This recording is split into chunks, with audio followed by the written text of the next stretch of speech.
Welcome to the Romance Fiction Club, where different romance authors come together to share their romance works. If you think our library is missing a romance genre you love, please let us know in the comments. We will do our best to make that content available. Please subscribe to the channel so we can keep creating free audiobooks for you to enjoy. Thank you so much for being with us, and have a wonderful listening.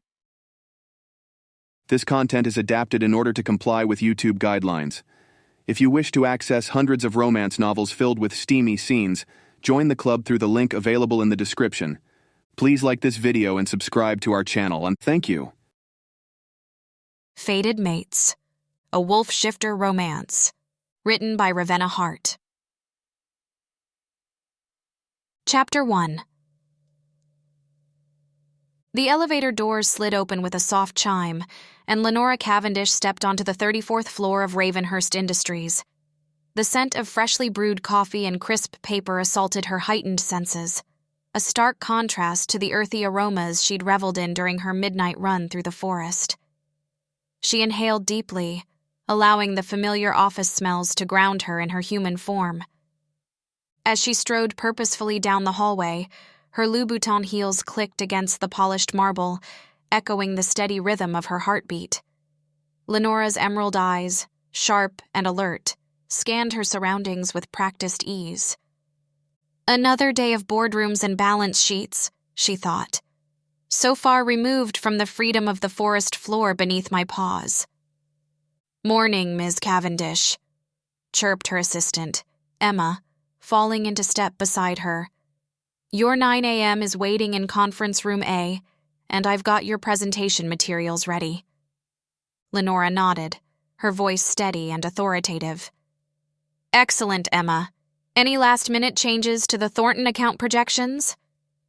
"No, ma'am. Everything's set as you left it last night." "Perfect. Let's not keep them waiting." As they approached the conference room, Lenora could hear the low murmur of voices behind the closed door. She paused, her hand on the handle, and took a deep breath. "Focus, Lena. You've got this. Just another meeting, just another mask to wear." She pushed open the door, her entrance immediately commanding attention. "Good morning, gentlemen," Lenora greeted, her smile poised and professional. "Shall we dive in?" The next few hours passed in a whirlwind of presentations and negotiations. Lenora moved from one meeting to the next with the grace and precision of a predator stalking its prey. Her words were carefully chosen, each argument meticulously crafted to sway her audience. During a brief lull between meetings, Lenora found herself alone in her office, staring out at the cityscape below. "How different it looks from up here," she mused, compared to the view from the forest's edge. A knock at her door pulled her from her reverie. "Come in," she called, turning to face her visitor. "Ms. Cavendish," said Mr. Ravenhurst, the company's CEO, as he entered. "I wanted to personally congratulate you on securing the Thornton account. Your presentation was impressive." Lenora's heart swelled with pride, even as she maintained her cool exterior. "Thank you, sir. I'm glad it met your expectations." "Exceeded them, actually," he replied with a rare smile. "Keep this up, and you might find yourself with a corner office sooner than you think." As he left, Lenora allowed herself a small, triumphant grin. Another step up the ladder, she thought. Another piece of this human world conquered. But even as she savored her victory, a familiar restlessness stirred within her. The wolf, always present, always waiting, longed for the freedom of the night to come. Lenora pushed the feeling aside, focusing once more on the stack of reports on her desk. There would be time for the wolf later. For now, she had a company to conquer. Lenora strode purposefully towards the conference room, her heels clicking rhythmically against the floor. As she entered, her colleagues were already seated, their faces a mix of anticipation and respect. "Good morning, everyone," Lenora greeted, her voice crisp and professional. "Let's dive right in, shall we?" As the meeting progressed, Lenora maintained a careful balance between engagement and distance. She delivered her points with precision, her eyes never lingering too long on any one person. "Excellent insights, Lenora," remarked Sarah, a fellow marketing executive. "How do you always manage to stay one step ahead?" Lenora offered a polite smile, careful not to reveal too much. "Just thorough research and intuition, Sarah. Nothing more." If only they knew, Lenora thought, how much sharper my senses really are. As another meeting concluded, Lenora gathered her materials, exchanging brief pleasantries with her colleagues. She was about to exit when she caught David, a new hire, staring at her intently. A jolt of unease shot through her. Does he suspect something? Lenora wondered, her heart rate quickening. She held David's gaze for a moment, her face a mask of calm despite the sudden tension coiling in her stomach. "Is there something I can help you with, David?" she asked, her tone measured. David blinked, seeming to shake himself out of a trance. "Oh no, sorry, Ms. Cavendish. I was just impressed by your presentation." Lenora nodded, relief washing over her even as doubt lingered. "Thank you. If you'll excuse me." As she walked away, Lenora wondered, was it really just admiration in his eyes? Or something more? How much longer can I keep this secret?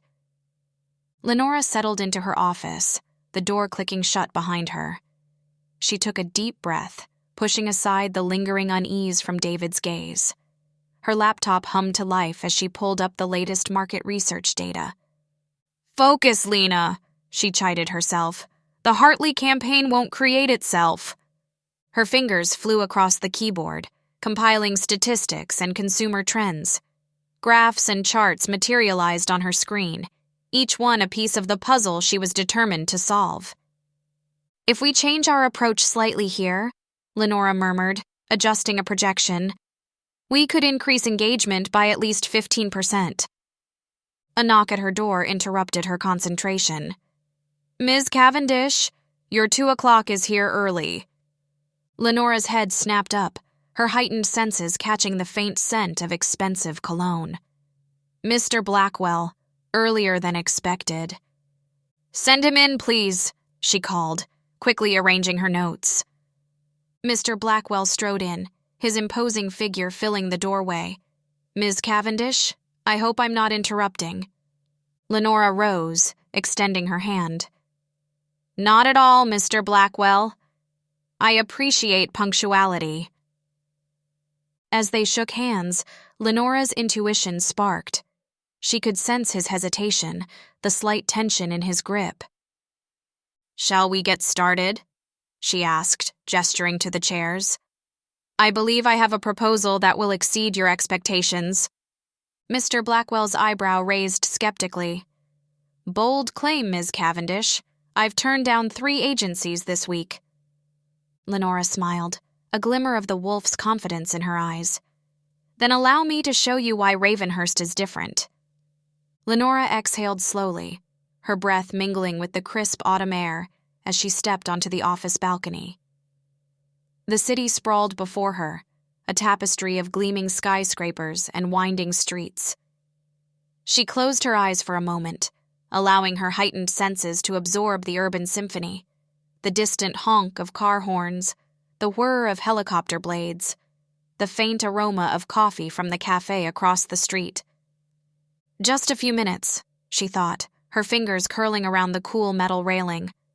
A moment to breathe, to remember who I am beneath this suit. The wind rustled her hair, carrying with it a hint of freedom that made her wolf stir restlessly within. Lenora opened her eyes, drinking in the view of the city skyline bathed in the warm glow of the setting sun. "Quite the view, isn't it?" Lenora turned, her posture immediately straightening as she recognized the voice of CEO Victor Ravenhurst. "Mr. Ravenhurst," she said, her tone polite but guarded.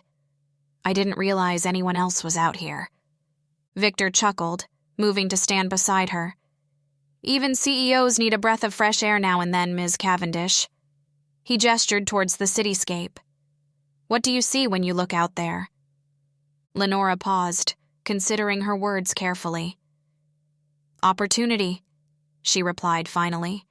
Challenges to overcome, markets to conquer. Victor nodded approvingly. That's why you're one of our rising stars, Lenora. You see potential where others see obstacles. Lenora felt a surge of pride, quickly tempered by caution. Thank you, sir. I'm just doing my job. And doing it exceptionally well, Victor added. The board was impressed with your handling of the Hartley account. Not many could have pulled that off. Lenora allowed herself a small smile. It was a team effort, sir. Victor turned to face her, his expression serious. False modesty doesn't suit you, Ms. Cavendish. Own your successes. That's how you climb higher in this world. Lenora met his gaze, feeling the weight of his words. I appreciate the advice, Mr. Ravenhurst, and the opportunity to prove myself. Keep this up, Victor said with a knowing smile, and you'll have plenty more opportunities coming your way.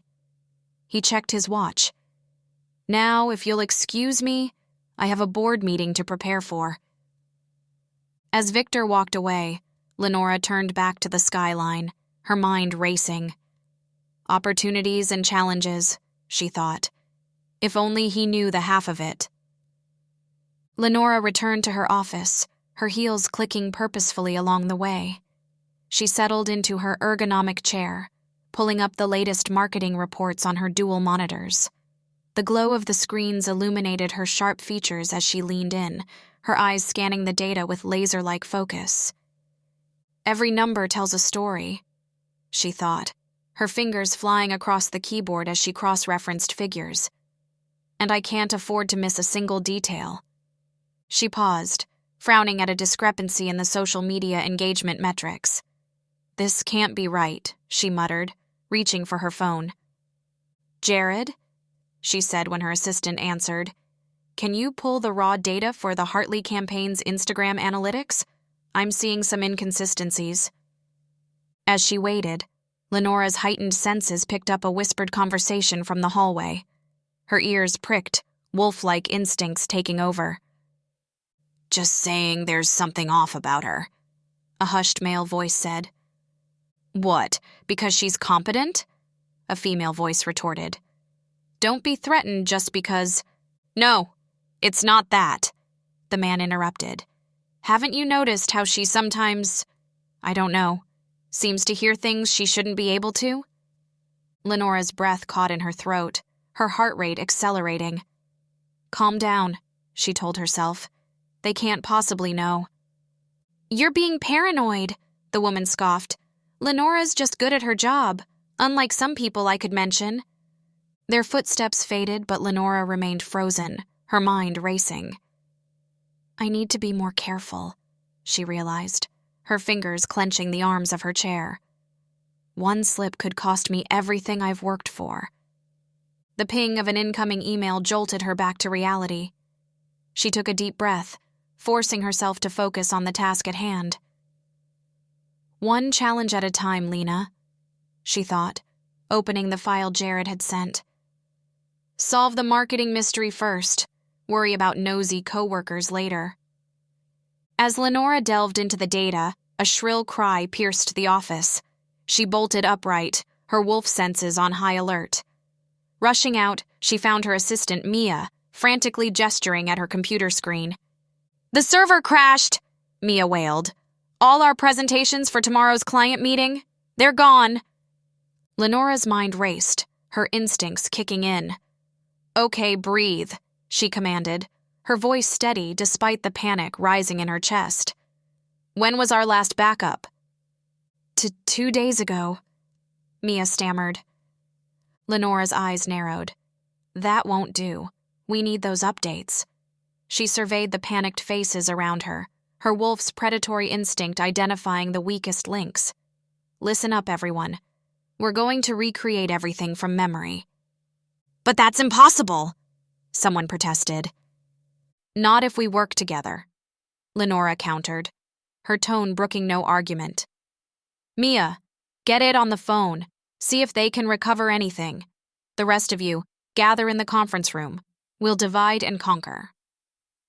As her team scrambled to action, Lenora felt a familiar surge of adrenaline. "This is just another hunt," she told herself, "and I always catch my prey." 3 hours later, Lenora leaned back in her chair, a triumphant smile playing on her lips. "Well done, everyone," she praised, surveying the exhausted but relieved faces around her. "Crisis averted." As her team filed out, Mia lingered. "That was amazing, Lenora. How did you stay so calm?" Lenora's smile turned wry. "Years of practice handling unexpected situations," she replied, thinking of full moons and close calls. "Now go home. It's late." Once alone, Lenora's shoulders sagged. The crisis was over, but her night was far from finished. She glanced at the clock. 10:30 p.m. The Hartley campaign deadline loomed at dawn. No rest for the wicked, she thought, settling back at her desk. Or the wolves.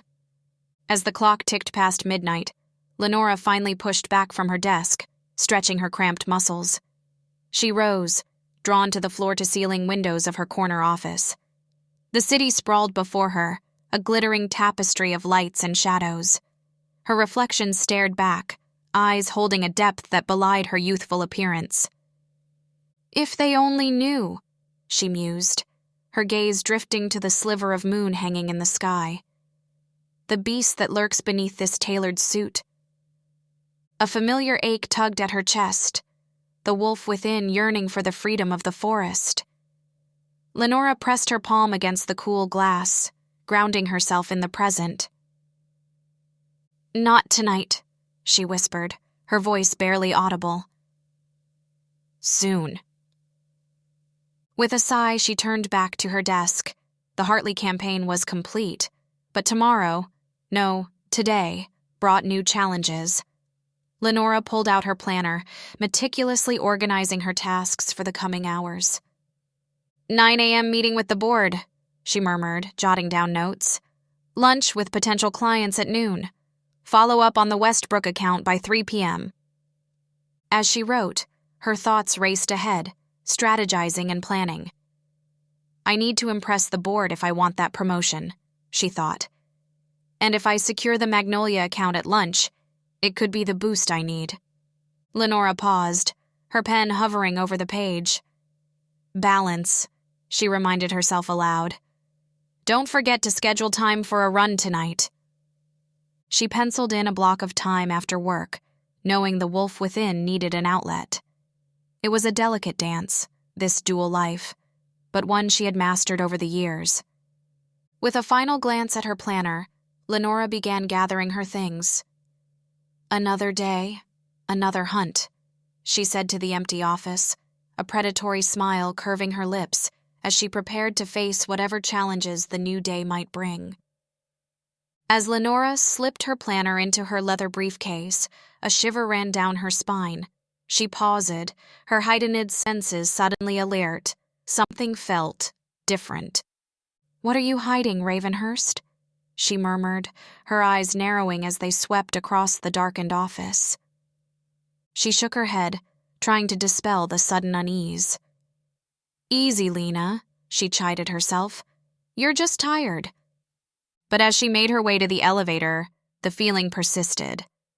The usual nighttime silence of the building seemed charged with an unfamiliar energy. You're being paranoid, she said aloud, her voice echoing in the empty hallway. The elevator dinged, and Lenora stepped inside. As the doors closed, she caught a glimpse of her reflection in the polished metal. For a split second, she could have sworn her eyes glowed with an otherworldly light. The wolf is restless tonight, she thought, her heart rate quickening. But why? As the elevator descended, Lenora couldn't shake the feeling that tomorrow would bring more than just corporate challenges. Something was shifting in her carefully balanced world, and she wasn't sure if she was ready for what lay ahead. Whatever comes, she whispered to her reflection, I'll face it. I always do. The elevator doors opened to the lobby, and Lenora stepped out, her heels clicking against the marble floor. As she pushed through the revolving doors into the cool night air, she took a deep breath, steeling herself for whatever the future might hold. Chapter 2. The fluorescent lights buzzed overhead as Lenora Cavendish's fingers flew across her keyboard, her eyes fixed on the monitor before her. The sleek office of Ravenhurst Industries hummed with activity, but Lenora remained laser-focused on the marketing report she was crafting. "Quarterly projections indicate a 12% increase in," she muttered, pausing to reference a spreadsheet. A sudden ache bloomed between her shoulder blades, and Lenora rolled her neck, trying to ease the tension.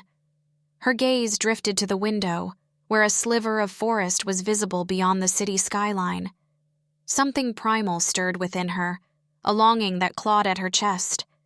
Shaking her head, Lenora forced her attention back to the screen.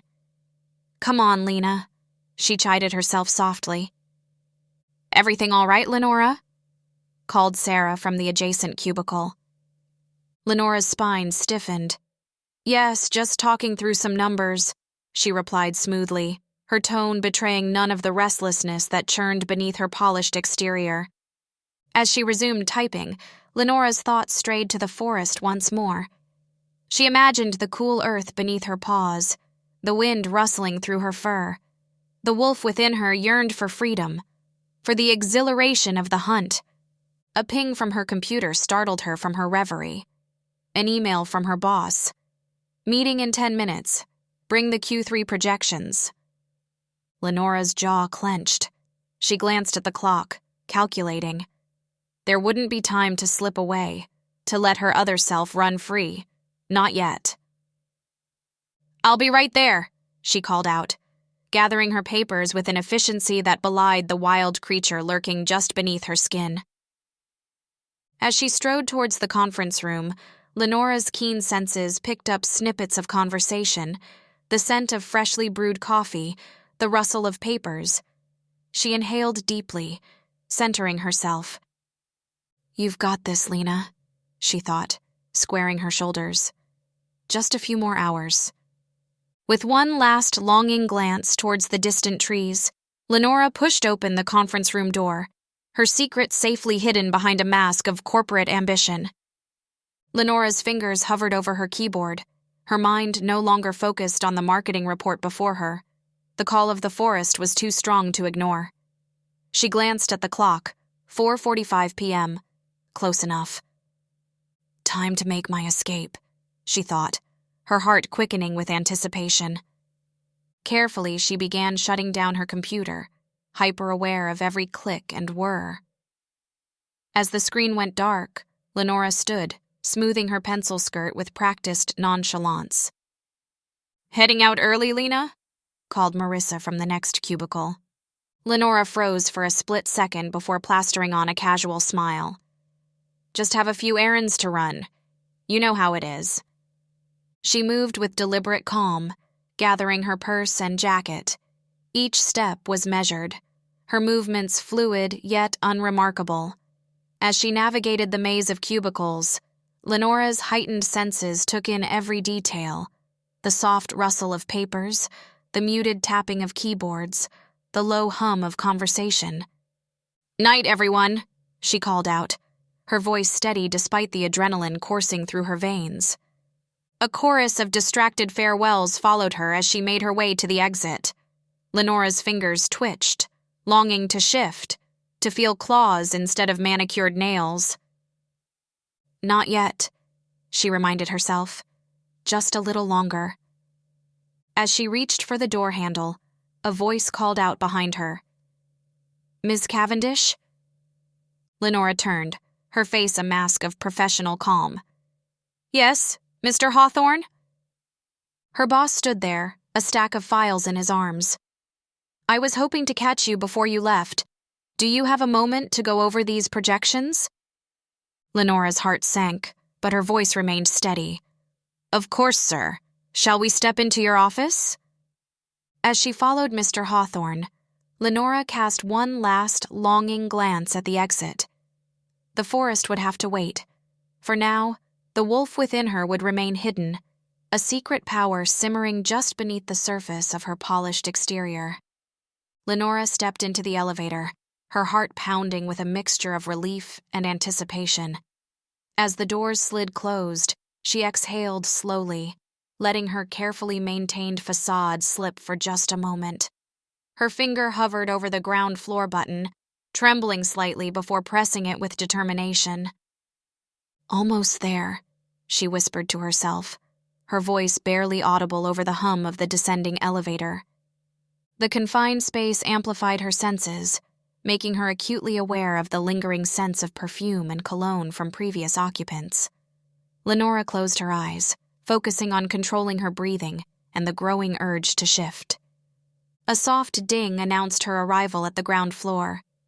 As the doors opened, Lenora straightened her posture, once again donning her professional demeanor. She strode out of the elevator, her heels clicking against the polished marble floor of the lobby. "Heading out early, Ms. Cavendish?" the security guard asked with a friendly smile. Lenora nodded, forcing a smile. "Just for once, Jim. Have a good evening." She pushed through the revolving doors and stepped out onto the bustling city street. The mix of sounds and smells assaulted her heightened senses, car horns blaring, exhaust fumes mingling with the aroma of street food, the chatter of pedestrians hurrying past. Lenora took a deep breath, grimacing slightly at the acrid taste of the city air. "From one jungle to another," she muttered, her eyes scanning the crowded sidewalk. As she began to walk, weaving through the throng of people, Lenora's mind raced with conflicting thoughts. The wild part of her yearned for the forest, while her human side reminded her of the risks. "Just a few more blocks," she reassured herself. "Then you can be free." Lenora's pace quickened, her strides lengthening as she maneuvered through the crowded sidewalks with practiced ease. Her excitement built with each step, a palpable energy thrumming through her veins. "Excuse me," she murmured, deftly sidestepping a group of tourists. Her fingers twitched at her sides, anticipation coursing through her. A flash of green caught her eye, the first glimpse of the forest's edge. Lenora's heart leaped, her measured steps giving way to an almost desperate urgency. "Almost there," she whispered, her voice barely audible above the city's din. As she approached the tree line, Lenora cast a furtive glance over her shoulder. No one seemed to be paying her any attention, but years of vigilance had ingrained caution into her very being. "You can never be too careful," she reminded herself, taking a deep breath to steady her nerves. With a final, swift movement, Lenora slipped between the first trees, leaving the concrete jungle behind. The transformation was immediate and profound.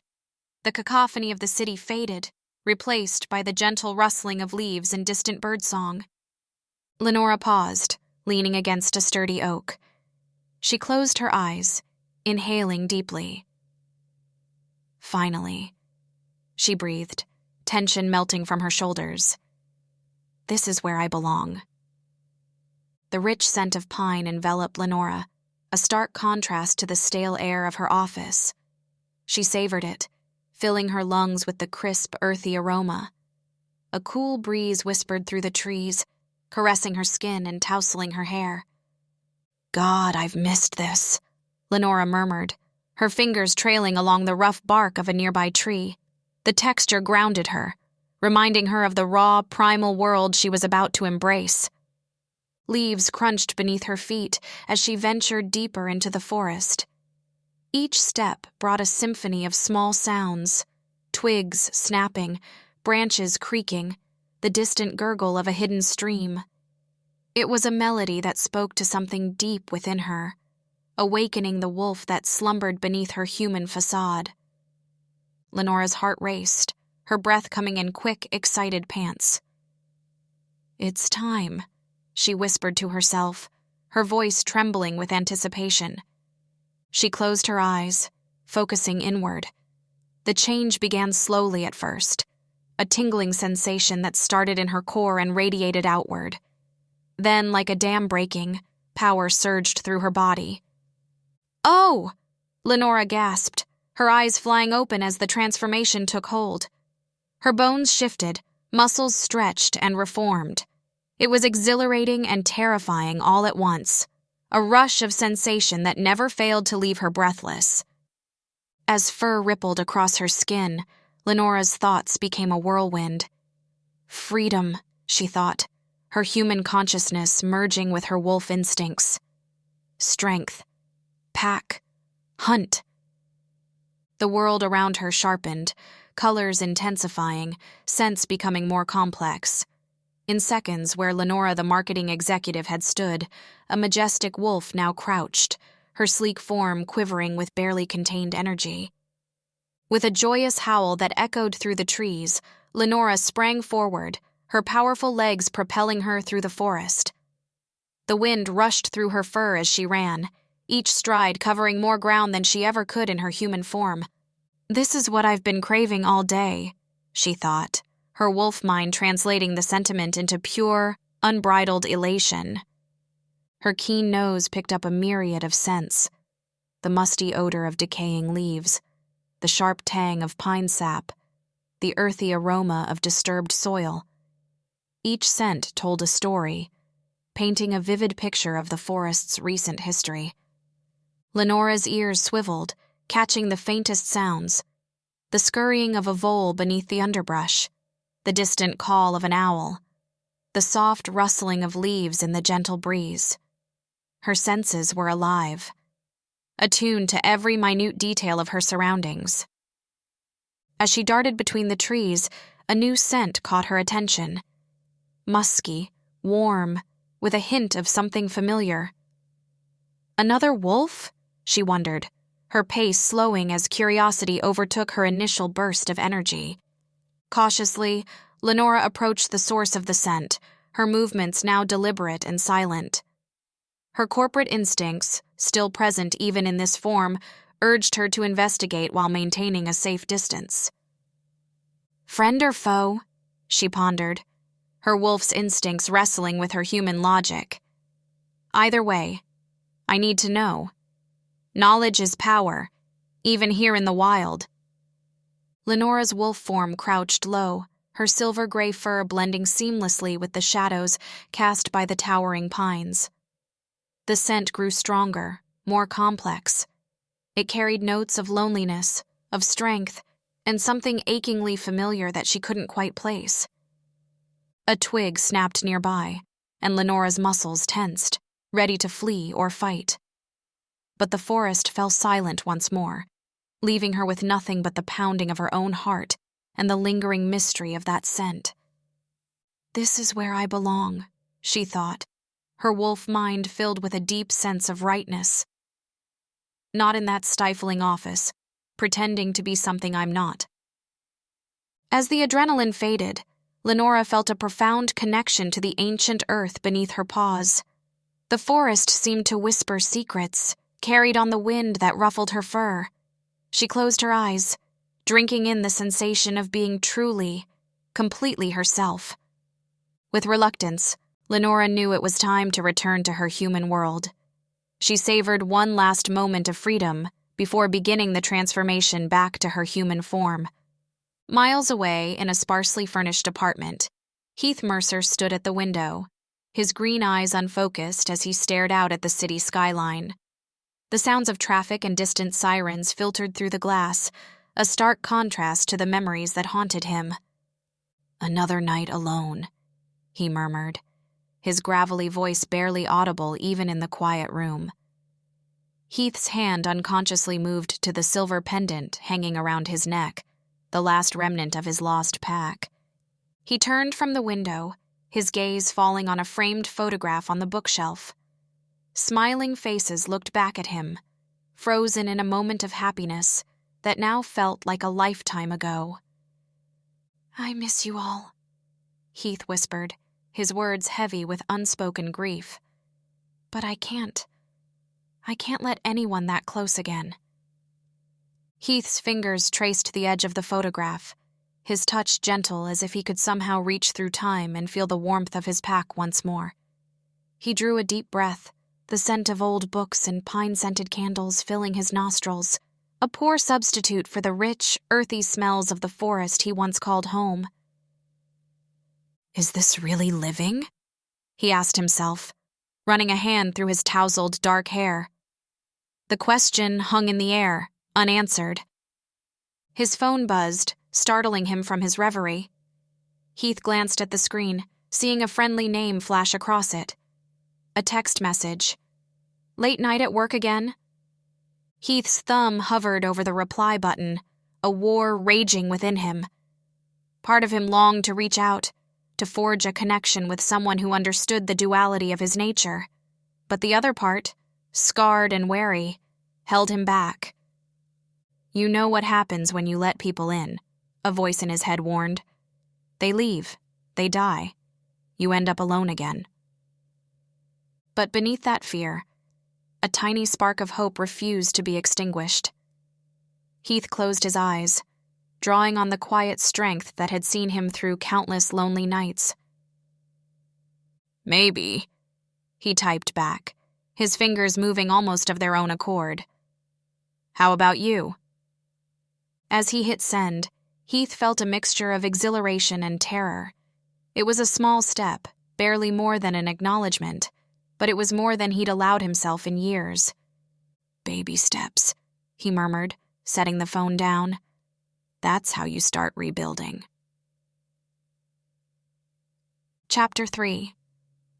The clink of champagne flutes and murmur of polite conversation washed over Lenora as she glided into the grand ballroom of Ravenhurst Industries. Her midnight blue sheath dress whispered against her legs with each step, the fabric a sleek counterpoint to the opulent crystal chandeliers overhead. She inhaled deeply, centering herself as she scanned the crowd of executives and industry bigwigs. "Lenora, there you are," chirped Melissa from accounting, tottering over on towering heels. "I was hoping you'd make it." Lenora's lips curved into a practiced smile. "Wouldn't miss it. The Q4 projections are too promising not to celebrate." As Melissa launched into a tipsy recap of the quarter's highlights, Lenora's gaze drifted across the room. Her eyes caught on a tall, lean figure standing apart from the mingling crowds. Dark hair slightly mussed, strong jaw, and eyes that seemed to glow with an inner light even from this distance. Heath Mercer, the enigmatic new software developer. Something primal stirred within her, a flicker of recognition that made her wolf want to throw back its head and howl. Lenora ruthlessly quashed the urge, smoothing her features into polite interest as she refocused on Melissa. "I'm sorry. What was that about the new marketing initiative?" Lenora asked, deftly steering the conversation back to safer waters. As she conversed, Lenora found her attention repeatedly drawn to Heath. He moved with a fluid grace that spoke of barely leashed power, reminding her of a predator stalking through tall grass. When their eyes met across the crowded room, an electric jolt raced down her spine. Who is he really? Lenora wondered, maintaining her facade of cool professionalism even as her mind raced. And why do I feel like he sees right through me? She excused herself from Melissa, deciding a closer look was in order. As Lenora wove through the crowd, she could feel Heath's gaze tracking her movements. It should have set her on edge. Her wolf was usually far more wary of strangers. Instead, she felt a thrill of anticipation building with each step. Lenora paused at the refreshment table, her fingers curling around a flute of champagne she had no intention of drinking. Her eyes scanned the room, deliberately avoiding Heath's corner as she cataloged potential business connections and rivals alike. "That's a turnout," remarked Charles, a fellow executive sidling up beside her. Lenora's lips curved into a practiced smile. "Indeed. Though I can't help but wonder how many are here for the networking and how many for the free alcohol." Charles chuckled, launching into a discussion about the latest market trends. Lenora responded with sharp insights and carefully curated statistics, her mind only half engaged in the conversation. The other half, much to her chagrin, kept wandering back to Heath. "Why can't I shake this feeling?"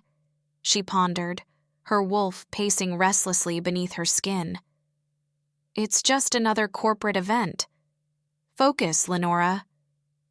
But even as she admonished herself, she found her gaze drifting once more to where Heath stood.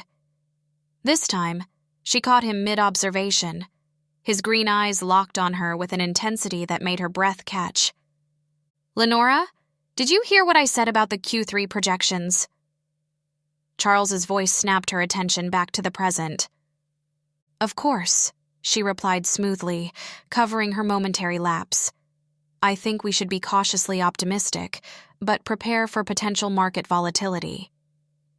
As Charles nodded in agreement, Lenora's mind raced.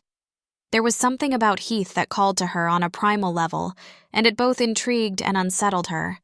She needed to know more, but approaching him directly felt too risky. What are you hiding, Heath Mercer? And why do I feel like you're trying to uncover my secrets too? Excusing herself from Charles with a polite smile, Lenora made her way across the room, her heels clicking purposefully on the polished floor. As she approached Heath, she felt a strange tingling sensation, like static electricity dancing across her skin. Mr. Mercer, she greeted, extending her hand. I don't believe we've been formally introduced. Lenora Cavendish, marketing executive? Heath's large hand enveloped hers, warm and slightly calloused. A jolt of awareness shot through her at the contact. Ms. Cavendish, he replied, his voice low and gravelly. I've heard impressive things about your work. Lenora's wolf stirred, responding to something in his scent that her human senses couldn't quite identify. She pushed the feeling aside, focusing on maintaining her professional demeanor. Thank you. I understand you're in software development? She asked, reaching for a safe topic. How are you finding the new project management system? As Heath began to answer, Lenora found herself captivated by the subtle shifts in his expression. His green eyes seemed to hold depths of unspoken thoughts, and she caught herself leaning in slightly, drawn by an inexplicable urge to be closer. It's certainly interesting, Heath said, a wry smile playing at the corners of his mouth. Though I think challenging might be a more accurate description. Lenora laughed, the sound surprising her with its genuine warmth. That's diplomatic of you. I've heard some less polite terms being thrown around the office. The tension between them crackled, an invisible current that made Lenora hyper-aware of every movement, every breath. She could hear Heath's steady heartbeat, could almost taste the earthy, wild scent that clung to him beneath his cologne. What is happening to me? She wondered, struggling to maintain her composure. I've never reacted this way to anyone before. Lenora was torn between her growing fascination with Heath and her ingrained caution. She found herself searching his face, looking for any sign that he might share her secret nature. But his expression remained inscrutable, those piercing green eyes revealing nothing. You seem familiar somehow, Heath murmured, his brow furrowing slightly. Have we met before? The question sent a jolt of panic through Lenora. Had she let her guard down too much? I don't think so, she replied, striving to keep her voice steady. I'm sure I'd remember. Their eyes locked, and for a moment, Lenora felt as if the bustling event around them had faded away. There was something in Heath's gaze, a flicker of recognition perhaps, or a shared loneliness, that resonated deep within her. It's strange, Heath said softly, his voice barely audible above the ambient chatter. I feel like I've known you for years. Lenora's heart raced, her wolf clawing at the edges of her control.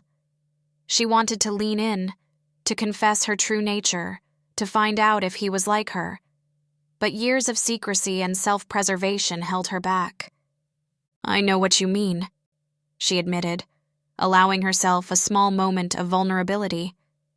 It's refreshing to meet someone who seems to understand. A look of surprise and warmth flashed across Heath's face, gone almost as quickly as it appeared. But it was enough to leave Lenora yearning to know more, to unravel the mystery that surrounded him. "Perhaps we were destined to meet," Heath said, a hint of playfulness in his tone, though his eyes remained serious. Lenora felt her cheeks warm, caught off guard by the intensity of her reaction to his words. "I don't usually believe in destiny," she replied, her voice husky. "But tonight, I might make an exception." As Lenora leaned in, her senses heightened by the tantalizing proximity to Heath, a shrill voice cut through their intimate bubble. "Lenora, there you are!" Charlotte Witherspoon, the company's overzealous HR director, materialized beside them, her gaudy jewelry jangling. "I've been looking everywhere for you. The CEO wants to introduce you to some potential clients." Lenora suppressed a growl of frustration, her wolf bristling at the interruption. She glanced at Heath, seeing a flicker of disappointment in his eyes that mirrored her own. "I'm sorry," she murmured to him. "Duty calls." Heath nodded, his lips curving into a small, understanding smile. "Go. Shine." As Charlotte practically dragged her away, Lenora cast one last longing look over her shoulder. Heath stood there, his tall frame a beacon in the sea of suits, watching her go with an intensity that made her skin tingle. For the next hour, Lenora navigated conversations with ease, her mind only half present. She found her gaze constantly drawn to Heath across the room, their eyes meeting in fleeting, electric moments. Finally extricating herself from a particularly dull conversation about profit margins, Lenora made her way to the bar. As she waited for her drink, a familiar presence settled beside her. "Fancy meeting you here." Heath's low voice sent a shiver down her spine. Lenora turned, a genuine smile lighting up her face. "It's a ballroom. I was sure our paths would cross again." The bartender slid 2 glasses of wine towards them. Heath raised an eyebrow. "Join me on the terrace? It's a bit suffocating in here." Lenora nodded, her heart racing as they stepped out into the cool night air. The city sprawled before them, a glittering tapestry of lights. "Beautiful view," Heath murmured, but when Lenora glanced at him, she found his eyes fixed on her. She took a sip of wine to hide her flustered reaction. "It is. Sometimes I forget to appreciate it, caught up in the day-to-day grind." Heath nodded, his gaze thoughtful. "It's easy to lose sight of the bigger picture, but nights like this, they remind you of what's important." Lenora felt a surge of kinship. "Exactly. It's like there's a whole other world out there, just waiting to be explored." Something flickered in Heath's eyes. Recognition, perhaps? He opened his mouth as if to say more, then hesitated. Lenora leaned in slightly, intrigued. "What is it, Heath?" He shook his head, a rueful smile playing on his lips. "Just memories. Not all of them pleasant." Lenora's curiosity piqued. She sensed a depth to Heath that she hadn't encountered before, a well of experiences both exhilarating and painful. Her own guarded nature warred with her desire to know more. "I'm sorry," she said softly. "I didn't mean to bring up anything difficult." Heath's gaze met hers, intense and searching. "You didn't. Sometimes it's good to remember, to know where you've been." A cool breeze ruffled Lenora's hair, carrying with it the faint scent of pine. For a moment, she could almost imagine herself running through a moonlit forest, free and wild. She shook off the thought, focusing on Heath. "Where have you been?" she asked, her voice barely above a whisper. Heath's fingers tightened on his glass. "Many places. None of them home. Not really. Not since." He trailed off, leaving the sentence hanging in the air between them. Lenora's heart ached with a sudden, inexplicable empathy. She wanted to reach out, to offer comfort, but held back. "And now?" she prompted gently. Heath's eyes met hers again, a spark of something, hope, perhaps, igniting in their depths. Now, I'm starting to think I might have found somewhere worth staying.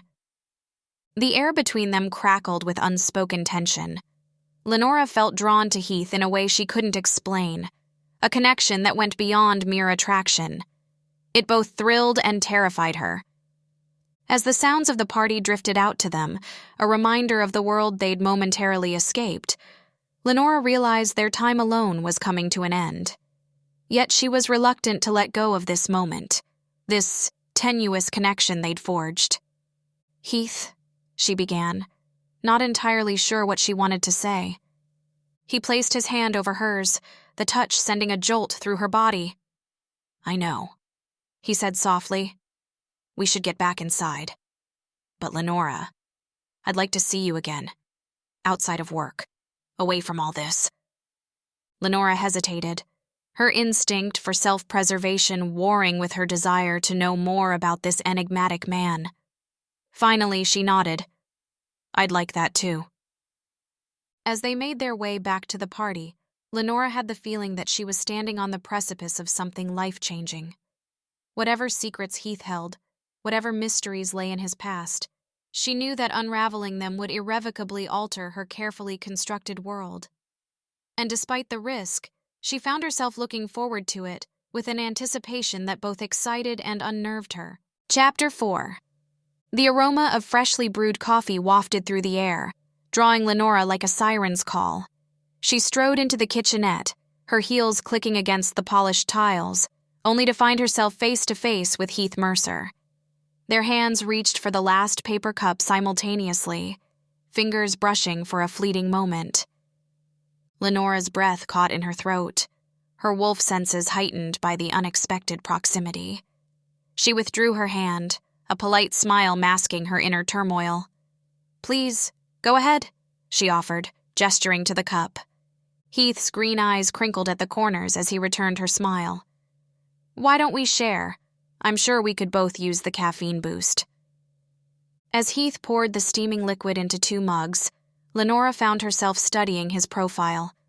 There was something about him that felt familiar, a kindred spirit perhaps. She shook off the thought, reminding herself to maintain her carefully crafted barriers. "I couldn't help but notice the hiking boots by your desk," Heath said, breaking the silence. "Are you an outdoor enthusiast?" Lenora's eyes lit up, her guard lowering slightly. "I am. There's something rejuvenating about being in nature, don't you think? The crisp air, the scent of pine. The freedom," Heath added, a knowing look in his eyes that made Lenora wonder if he could sense her true nature. She nodded, taking a sip of her coffee to hide her sudden nervousness. "Exactly. It's a great way to clear my mind, especially when I'm working on challenging projects." "Oh? Anything interesting in the works?" Heath leaned against the counter, his posture relaxed, yet attentive. Lenora hesitated for a moment, weighing the risks of sharing too much. But something about Heath's demeanor put her at ease. "Actually, I'm developing marketing materials for a new line of eco-friendly products. It's quite exciting, really." Heath's eyebrows rose with interest. "That sounds fascinating. I've always been passionate about environmental conservation." "Really?" Lenora tilted her head, intrigued. "I wouldn't have pegged you for the type. No offense," she added hastily. Heath chuckled, a warm sound that sent an unexpected shiver down Lenora's spine. "None taken. I may be a software developer by trade, but my heart belongs to the wilderness." As they continued to chat, Lenora found herself relaxing, her usual caution giving way to genuine interest. There was an ease to their conversation that both thrilled and unnerved her. "You know," Heath said, setting down his empty mug, "I might be able to help with your project. I've developed some software for tracking carbon footprints that could be useful for your marketing campaign." Lenora's eyes widened, her mind already racing with possibilities. "That could be incredibly valuable. I'd love to hear more about it." As they discussed the potential collaboration, Lenora couldn't shake the feeling that this chance encounter was the beginning of something significant. She only hoped that her carefully guarded secret wouldn't jeopardize whatever was blossoming between them. Lenora's fingers hovered over her sleek smartphone as she contemplated her next move. "Perhaps we could schedule a meeting to discuss this further?" she suggested, her voice steady despite the flutter in her chest. Heath's green eyes lit up, a smile tugging at the corners of his mouth. "That sounds perfect. How about tomorrow? I could swing by your office after lunch." "Tomorrow it is," Lenora agreed, quickly jotting down the appointment in her digital calendar. As they exchanged contact information, their fingers brushed momentarily, sending a jolt of electricity through Lenora's body. She wondered if Heath had felt it too, but his expression remained unreadable. "Until tomorrow then, Lenora," Heath said, his gravelly voice lingering on her name. With a nod, he turned and walked away, leaving Lenora to watch his retreating form. As she made her way back to her office, Lenora's mind whirled with anticipation. There was something about Heath that intrigued her, a depth she couldn't quite fathom. She found herself looking forward to their meeting with an eagerness that both excited and terrified her. The next morning, Lenora arrived at work earlier than usual. She swept into her office, immediately setting about preparing for Heath's visit. Her usually immaculate workspace seemed suddenly inadequate. "Get a grip, Lena," she muttered to herself, smoothing down her blazer for the umpteenth time. She meticulously arranged her notes on the eco-friendly product line, ensuring every detail was perfect. As she worked, she couldn't help but wonder what it would be like to collaborate with Heath. Would they clash, or would they find that same easy rapport they'd discovered in the kitchenette? The clock ticked closer to their appointed meeting time, and Lenora felt a mix of anticipation and nervousness coiling in her stomach. She took a deep breath, trying to center herself. "It's just a project meeting," she reminded herself sternly. But even as she said it, she knew it wasn't true. There was something more at stake here, something that made her wolf stir restlessly beneath her skin. A soft knock on her door pulled Lenora from her thoughts. She straightened, composing herself as she called out, "Come in." Heath entered, his tall frame filling the doorway. He carried a sleek laptop under one arm and a leather-bound notebook in the other. His green eyes met hers, and Lenora felt a jolt of recognition, as if some primal part of her sensed a kindred spirit. "Good morning, Lenora," Heath said, his voice low and measured. "I hope I'm not too early." Lenora smiled, gesturing to the chair across from her desk. "Not at all. I do appreciate punctuality." As Heath settled into the seat, Lenora caught a whiff of his scent, pine and something wild that made her wolf perk up with interest. She pushed the feeling aside, focusing on the task at hand. "So," she began, leaning forward slightly, "I've been thinking about our approach to marketing these eco-friendly products. What are your initial thoughts?" Heath's eyes lit up with enthusiasm. "Well, I believe we should focus on the product's sustainability and long-term impact. Perhaps we could create an interactive platform that shows consumers the difference their purchase makes." Lenora nodded. "That's an excellent idea. We could incorporate real-time data visualization to make it more engaging." As they delved deeper into the discussion, Lenora found herself relaxing. There was an ease to their interaction that surprised her. Heath's ideas complemented hers perfectly, each suggestion building on the last. "What if we integrated a social media campaign?" Lenora proposed, scribbling furiously in her notebook. "Something that encourages users to share their own eco-friendly practices?" Heath leaned forward, his eyes sparkling with excitement. "Brilliant. We could create a hashtag challenge, maybe tie it to a tree planting initiative." Their words flowed seamlessly, one idea sparking another. Lenora felt a thrill of excitement she hadn't experienced in years. It was as if they were running together, two wolves in perfect sync. As their brainstorming session continued, Lenora found herself stealing glances at Heath. There was something about the way he moved, the careful grace in his gestures, that spoke to her on a level beyond words. She wondered if he felt it too, this inexplicable connection. Lenora set down her pen, feeling a sudden restlessness beneath her skin. The stuffy office air seemed to press in around her, and she longed for the open sky above. "Heath," she said, her voice carrying a hint of hesitation. "What do you say we take a short break? Get some fresh air to clear our minds?" Heath's green eyes met hers, a flicker of understanding passing between them. "That sounds perfect," he replied, his voice low and gravelly. "I could use a moment to stretch my legs." As they stepped out of the building, Lenora inhaled deeply, savoring the crisp autumn air. The nearby park beckoned, its trees adorned in vibrant shades of red and gold. "There's a nice path around the perimeter," Lenora suggested, gesturing towards the park. "I often walk it during lunch breaks." Heath nodded, falling into step beside her. "I've noticed it before but never taken the time to explore. Do you hike often outside of work?" Lenora felt a spark of excitement at the question. "Whenever I can," she admitted. "There's something about being in nature that just centers me." "I know exactly what you mean," Heath replied, a rare smile softening his features. "I have a favorite trail about an hour north of here. The views are breathtaking." As they walked, Lenora found herself opening up about her favorite hiking spots, careful to omit any details that might hint at her true nature.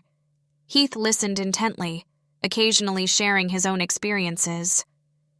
"It's funny," Lenora mused, more to herself than to Heath. "How much more alive I feel out here than in that office." Lenora's heart pumped hard as she realized how close she'd come to revealing too much. She glanced at Heath, studying his reaction. To her surprise, his green eyes held not confusion, but a glimmer of understanding. Taking a deep breath, Lenora decided to take a risk. "Heath, can I tell you something I've never shared with anyone before?" He nodded, his expression serious. "Of course. You can trust me, Lenora." She hesitated, then spoke softly. "When I'm in the forest, I run. Not just as a person, but as—" She trailed off, unable to say the words. Heath's eyes widened slightly. "As a wolf," he finished for her, his voice barely above a whisper. Lenora's breath caught in her throat. "You know? How?" A sad smile played at the corners of Heath's mouth. "Because I'm the same. A lone wolf, separated from my pack years ago." Relief and excitement flooded through Lenora. "I've never met another shifter before," she confessed. "I thought I was alone." Heath's expression softened. "I understand that feeling all too well. It's been a long time since I've been able to be myself around anyone."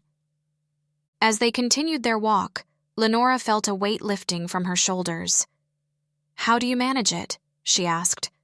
"Balancing this life with our other nature?" Heath's brow furrowed. "It hasn't been easy," he admitted. "Losing my pack left me feeling adrift. I've moved around a lot, never staying in one place too long." Lenora nodded sympathetically. "I can't imagine how difficult that must have been. I've always been on my own, but to lose a whole pack—" Lenora pushed open the door to her office, the scent of fresh coffee and new ideas lingering in the air. Heath followed close behind, his presence a comforting warmth at her back. As they settled into their seats, Lenora felt a newfound energy coursing through her veins, invigorating her senses. "Shall we pick up where we left off?" she asked, her voice tinged with excitement. Heath nodded, a small smile playing at the corners of his mouth. Absolutely. I've been mulling over our eco-friendly product line, and I think I have an idea for the marketing campaign. Lenora leaned forward, her eyes sparkling with interest. I'm all ears. As Heath began to outline his thoughts, Lenora found herself captivated not just by his ideas, but by the passion in his voice. His words flowed effortlessly, painting a vivid picture of their campaign. What if we incorporate elements of nature into the design? Lenora suggested, her mind racing. Something that speaks to our connection with the wild. Heath's eyes lit up. That's brilliant, Lenora. We could use imagery of forests, mountains, maybe even wolves. She felt a thrill at his words, a shared secret passing between them. Subtle, of course, she added with a knowing smile. As they worked, ideas seemed to flow between them like a current, each building upon the other's thoughts. Lenora found herself marveling at how easily they collaborated, their shared nature creating an unspoken bond. Hours slipped by unnoticed, the sun dipping low on the horizon before either of them realized how late it had grown. Lenora stretched, feeling a satisfying pop in her shoulders. I can't believe how much we've accomplished, she said, looking over their work with pride. Heath nodded, his green eyes meeting hers. It's been invigorating. I haven't felt this connected to a project in a long time. Lenora felt a warmth spread through her chest at his words. Neither have I, she admitted softly. As they began to pack up their materials, a comfortable silence settled between them.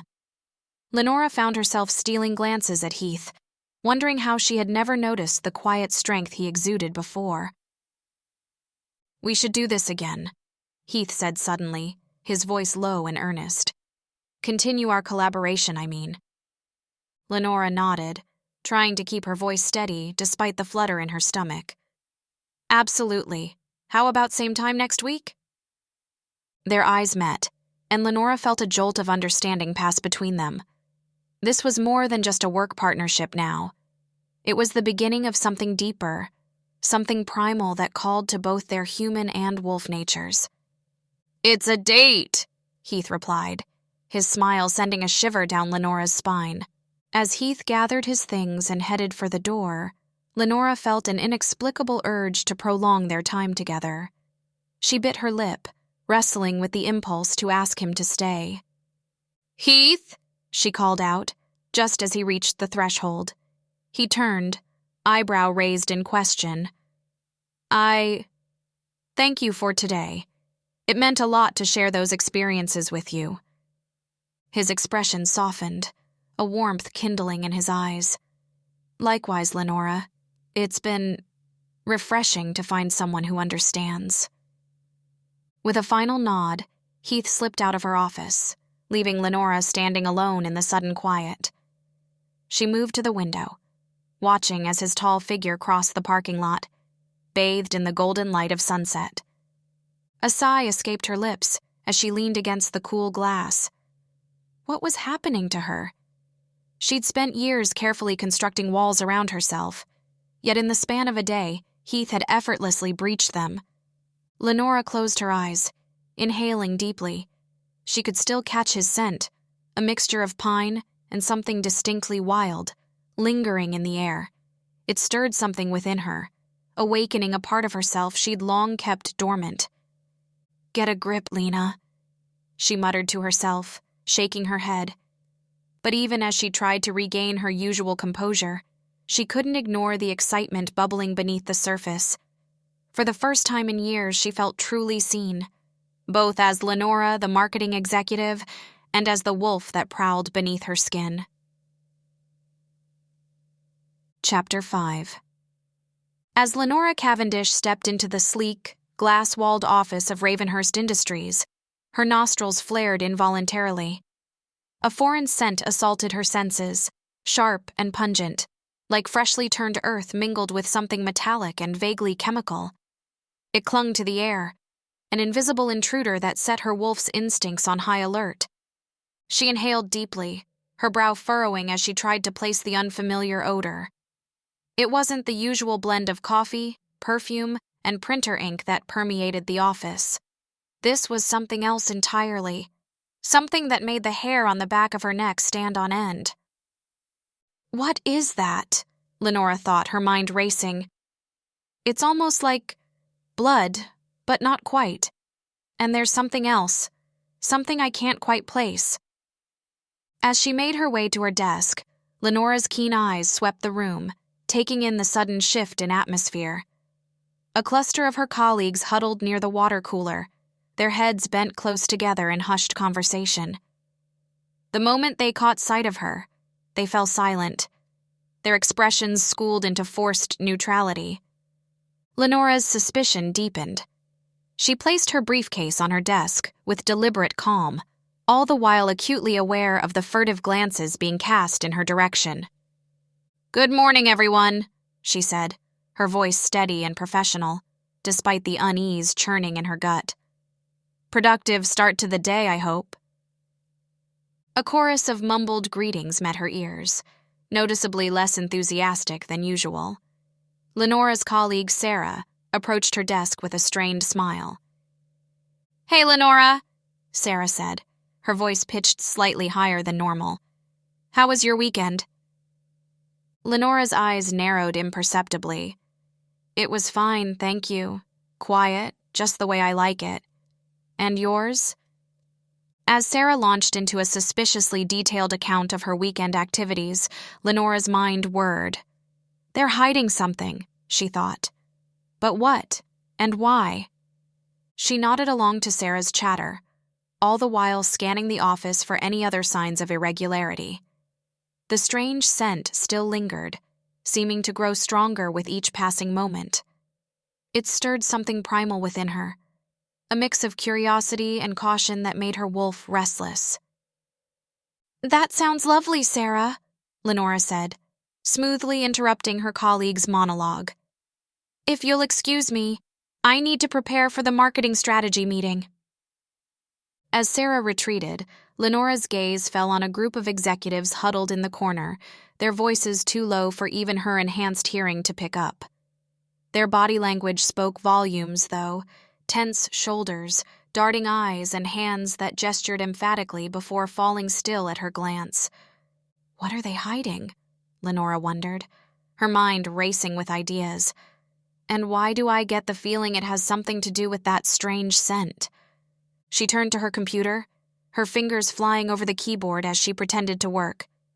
But her senses remained on high alert, cataloging every whisper, every furtive glance, every subtle shift in the office's atmosphere. Whatever secret her colleagues were guarding, Lenora was determined to uncover it. For her own safety, and for the sake of the dual life she'd worked so hard to maintain.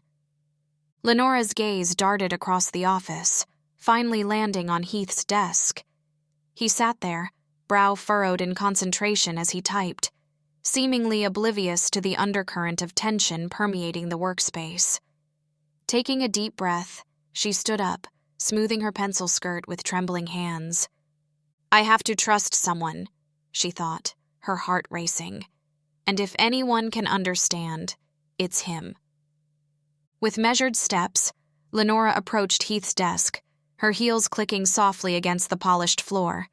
She cleared her throat, causing him to look up, his green eyes meeting hers with a mix of curiosity and concern. "Heath," she began, her voice low and controlled. "Do you have a moment? I'd like to discuss something sensitive." Heath's eyebrows raised slightly, but he nodded, gesturing to the empty chair beside his desk. "Of course, Lenora. What's on your mind?" As she sat down, Lenora leaned in close, her voice barely above a whisper. "Have you noticed anything unusual around the office lately?" Heath's expression shifted, a flicker of recognition passing across his features. "Unusual how?" he asked, his tone cautious but intrigued. Lenora hesitated, weighing her words carefully. "There's been a strange scent lingering in the air, something I can't quite place. And the way people have been acting—" She trailed off, searching Heath's face for any sign of understanding. His eyes widened almost imperceptibly, and he leaned in closer, his voice dropping to match her hushed tone. "You've sensed it too, then? I thought I was imagining things." A wave of relief washed over Lenora. "So I'm not going crazy," she breathed, feeling some of the tension leave her shoulders. "What do you think it could mean?" Heath's brow furrowed, his gaze intense as he considered her question. "I'm not sure," he admitted, "but I think we need to find out. Whatever's going on, it doesn't feel right." Lenora nodded, a small smile tugging at the corners of her mouth. "I agree, but we'll need to be careful. If our suspicions are correct, we could be dealing with something far more dangerous than office politics." Heath's green eyes locked with Lenora's, a silent understanding passing between them. "We need a plan," he murmured, his voice low and gravelly. Lenora's marketing instincts kicked in as she strategized. "We should divide and conquer," she whispered, leaning closer to Heath. "I'll take the east wing, you take the west. We'll observe, listen, and try to pinpoint the source of that scent."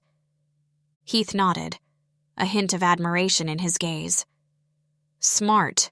We'll cover more ground that way. But how do we communicate without raising suspicion?" Lenora tapped her fingers thoughtfully on the desk. "Text messages," she decided. "Short, coded if necessary. We can meet in the supply closet on the 3rd floor if we need to talk face to face." "Clever," Heath murmured, a small smile playing at his lips. "You've done this before, haven't you?" Lenora felt a blush creep up her neck. "Let's just say I've had practice being discreet," she replied, thinking of her years hiding her true nature. Heath's expression softened, and he reached out, his hand hovering near hers for a moment before pulling back. "We're in this together, Lenora.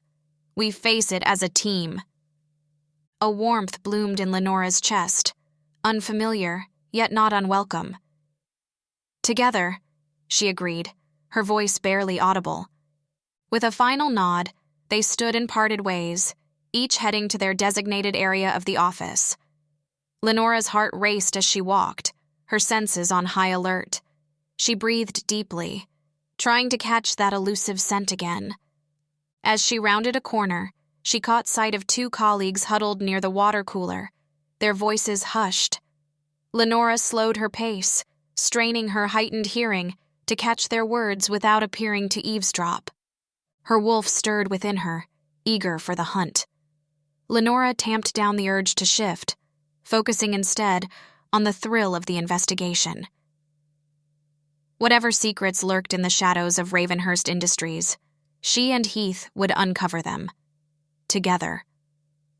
Lenora's keen ears picked up fragments of the conversation as she pretended to busy herself with a nearby filing cabinet. "Shipment tonight. Can't risk exposure," one voice whispered urgently. The other responded in equally hushed tones. "Silver compound. Lethal to their kind." A chill ran down Lenora's spine, her wolf instincts bristling at the mention of silver. She fought to keep her breathing steady, her fingers trembling slightly as she leafed through innocuous documents. "Their kind?" she thought, heart pounding. Could they possibly know about... She dared not complete the thought, instead focusing on maintaining her facade of nonchalance. Her nostrils flared imperceptibly, catching a whiff of anxiety and excitement emanating from her colleagues.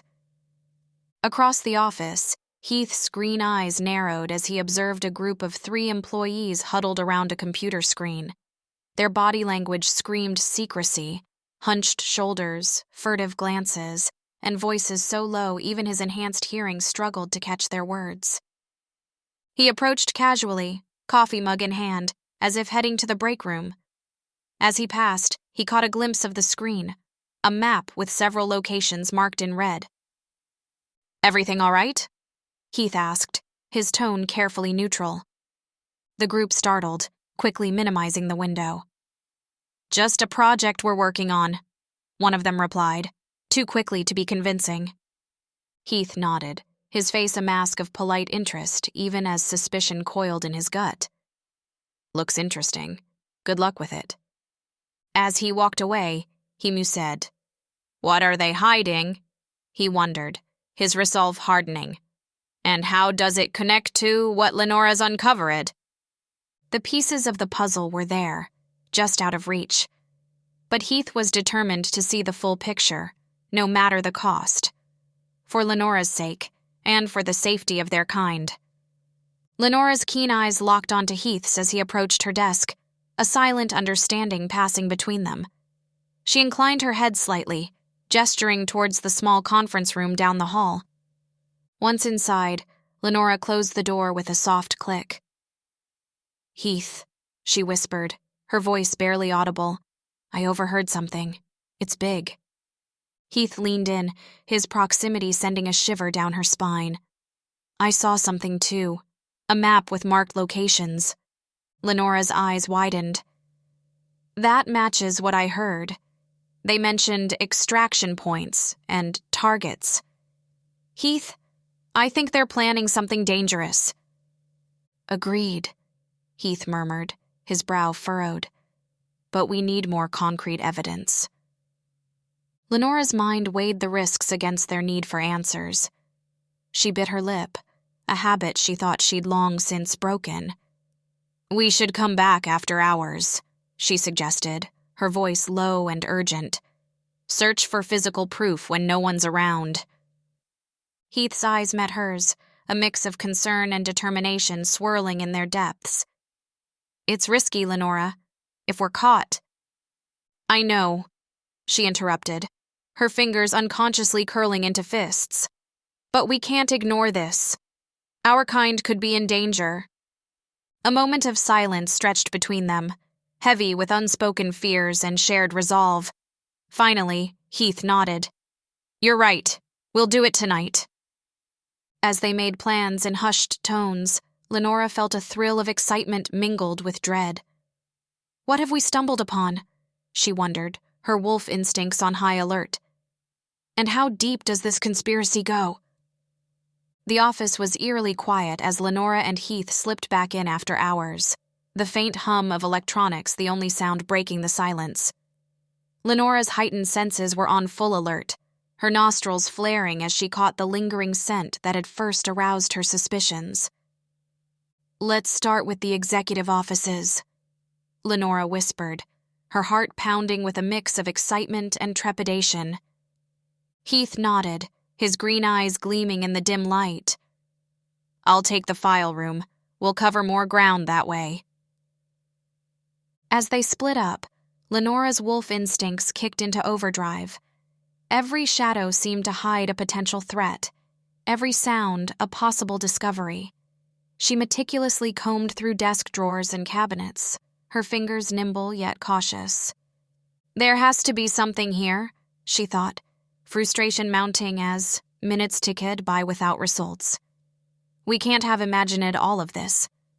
Just as she was about to move on to the next office, a flutter of paper caught her eye. A file, slightly askew in an otherwise immaculate drawer. With trembling hands, Lenora pulled it out. "Heath," she called softly, her voice tight with excitement. "I think I found something." He appeared in the doorway, his presence both reassuring and electrifying. "What is it?" Lenora's eyes scanned the document, her marketing expertise kicking in as she deciphered the cryptic language. It's a plan. Disguised as a marketing strategy, but look at these terms. Asset acquisition. Resource integration. They're talking about people, Heath. Our people. A rush of adrenaline surged through her veins as the gravity of their discovery sank in. They were onto something big, something that could change everything for their kind. "We need to document this," Heath said, his voice low and urgent. "Can you take pictures without a flash?" Lenora nodded, already reaching for her phone. As she carefully photographed each page, her mind raced with implications. Who's behind this?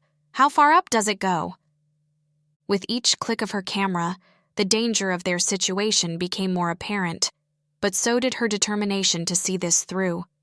Whatever was happening at Ravenhurst Industries, Lenora knew she and Heath were now at the center of uncovering a conspiracy that could shake their world to its core. Heath's sharp intake of breath drew Lenora's attention. She turned to see him crouched by the CEO's desk, his fingers tracing the edge of a drawer that seemed ordinary at first glance. "There's something off about this," he murmured, green eyes narrowed in concentration. With a soft click, a hidden panel slid open, revealing a small compartment. Lenora's heart raced as Heath carefully extracted a sleek black device. His face, usually so composed, twisted with shock and anger. "It's a recording device," he growled, his voice low and dangerous. "They've been monitoring us. All of us." Lenora felt her blood run cold. "How long?" she whispered, her mind reeling with the implications. Heath's jaw clenched. "Too long. This model, it's high-end, capable of picking up even the faintest whispers." The realization hit Lenora like a physical blow. Every conversation, every hushed discussion about their true nature, all potentially compromised. "We need to go," Heath said urgently, already moving towards the door. "Now." Lenora nodded, her marketing executive persona falling away as her wolf instincts took over. They swiftly gathered the evidence, movements precise and coordinated. As they hurried down the corridor, Lenora's heightened senses were on high alert. "Do you think they will know we've been here?" she asked, her voice barely above a whisper. Heath's response was grim. "We can't rule it out. We need to assume the worst." The elevator dinged in the distance, and both froze.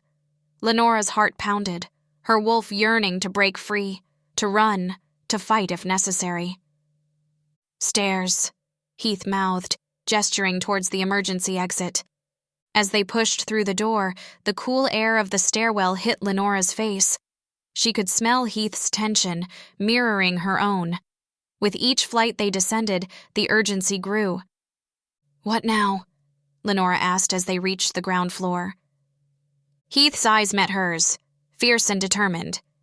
"We regroup, analyze what we found, but not here. It's not safe." Lenora nodded, feeling the weight of their discovery. As they stepped out into the night, the city's shadows seemed to stretch towards them, full of unseen threats. "Watch your back," Heath murmured, his hand briefly squeezing hers. "We're in this together now." With a final glance at the looming Ravenhurst building, they melted into the darkness, carrying secrets that could change everything. The dense cover of pine trees loomed overhead, their branches interlocking like gnarled fingers against the night sky. Lenora's boots crunched softly on the forest floor as she made her way to the small, dilapidated cabin that served as their clandestine meeting spot. The scent of damp earth and decaying leaves filled her nostrils, a stark contrast to the sterile office environment they'd left behind. Heath was already there, his lean frame silhouetted against the cabin's weathered planks.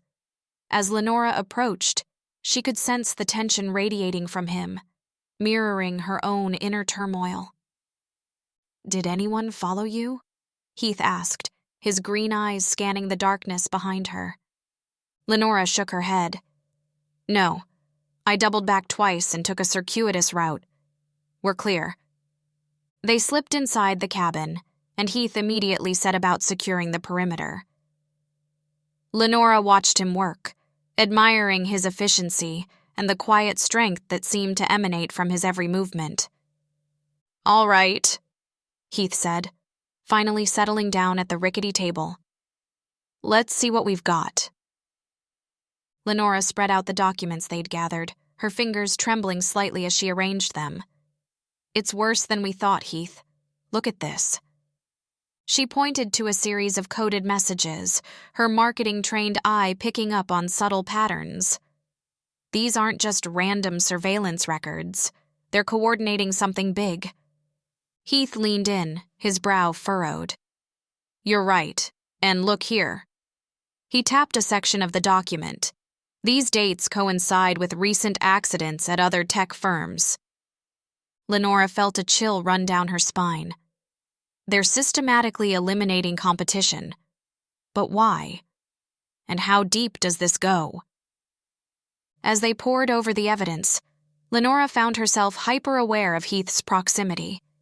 His scent, a mix of pine and something uniquely him, was both comforting and distracting.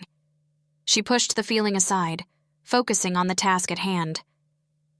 "We need to decrypt these files," Heath muttered, running a hand through his tousled hair. "I can use some of my software skills, but it'll take time."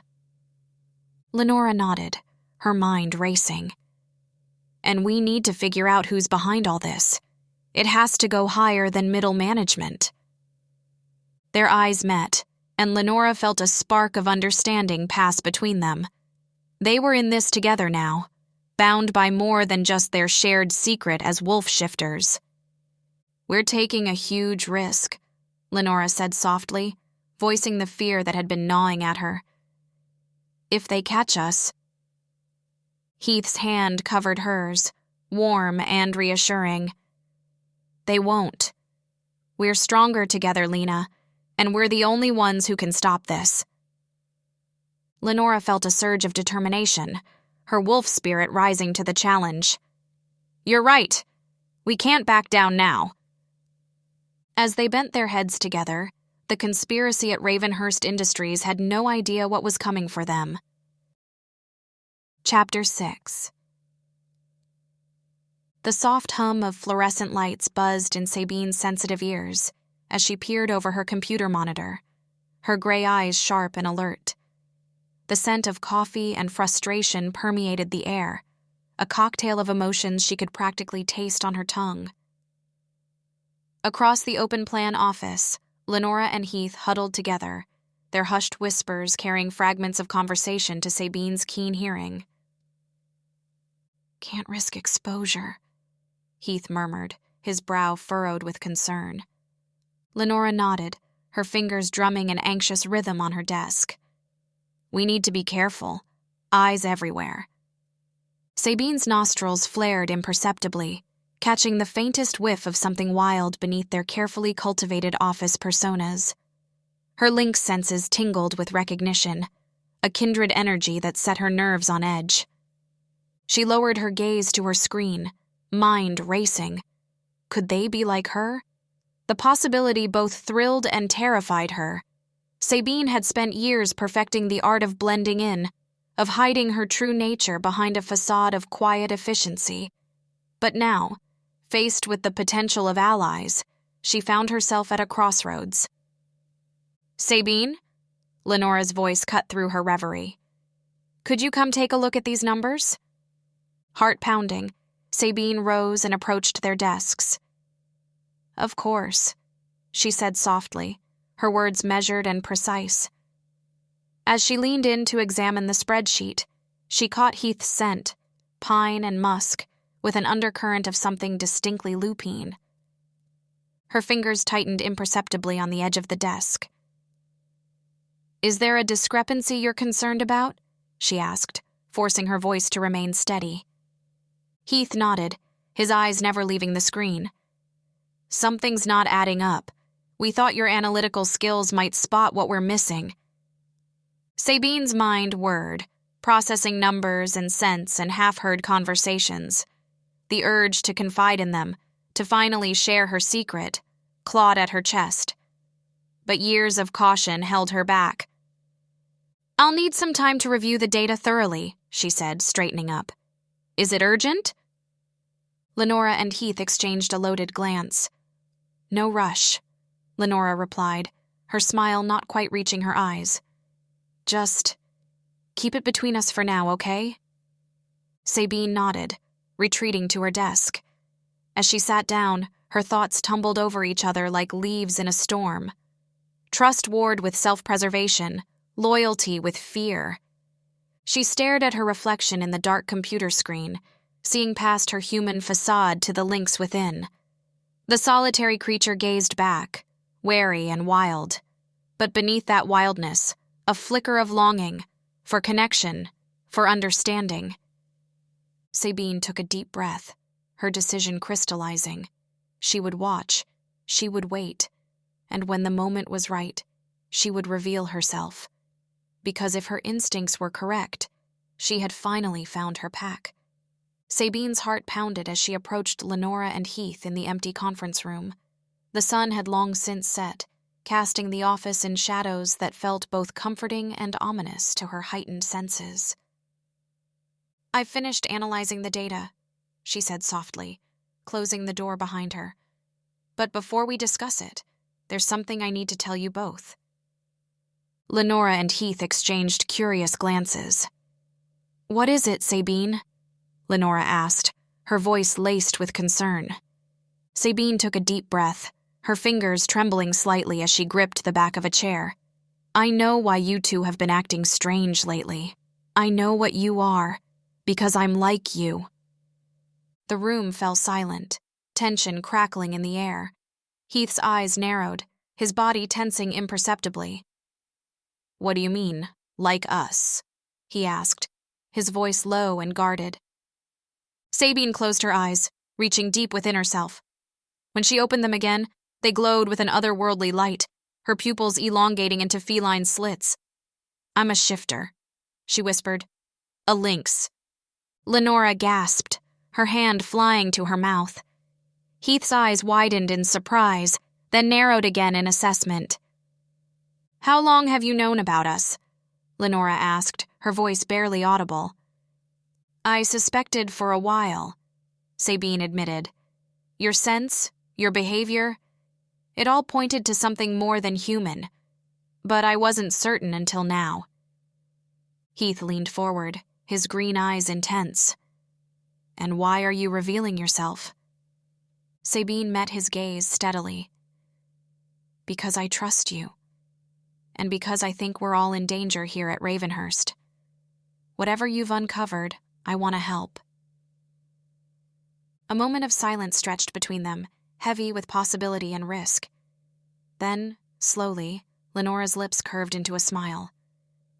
"Well," she said, "I think this calls for a proper introduction." Her form shimmered, and suddenly a sleek wolf stood where she had been. Heath followed suit, his larger wolf form materializing beside Lenora's. They both looked at Sabine expectantly. With a deep breath, Sabine let her transformation wash over her. In moments, a graceful lynx stood before the two wolves, her tufted ears alert, and her spotted coat gleaming in the dim light. As they shifted back to their human forms, a palpable sense of relief and camaraderie filled the room. Lenora reached out, squeezing Sabine's hand. "Thank you for trusting us," she said warmly. Heath nodded, a rare smile softening his features. "Welcome to the Pact, Sabine."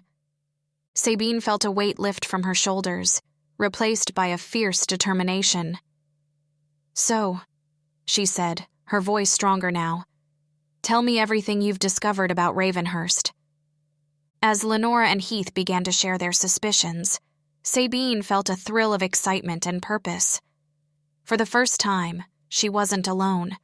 She had found her own kind. Sabine's fingers flew across her keyboard, her eyes darting between multiple screens as she sifted through layers of encrypted data. The soft glow of the monitors illuminated her face, casting eerie shadows across her furrowed brow. Lenora and Heath huddled close, their breaths held in anticipation. "There," Sabine whispered, her voice barely audible. "Look at this pattern in the employee records." Lenora leaned in, her sharp eyes scanning the information. It's a tracking system," she breathed, horror creeping into her voice. "They're monitoring shifter DNA." Heath's jaw clenched, his hands balling into fists. "Bastards," he growled softly. "They're using Ravenhurst as a honeypot to lure us in." Sabine's heart raced as the pieces fell into place.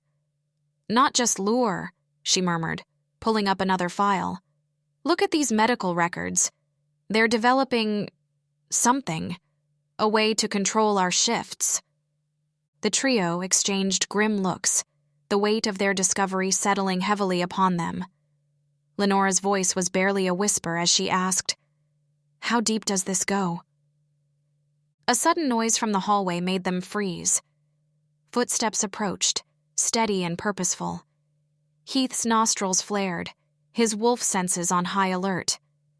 "Someone's coming," he hissed. Sabine's fingers danced across the keyboard, closing windows and erasing their digital footprints.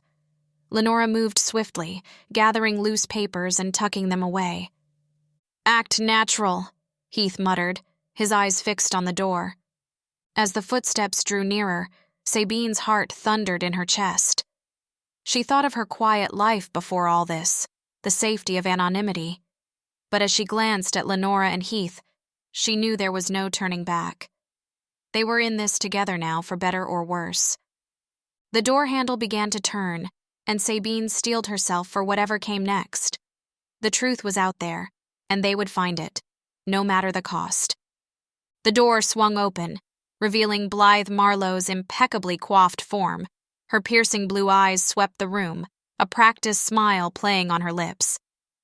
"Working late, I see," Blythe purred, her gaze lingering on each of them in turn. "Quite the dedicated team we have here." Lenora straightened, her voice steady despite the tension thrumming through her body. "Just wrapping up some loose ends on the Hawthorne account, Blythe. You know how it is." Heath leaned back in his chair, the picture of nonchalance. "Wouldn't want to disappoint the clients, would we?"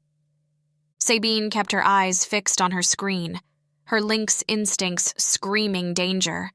She could feel Blythe's gaze boring into her, searching for any sign of deception. "Indeed," Blythe replied, her tone light but laced with suspicion.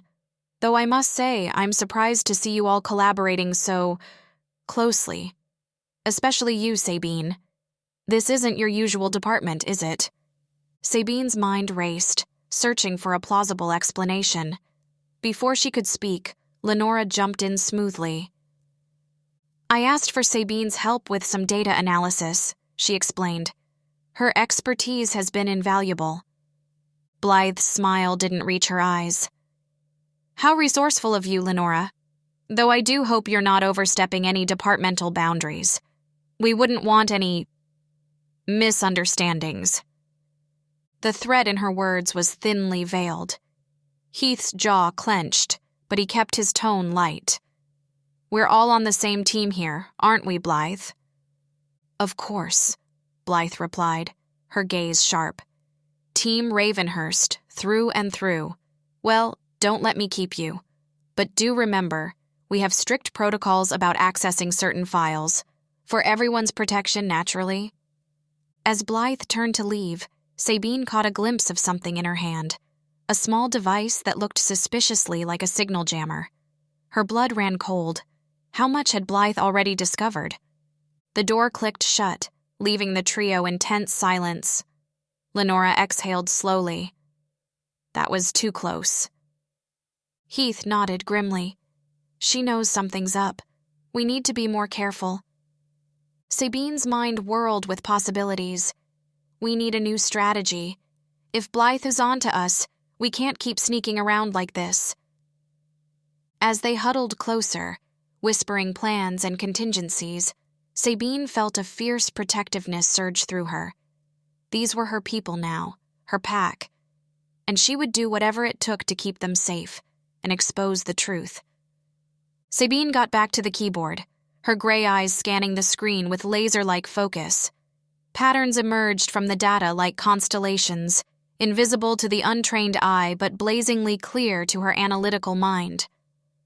"Look at this," she murmured, gesturing for Lenora and Heath to come closer. "I've cross-referenced employee transfer records with project budgets and security clearance levels. There's a distinct pattern of staff being shuffled between departments, always coinciding with spikes in funding for classified projects."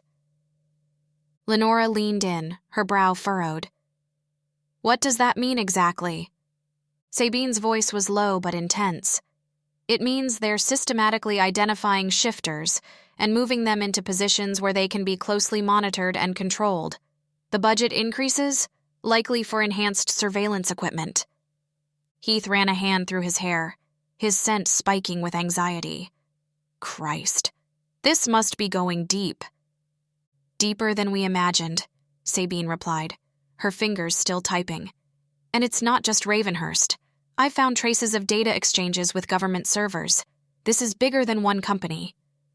Lenora's face paled. We're running out of time, aren't we? Sabine nodded grimly. Blythe's onto us. We need to act fast. Heath said, his energy palpable. But how? We can't just walk out with this information. Security's too tight. Sabine's thoughts raced, considering and discarding options. Then, an idea struck. What if we don't take the information out? What if we bring someone in? Lenora's eyes widened. You mean? A journalist, Sabine confirmed. Someone with the resources to protect themselves and the platform to expose this. We feed them information, guide them to the right places. Heath nodded slowly. It could work, but it's risky, if we're caught. We don't have a choice, Sabine said firmly. Every day we wait, more shifters may be at risk. We gotta do this. Lenora squared her shoulders. I have a contact at the Tribune. She's trustworthy and fierce. If anyone can handle this, it's her. As they huddled together, refining their plan in hushed whispers, Sabine felt a surge of determination. The stakes were higher than ever, but so was their resolve. The next morning, tension crackled through the air as Sabine, Lenora, and Heath arrived at Ravenhurst Industries. Sabine's lynx senses were on high alert, her ears catching every whisper, every footstep that echoed through the corridors. Remember, Lenora murmured, her voice barely audible. Act normal. We can't tip them off.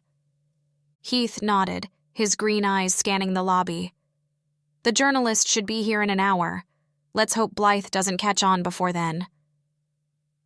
As they stepped into the elevator, Sabine's heart raced.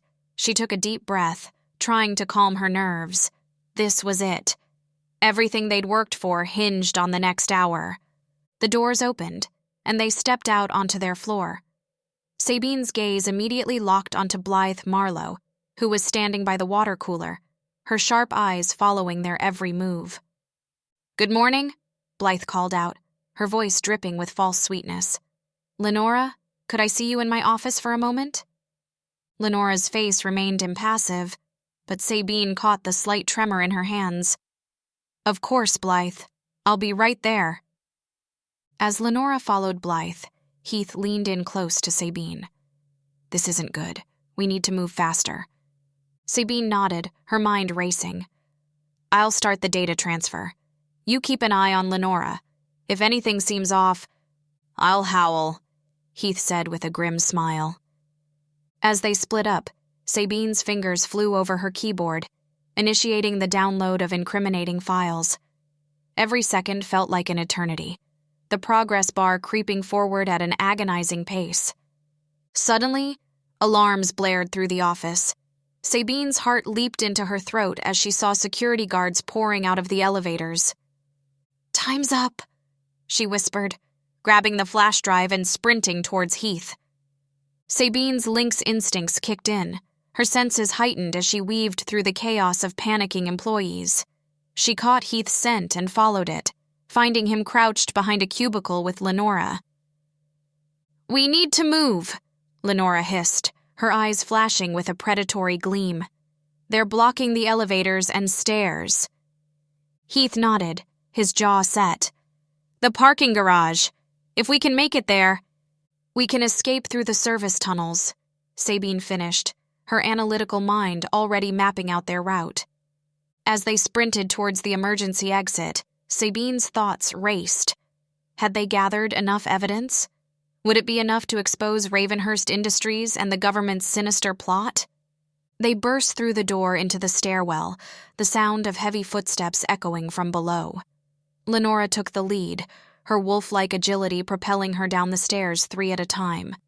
"We did it!" Sabine panted as they reached the parking level. "We actually did it!"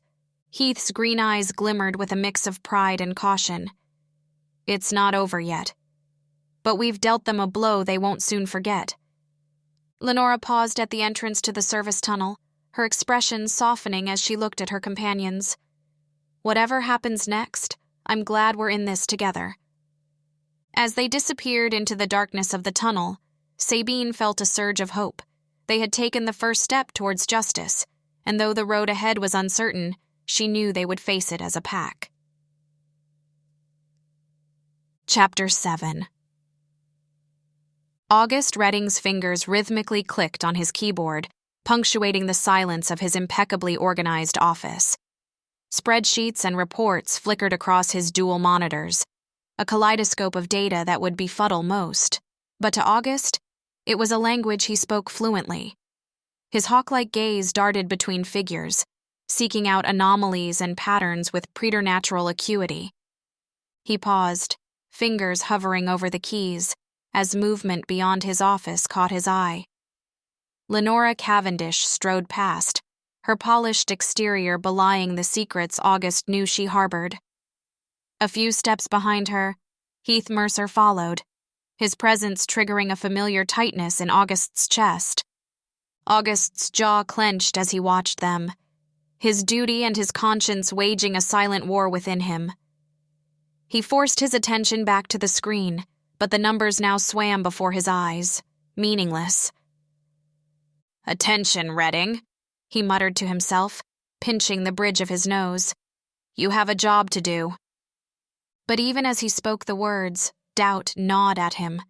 His gaze drifted back to the window, seeking out Lenora and Heath once more.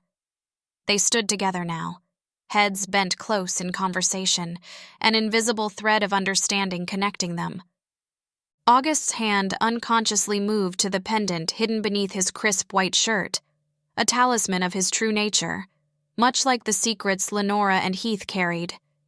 He closed his eyes, allowing himself a moment of vulnerability in the privacy of his office.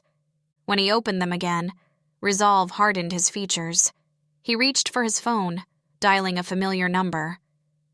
"Blythe," he said when his colleague answered, his tone carefully neutral. "I need to discuss the Cavendish and Mercer surveillance. Can you come to my office?"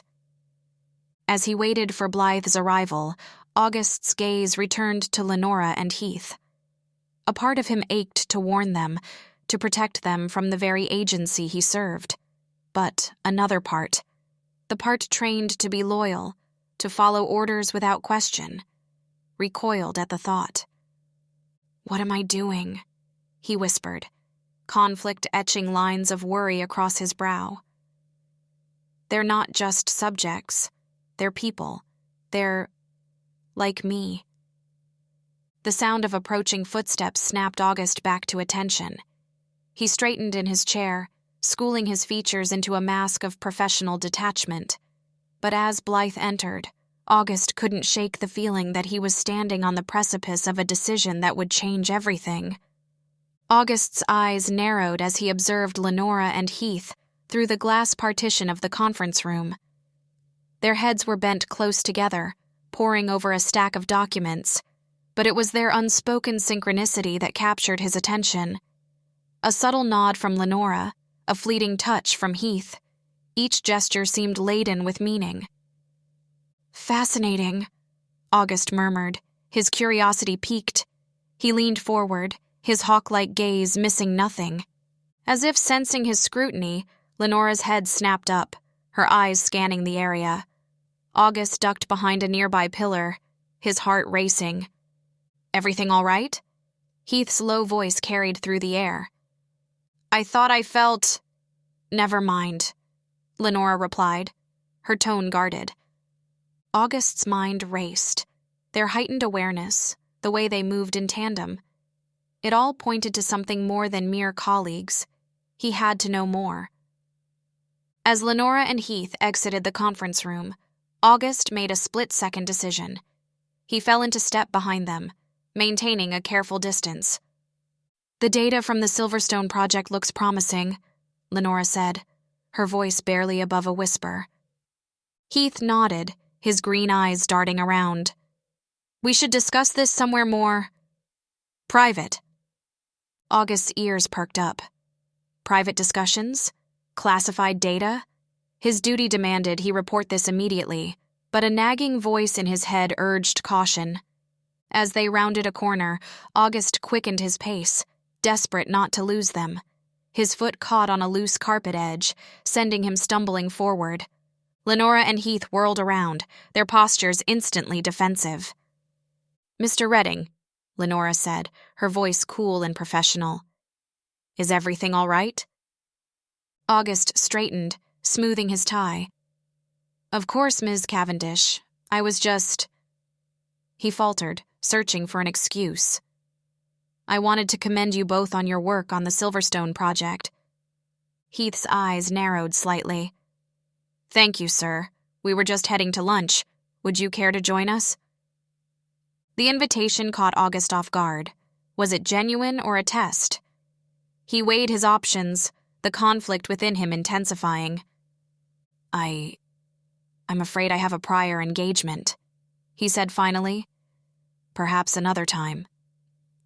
As he watched them walk away, August couldn't shake the feeling that he'd just missed a crucial opportunity. The mystery surrounding Lenora and Heath had only deepened, and with it, his resolve to uncover the truth, no matter the cost. August's heart raced as he retreated to a nearby alcove, his back pressed against the cool wall. He closed his eyes, taking deep breaths to steady himself. That was too close. The hawk within him bristled, urging him to take flight, to escape this dangerous game he found himself playing. When he opened his eyes, Lenora and Heath had disappeared around a corner. August's jaw clenched, frustration and curiosity warring within him. "Damn it," he muttered under his breath, running a hand through his meticulously styled hair. He stepped out of the alcove, his mind churning. The way Lenora and Heath had reacted, their instant vigilance, it spoke volumes. They were hiding something significant, something that could change everything. As August made his way back to his office, his steps heavy with indecision, a familiar voice crackled through his earpiece. "Agent Redding, status report?" August paused, his hand on the door knob to his office. The weight of his duty pressed down on him like a physical force. "Nothing substantial to report, sir," he replied, the lie tasting bitter on his tongue. "Subjects remain under observation." There was a pause on the other end. "Remember your mission, Redding. These shifters are a threat to national security. Your duty is clear." "Yes, sir," August responded automatically, even as doubt gnawed at him. He entered his office, closing the door behind him with a soft click. Sinking into his chair, August buried his face in his hands. "What am I doing?" he whispered to the empty room. Images flashed through his mind. Lenora's fierce protectiveness, Heath's haunted eyes, the unspoken bond between them. They weren't just subjects to be monitored. They were people. People with hopes, fears, and secrets. August lifted his head, his gaze falling on the framed photo of himself receiving a commendation for his service. The pride he once felt now felt hollow. "If I help them," he mused aloud, "I'm betraying everything I've worked for. But if I don't?" He trailed off, the consequences too dire to voice. The internal struggle raged on, loyalty and empathy locked in a fierce battle. As the afternoon sun cast long shadows across his office, August Redding found himself standing at a crossroads, the path ahead shrouded in uncertainty and danger. August's eyes drifted to the large window overlooking the city skyline. A flash of movement caught his attention, and he found himself drawn to the windowsill, where a pair of goldfinches had alighted. Their vibrant yellow plumage stood out against the stark gray of the surrounding buildings. He leaned closer, watching as the birds hopped along the ledge, their movements quick and precise. Spinus tristis, August murmured, the scientific name rolling off his tongue with practiced ease. American goldfinch. As he observed the birds, August felt a familiar sense of calm wash over him. The chaos of his internal struggle seemed to recede, if only for a moment. He recalled childhood afternoons spent with his grandfather, binoculars in hand, learning to identify each species by its unique characteristics. Freedom, August whispered, watching as one of the goldfinches spread its wings.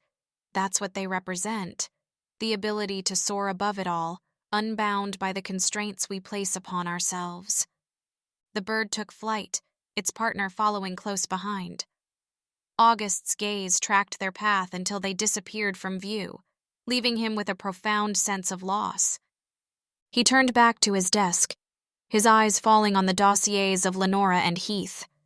They deserve that same freedom, he realized, his voice barely audible. To live without fear, without having to hide who they truly are. August's hands clenched into fists as he made his decision. I can't be a part of this anymore, he declared, resolve hardening his features. I won't be the chains that bind them. With trembling fingers, he reached for his secure phone, hesitating for just a moment before dialing a number he had memorized but never used. As it rang, August took a deep breath, steeling himself for what was to come. This is August Redding, he said, when the line connected. I need to speak with Lenora Cavendish and Heath Mercer. August approached the secluded corner of the Ravenhurst Industries cafeteria, where Lenora and Heath sat, their heads bent close in hushed conversation. He adjusted his tie, a nervous habit he'd never quite shaken, and cleared his throat softly. Ms. Cavendish, Mr. Mercer, he said, his voice low and controlled despite the tension coiling in his stomach. May I have a word with you both? Privately? Lenora's sharp eyes snapped up, narrowing as they met August's gaze. He could see the wariness there, the instinctive distrust of a wolf protecting her territory. Heath's posture stiffened, his hand inching closer to Lenora's on the table. What's this about, Mr. Redding? Lenora asked, her tone clipped and professional. August glanced around, hyper-aware of potential eavesdroppers. Not here, he murmured. Please, follow me. As they walked to an empty conference room, August's mind raced. How could he convince them of his sincerity? The weight of his decision pressed down on him, threatening to crush his resolve. Once inside, he shut the door and turned to face them. I know what you are, he said without preamble, watching as shock and then fear flickered across their faces. And I want to help you. Lenora's eyes flashed dangerously. I don't know what you're talking about, she growled, her fingers curling into fists at her sides. Heath stepped slightly in front of her, his voice low and threatening. Whatever you think you know, you'd better forget it. Now. August raised his hands in a placating gesture. Please hear me out. I'm not your enemy. I'm like you, a shifter, a hawk. He paused, letting the revelation sink in. And I've been working as a double agent, gathering intel on Ravenhurst's shifter experimentation program. Lenora's brow furrowed, skepticism warring with curiosity in her eyes. Why should we believe you? She demanded. This could easily be a trap. August's heart sank. How could he prove himself? He hadn't anticipated their complete distrust, though he should have. I understand your caution, he said softly. But I swear to you, I want to help expose this conspiracy. I can't stand by and watch as our kind is hunted and experimented on any longer. Heath's green eyes bore into August, searching for any sign of deception. If you're telling the truth, he said slowly, then you're taking an enormous risk by approaching us like this. August nodded, a wry smile tugging at his lips. I am. But it's a risk I'm willing to take. The alternative, continuing to be complicit in this horror, is unthinkable. Lenora and Heath exchanged a long look, seeming to communicate without words. August held his breath, knowing that everything hinged on this moment. Finally, Lenora turned back to him, her expression guarded but no longer openly hostile. "All right, Mr. Redding. We're listening. But know this. If we sense even a hint of betrayal, you'll wish you'd never crossed our path." August exhaled slowly, relief and trepidation mingling in his chest.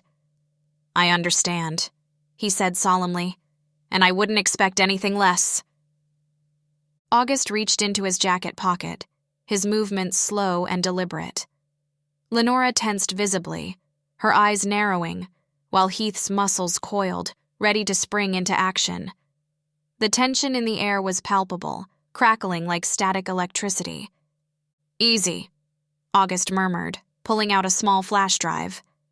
"This contains classified documents detailing Project Moonlight, the government's initiative to identify and control shifters." Lenora's sharp intake of breath was audible in the silence that followed. Her fingers twitched, clearly itching to grab the drive, but her caution held her back. "How do we know it's genuine?" Heath asked, his gravelly voice laced with skepticism. August met his gaze steadily. "Because I compiled it myself. It's part of my job to gather and analyze this data, but I can't stomach it anymore." He handed the drive to Lenora, who took it gingerly as if it might burn her. Her eyes widened as she plugged it into her laptop and began scrolling through the files.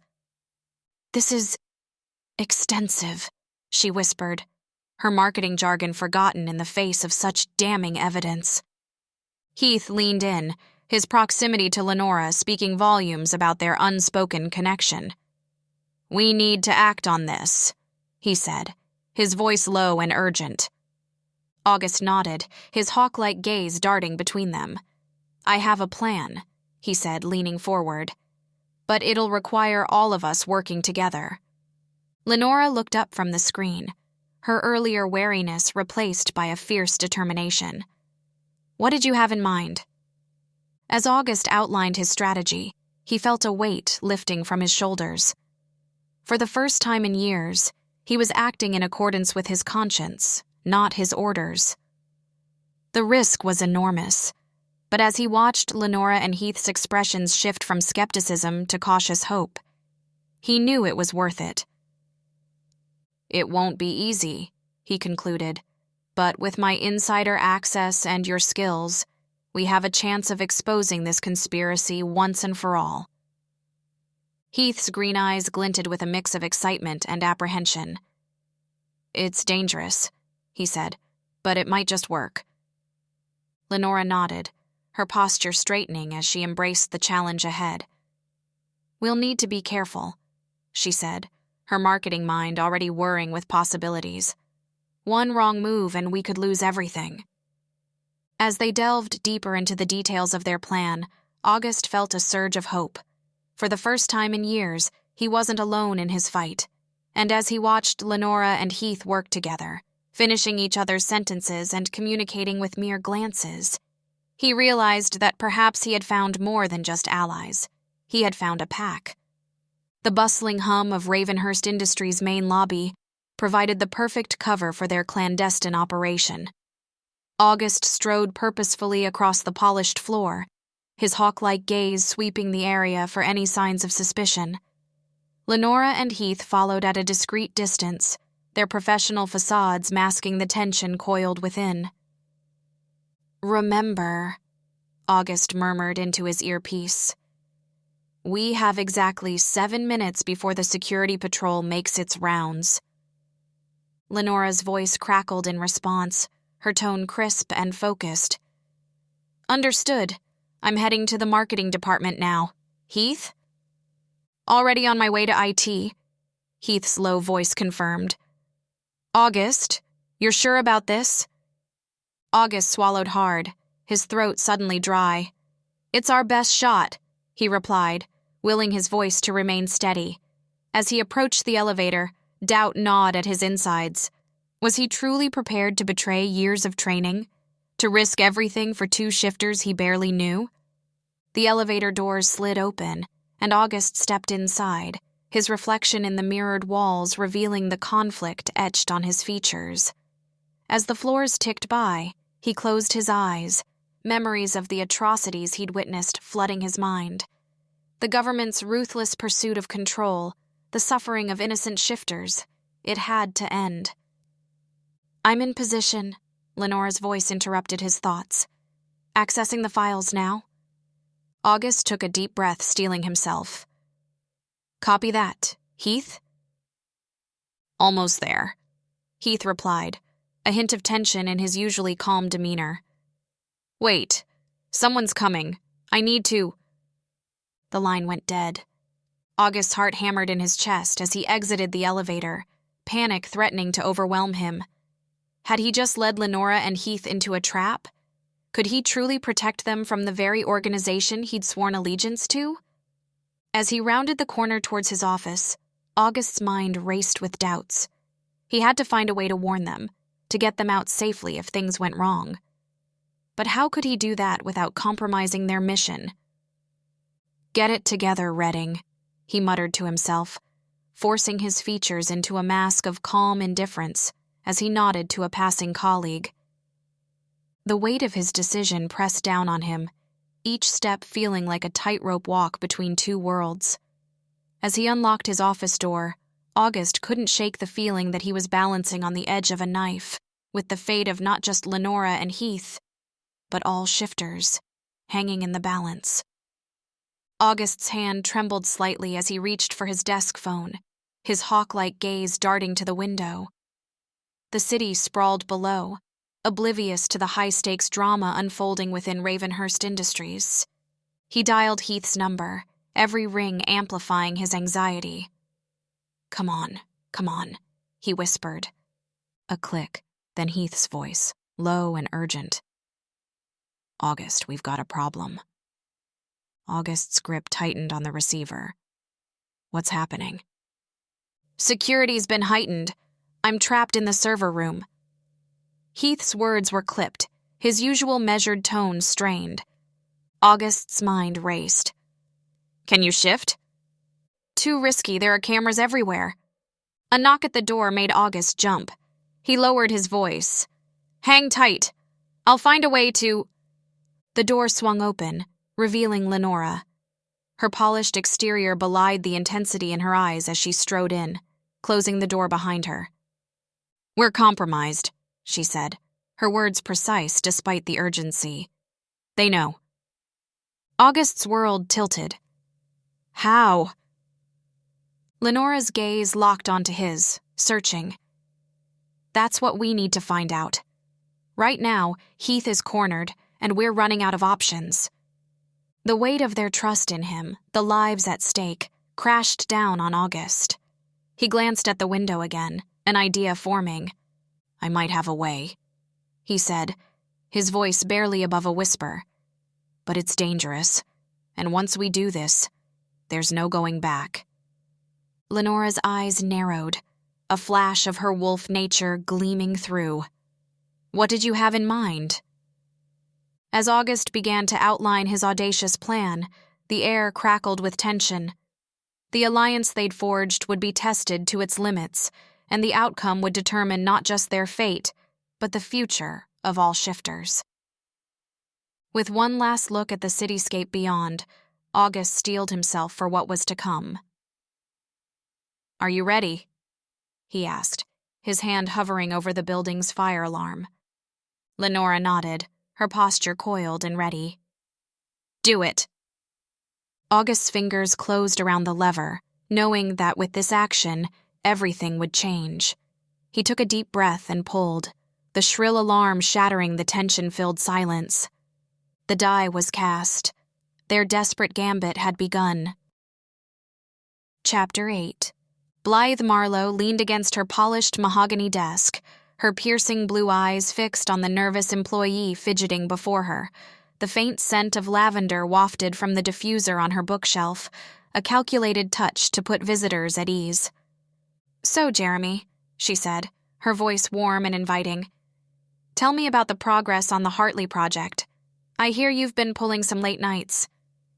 Jeremy's shoulders relaxed slightly. Oh yes, Ms. Marlowe. It's been quite demanding, but we're making headway. The team's really stepped up. Blythe nodded, her practiced smile never wavering. She could see the fatigue etched in the lines around Jeremy's eyes, the slight tremor in his hands as he clutched his portfolio. Perfect, she thought. Exhaustion makes for loose lips. That's wonderful to hear, she purred. Your dedication is admirable. How are you managing the work-life balance with such a demanding schedule? Jeremy hesitated, and Blythe saw her opening. She tilted her head sympathetically, her voice dropping to a confiding murmur. I know it can be challenging. My door is always open if you need to talk about any personal matters that might be affecting your work. The young man's resolve crumbled visibly. Well, to be honest, Ms. Marlowe, things have been tense at home. My wife doesn't understand why I'm always at the office. Blythe's eyes gleamed with triumph, even as she maintained her compassionate facade. This was exactly the kind of leverage she needed. As Jeremy continued to spill his personal troubles, Blythe's mind raced, plotting how to use this information to her advantage. I'm so sorry to hear that, Jeremy, she said, placing a comforting hand on his arm. Perhaps we should discuss some strategies to help you balance your responsibilities. Tell me, how have these late nights been affecting your work habits? As Jeremy launched into a detailed account of his daily routine, Blythe's inner voice purred with satisfaction.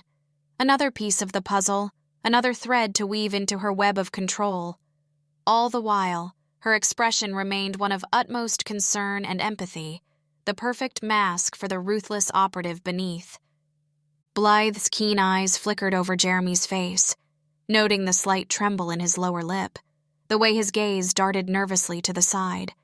She leaned in imperceptibly, her voice softening to match his vulnerable state. Jeremy, I can see this is weighing heavily on you, she murmured, her tone a soothing balm.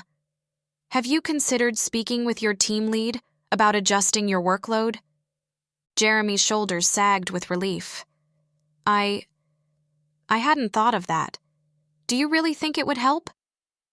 Blythe nodded encouragingly, even as her mind calculated the potential ripple effects of this suggestion. Absolutely. In fact, why don't you tell me a bit more about your current projects? I might be able to offer some additional insights.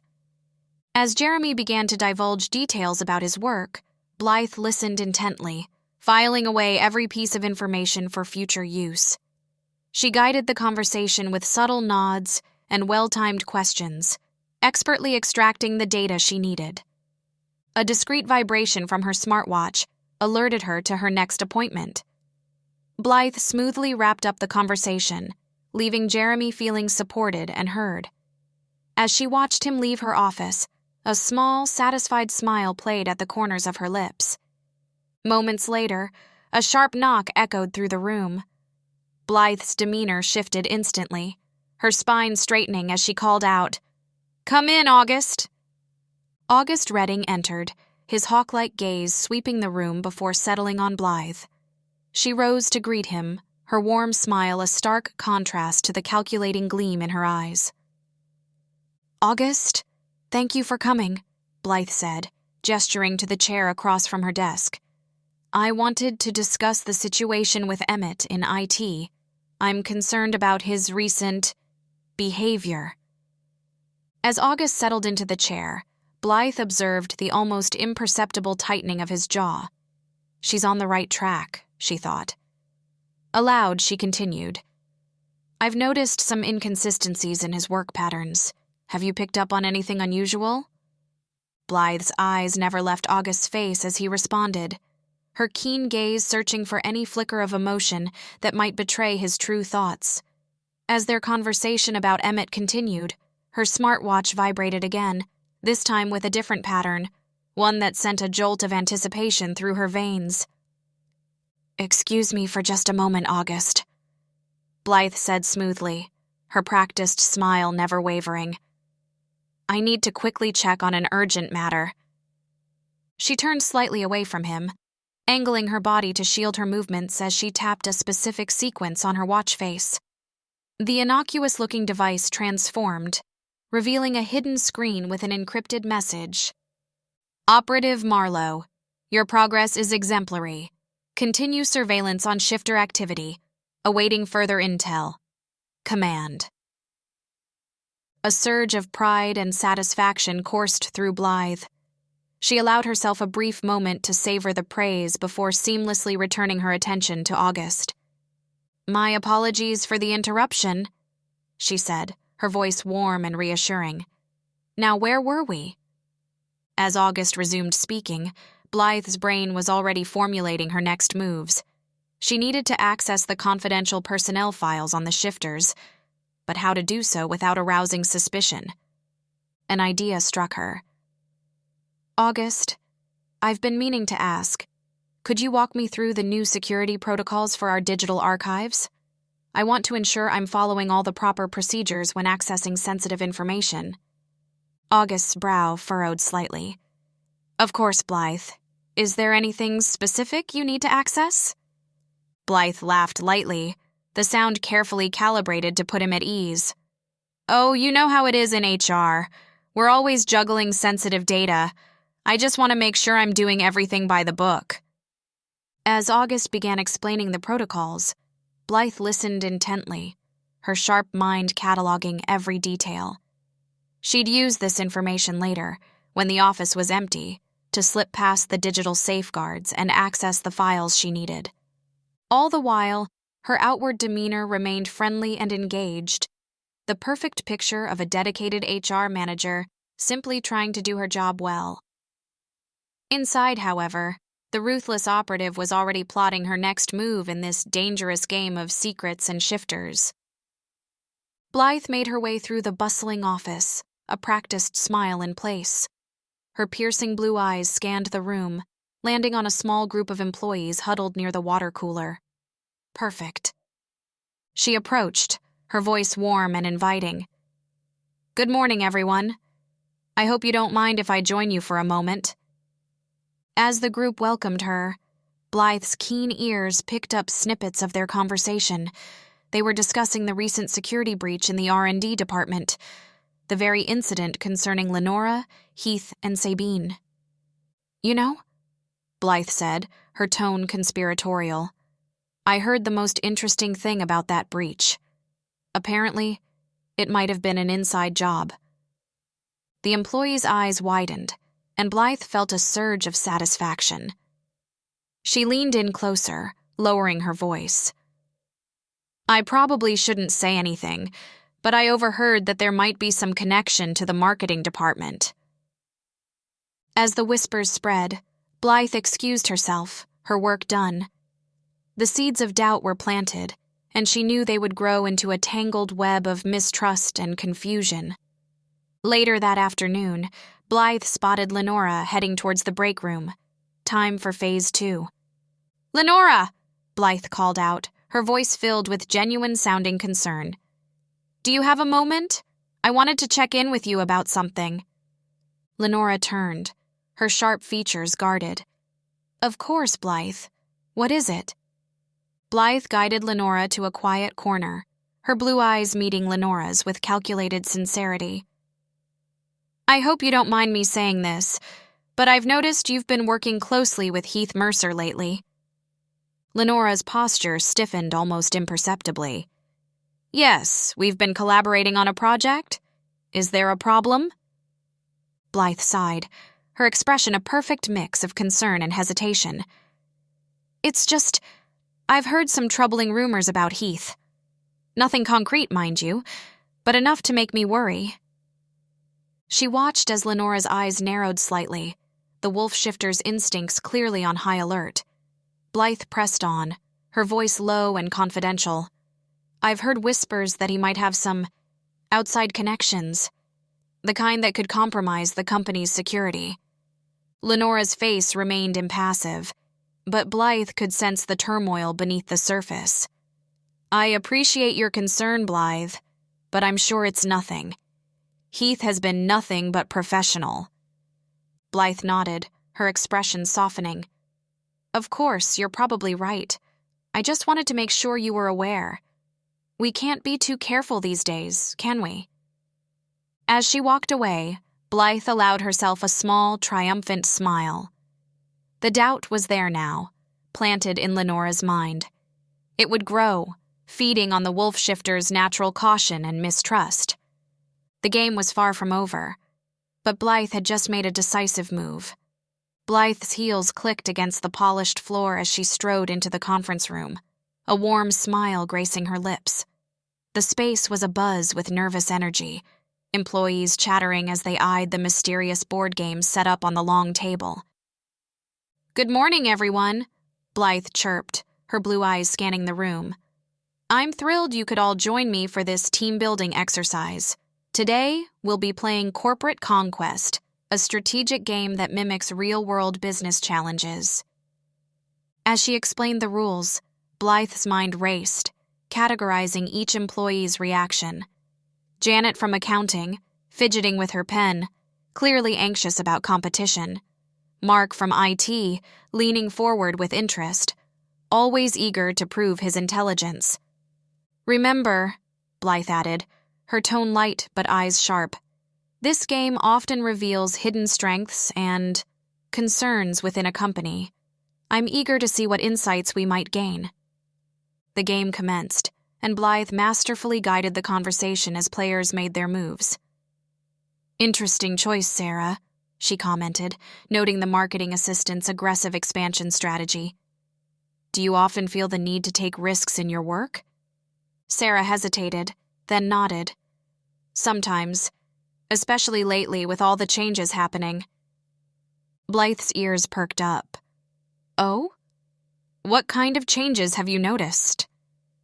As Sarah began to elaborate on recent office tensions, Blythe's practiced empathy masked her predatory interest. Each seemingly innocent question peeled back another layer, revealing the employee's fears, suspicions, and observations. 2 hours into the game, Blythe had amassed a wealth of information.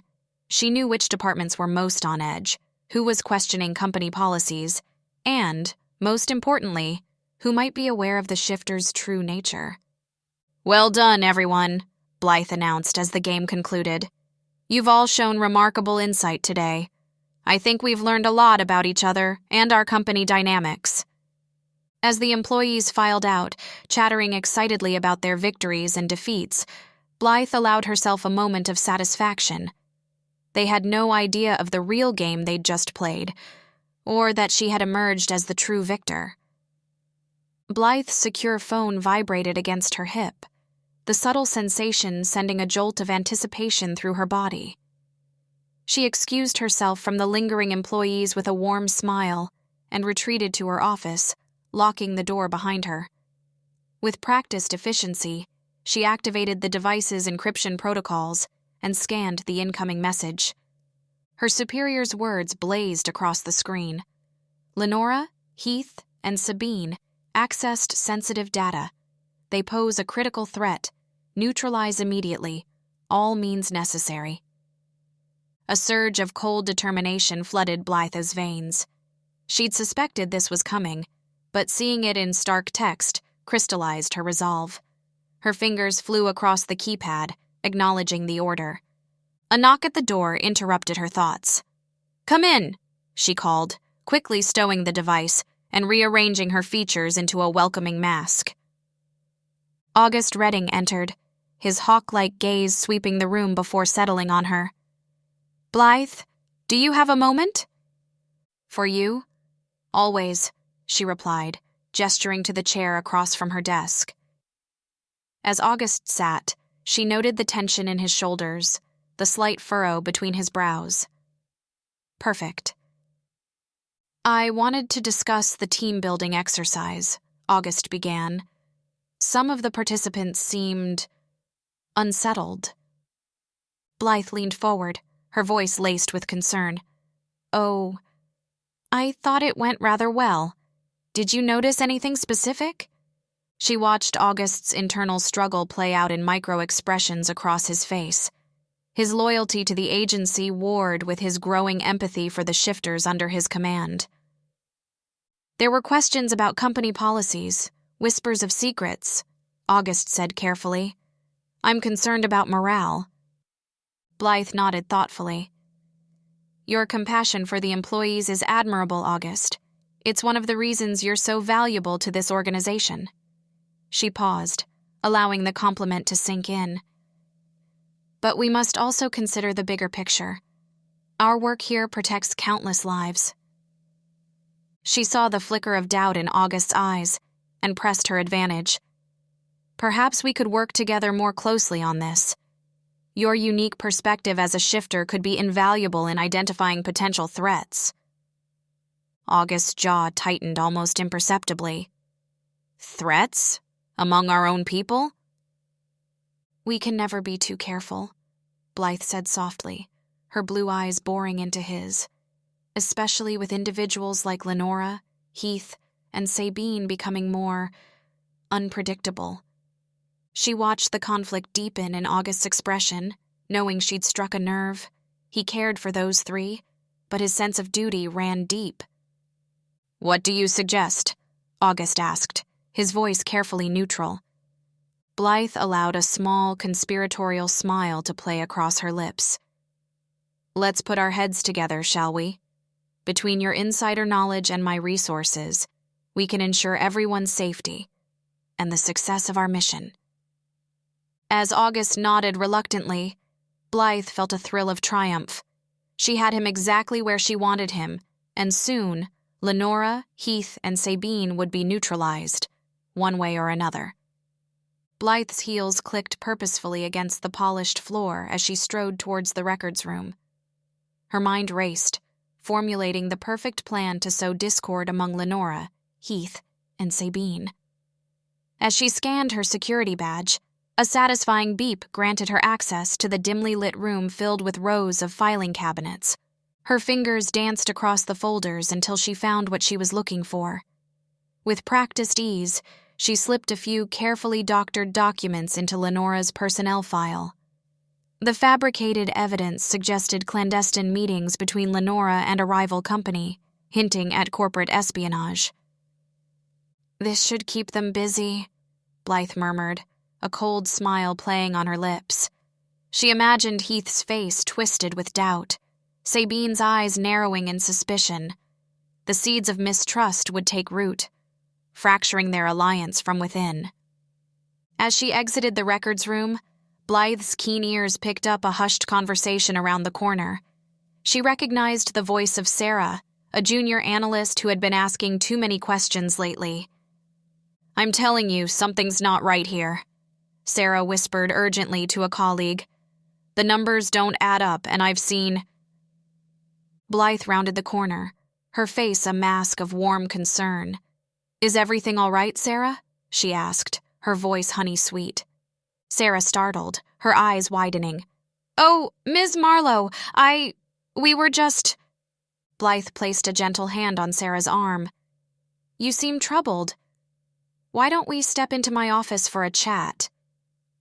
As they walked, Blythe was crafting the perfect mix of empathy and misdirection to quell Sarah's suspicions. She ushered the young woman into her office, closing the door with a soft click. Now, Blythe said, leaning forward with an expression of utmost sincerity. What's troubling you, Sarah? Blythe settled into her chair, her piercing blue eyes fixed on Sarah as the young analyst fidgeted nervously. The setting sun cast long shadows across the office, painting the room in hues of amber and crimson. As Sarah stumbled through her concerns, Blythe's mind whirred, calculating her next move. I understand your worries, Sarah, Blythe said, her voice a soothing balm. But I assure you, everything is above board. Those discrepancies you've noticed? They're part of a new accounting method we're implementing. Sarah's brow furrowed. But what about... A gentle chime from Blythe's computer interrupted them. Her eyes flicked to the screen, recognizing the encrypted message icon. I'm sorry, Sarah, but I have an urgent matter to attend to. Why don't we continue this discussion tomorrow? I promise I'll address all your concerns." As Sarah left, Blythe's practiced smile faded. She locked the door, drew the blinds, and activated the signal scrambler hidden beneath her desk. Her fingers flew across the keyboard, decrypting the message. The words that appeared made her breath catch. "Agent Marlowe, exceptional work. Your efforts have exceeded expectations. The subjects pose a greater threat than anticipated. You are hereby authorized to escalate neutralization procedures, by any means necessary, awaiting your confirmation." Control. Blythe's heart raced, a mixture of pride and excitement coursing through her veins. She had been waiting for this moment, the chance to truly prove her worth. Her thoughts turned to Lenora, Heath, and Sabine, the shifters who thought they could outsmart her. "You have no idea what's coming," she whispered, a predatory gleam in her eyes as she typed her response. Confirmation received, proceeding with extreme prejudice. As night fell over Ravenhurst Industries, Blythe began to plan. The real hunt was about to begin. Chapter 9. The soft glow of the desk lamp cast long shadows across Lenora's office, transforming the familiar space into a realm of secrets and whispers. Lenora leaned forward, her sharp features illuminated in the amber light as she fixed her gaze on Heath and Sabine. "What have you uncovered?" she asked, her measured tone barely concealing the urgency that thrummed beneath the surface. Heath's green eyes flickered with a mix of determination and caution. "I've been tracking Marcus Blackwood's movements," he said, his voice low and controlled. "He's been having frequent meetings with individuals outside the company, always in secluded locations." Lenora's heart quickened, but she kept her expression neutral. Marcus had always struck her as overly ambitious, but this hinted at something far more sinister. Sabine leaned in, her graceful movements belying the intensity in her gray eyes. "I've noticed irregularities in the financial reports," she murmured, "large sums of money being funneled through shell companies. It's subtle, but the pattern is there." Lenora's mind raced, piecing together the fragments of information. The weight of her dual identity, corporate executive and wolf shifter, pressed down on her shoulders. How deep did this conspiracy run? And how many of their kind were at risk? "We need to divide our efforts," Lenora said, her words cutting through the tense silence. "Heath, I want you to use your contacts within the company. Discreetly gather any information you can about Marcus and his associates." Heath nodded, a flicker of determination crossing his face. Lenora felt a surge of gratitude for his unwavering loyalty, even as she sensed the caution that still lingered in his demeanor. The loss of his pack had left deep scars, ones that might never fully heal. Turning to Sabine, Lenora continued, "I need you to dive deeper into the data. Look for any patterns or anomalies that might connect to what we've discovered so far. Your analytical skills will be crucial here." Sabine's eyes gleamed with quiet confidence. "I'll start cross-referencing the financial data with employee records and project timelines," she said softly. "If there are connections to be found, I'll uncover them." As Lenora watched her allies, a mix of emotions swirled within her. Pride in their capabilities, fear for the dangers they faced, and a fierce protectiveness that threatened to overwhelm her carefully maintained control. They were more than just colleagues now. They were Pact in all but name. "We're treading on dangerous ground," Lenora warned, her voice barely above a whisper. "Whatever we uncover, we must proceed with the utmost caution. The stakes are too high for mistakes." Heath and Sabine nodded solemnly, the weight of their mission settling over the room like a heavy shroud. As they began to discuss the finer details of their plan, Lenora's gaze drifted to the window, where the waning moon hung low in the sky. A silent prayer formed in her heart, for strength, for wisdom, and for the safety of all those who shared her hidden nature. The conspiracy that threatened their kind loomed large, But in this moment, surrounded by allies she trusted with her life, Lenora felt a flicker of hope. Together they would unravel the truth, no matter the cost.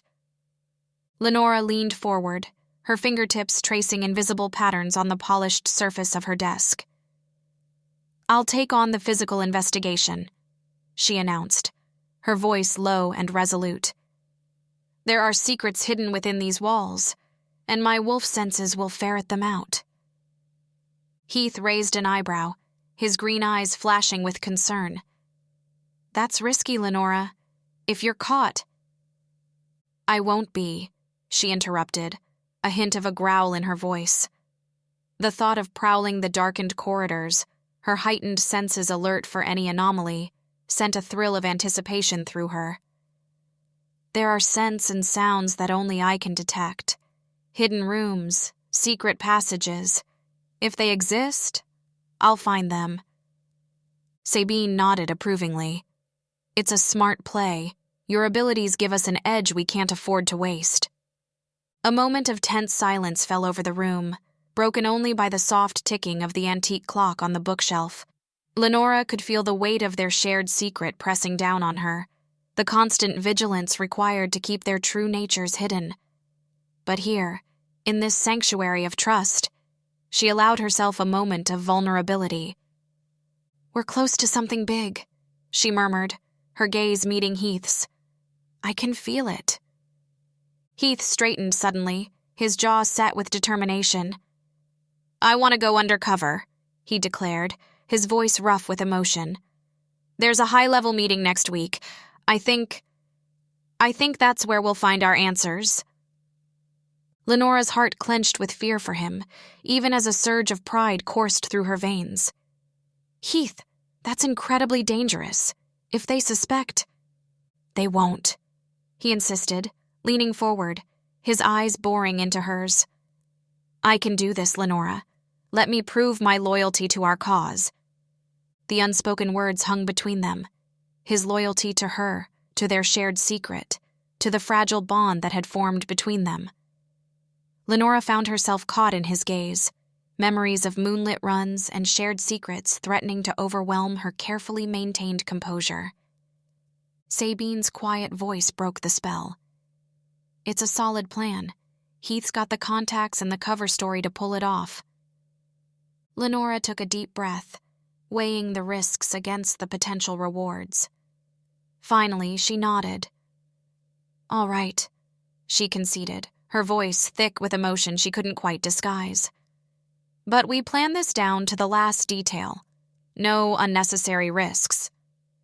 Heath's answering smile was fierce and grateful. "Thank you for trusting me with this," he said softly. As they began to outline the specifics of Heath's undercover operation, Lenora couldn't shake the feeling that they were standing on the precipice of something monumental. The soft glow of the laptop screen illuminated Sabine's face, casting shadows that accentuated her sharp features. She took a sip of her steaming chamomile tea, the warmth seeping into her bones as she hunched over her keyboard, fingers flying across the keys with practiced precision. "Come on, show me your secrets," Sabine muttered, her gray eyes scanning the rows of data before her. The quiet hum of the computer and the gentle tapping of keys filled the otherwise silent office. Sabine's mind raced as she cross-referenced employee records with project assignments, searching for any anomalies that might hint at a connection to the covert government agency. Her lynx instincts, always alert for the slightest rustle in the underbrush, now focused on hunting through the digital wilderness of Ravenhurst Industries databases. A soft ping from her computer drew her attention. "What's this?" she whispered, leaning in closer. A series of irregular financial transactions caught her eye, linked to a project code she didn't recognize. As Sabine delved deeper into the mystery, her sensitive ears picked up the faint sound of paw pads on polished floors. She allowed herself a small smile, knowing Lenora was out there, prowling the halls in her wolf form. Meanwhile, Lenora's lupine body moved with fluid grace through the darkened corridors of Ravenhurst Industries. Her heightened senses were on full alert, nostrils flaring as she caught the lingering scents of the day's activities, a mixture of perfumes, cleaning products, and the unmistakable odor of human stress and ambition. Something's not right here, Lenora thought, her wolf instincts bristling. A faint, unfamiliar scent tickled her nose, almost metallic in nature. She followed it, her padded feet silent on the floor as she wound her way through the maze-like hallways. If I were hiding something, where would I put it? She mused, her keen eyes scanning the walls for any signs of hidden compartments or concealed doors.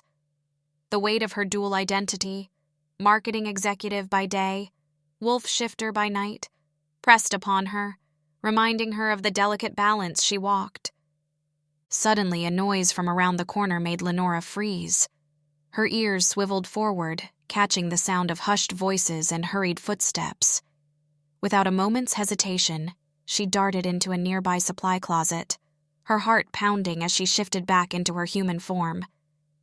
As the footsteps drew closer, Lenora's mind raced. Who could be here at this hour, and what are they hiding? She held her breath, acutely aware of her vulnerability in this moment. The voices passed by, fading into the distance, but the tension lingered in the air like a tangible presence. Lenora emerged from the closet, her human senses dulled compared to her wolf form, but still sharp enough to detect the lingering scent of whoever had just passed by.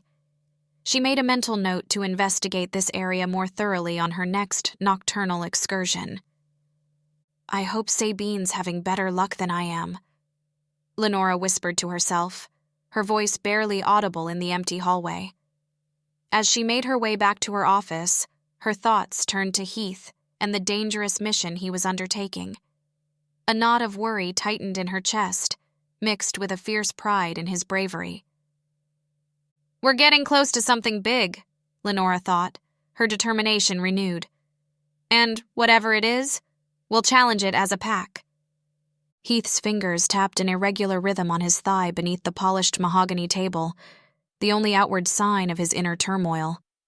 The boardroom buzzed with the low murmur of executives, their designer suits and carefully cultivated personas, a stark contrast to the primal energy coursing through his veins.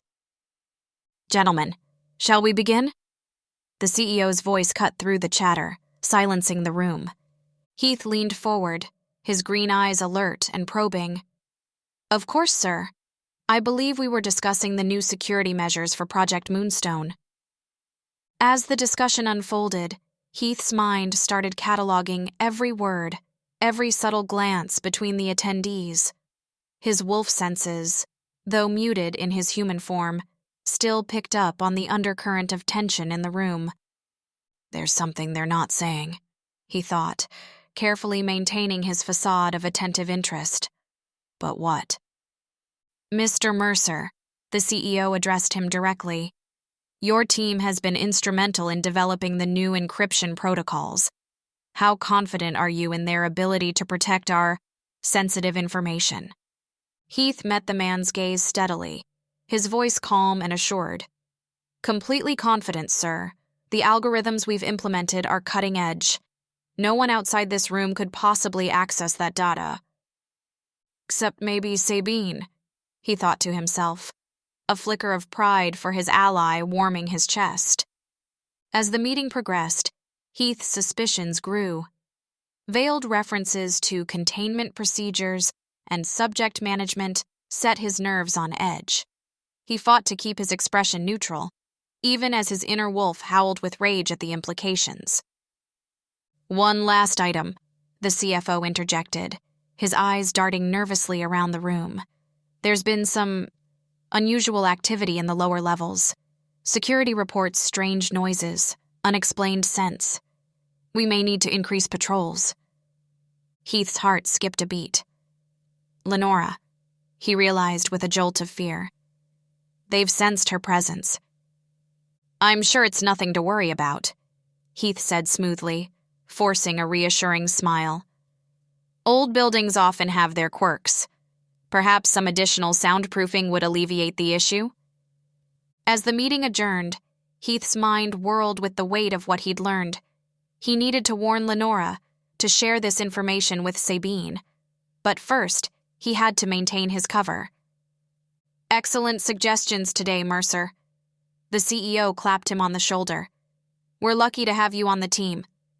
Heath nodded, suppressing a shudder at the man's touch. "Thank you, sir. I'm honored to be part of such important work." The words tasted like ash in his mouth. Lenora's sensitive nose twitched as she prowled the dimly lit corridors of Ravenhurst Industries. Her wolf form moved silently, paws padding noiselessly on the polished floors. A faint, unfamiliar scent caught her attention, leading her deeper into the labyrinthine building. As she rounded a corner, her keen eyes spotted an anomaly, a bookshelf that seemed slightly out of place. Lenora's heart raced as she shifted back to her human form, her fingers tracing the edge of the shelf. With a soft click, it swung open, revealing a hidden door. "Gotcha," she whispered, her voice barely audible. Cautiously, Lenora pushed the door open, her senses on high alert. The room beyond was bathed in the soft glow of computer monitors, filled with blinking lights and humming equipment. File cabinets lined the walls, their contents a mystery that made her pulse quicken.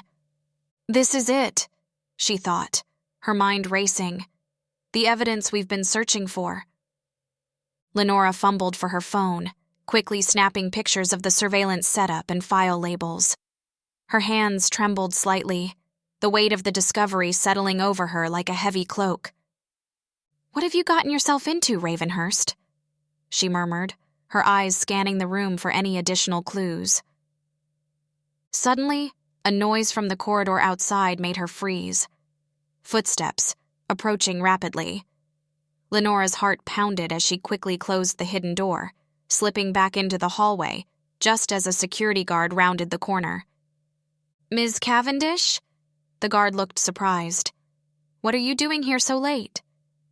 Lenora forced a calm smile, her voice steady despite the adrenaline coursing through her veins. "Just working on a last-minute project. You know how it is in marketing. The job's never done." As she made her way back to her office, Lenora's mind whirled with the implications of what she'd discovered. She needed to share this with Heath and Sabine immediately.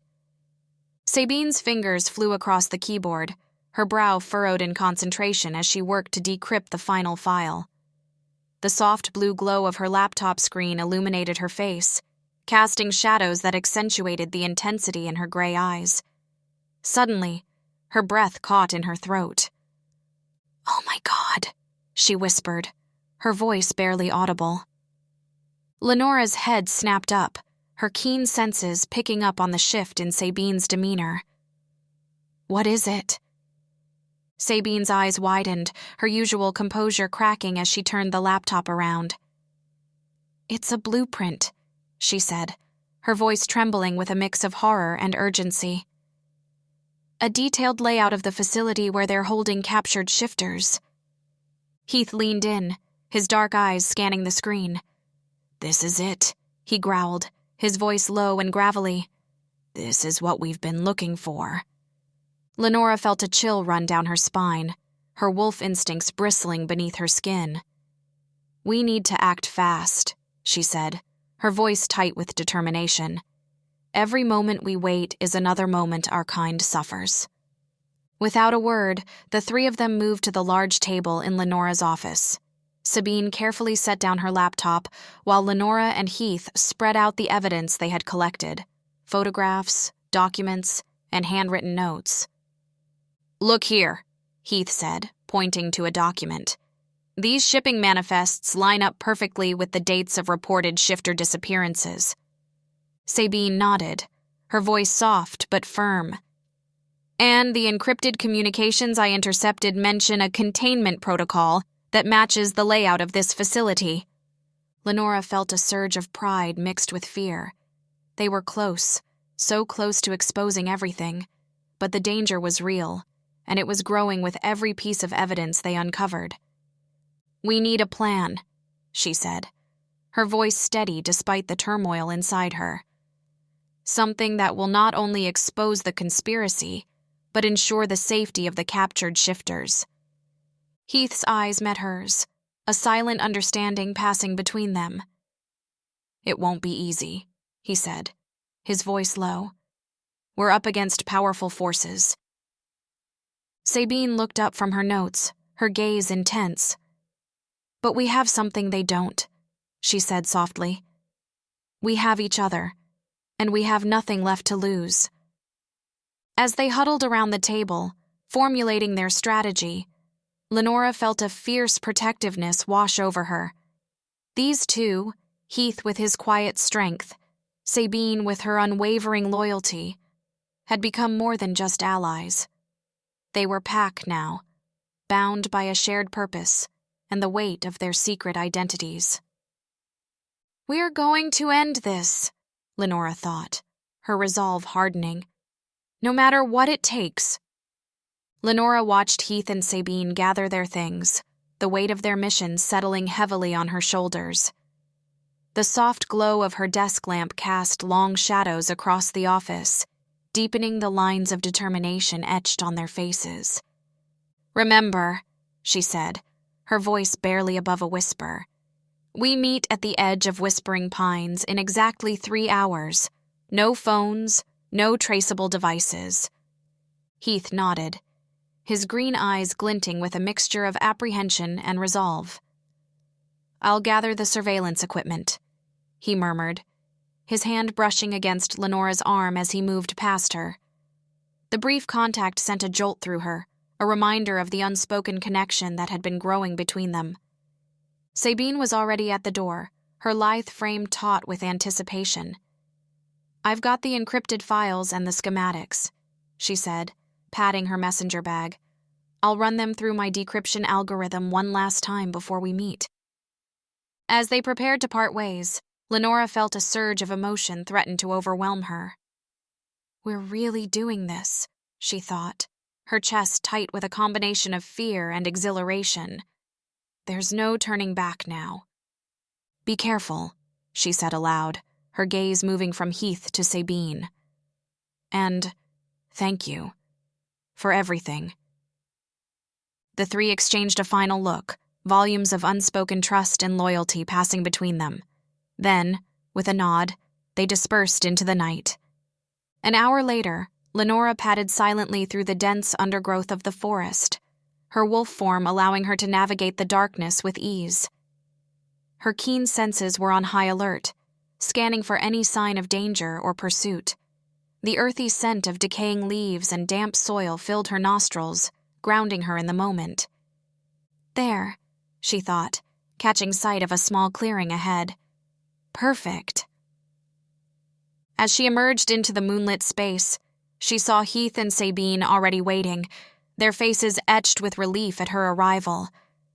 Lenora shifted back to her human form, the transformation sending a ripple of energy through her body.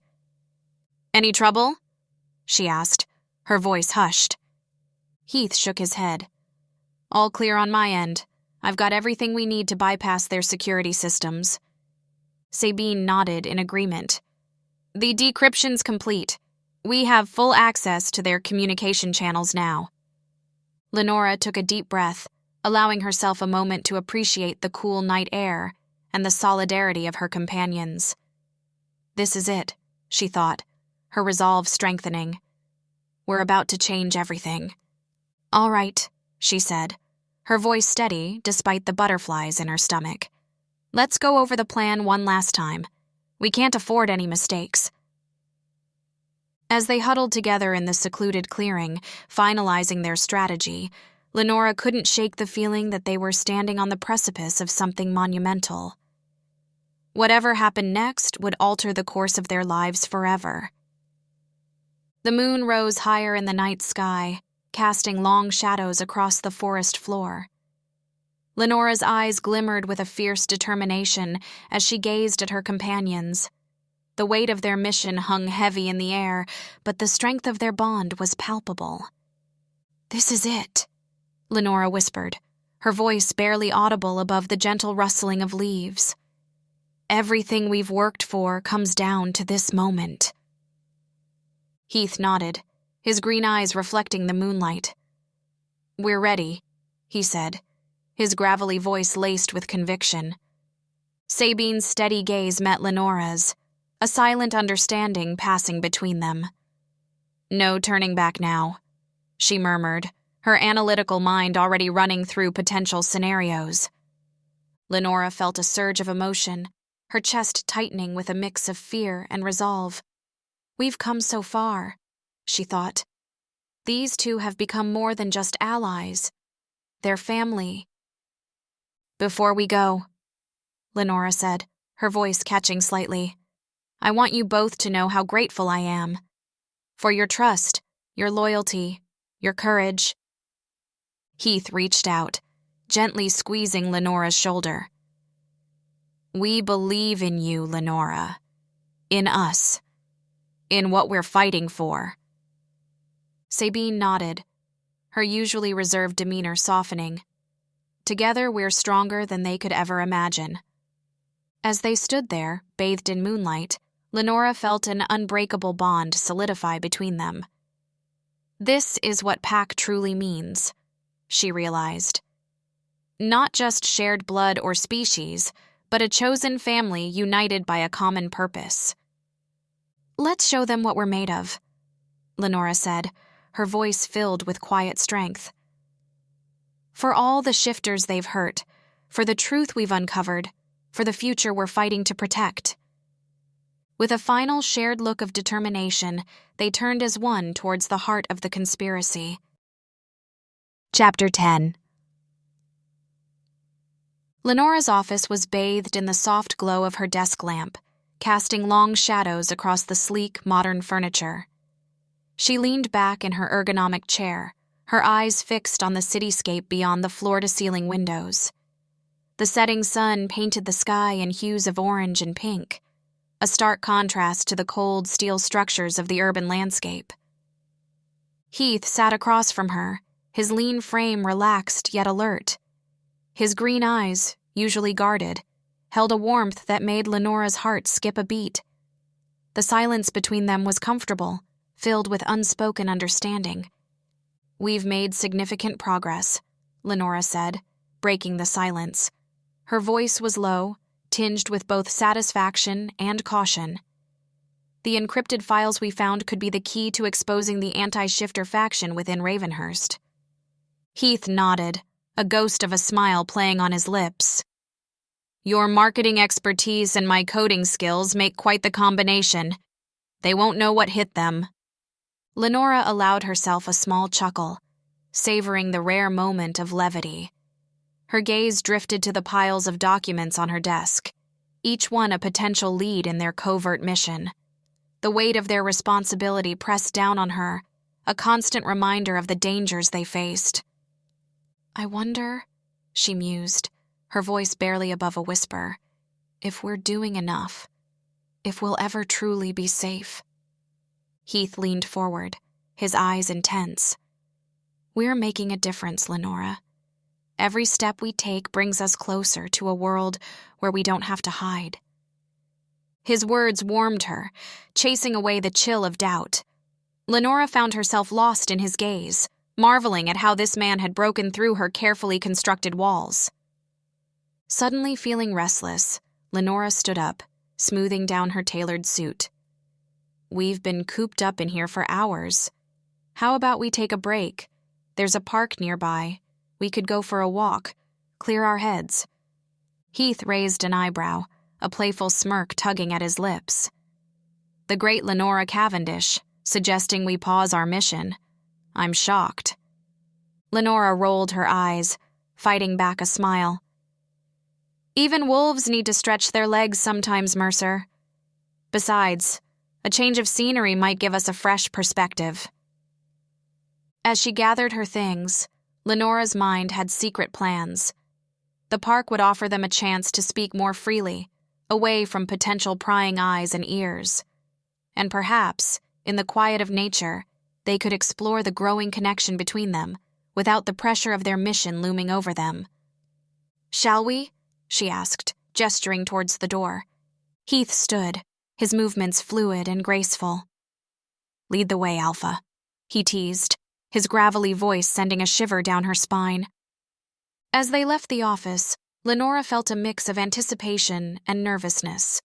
In the park, away from the corporate facade, they would be just Lenora and Heath, two souls drawn together by fate and a shared secret.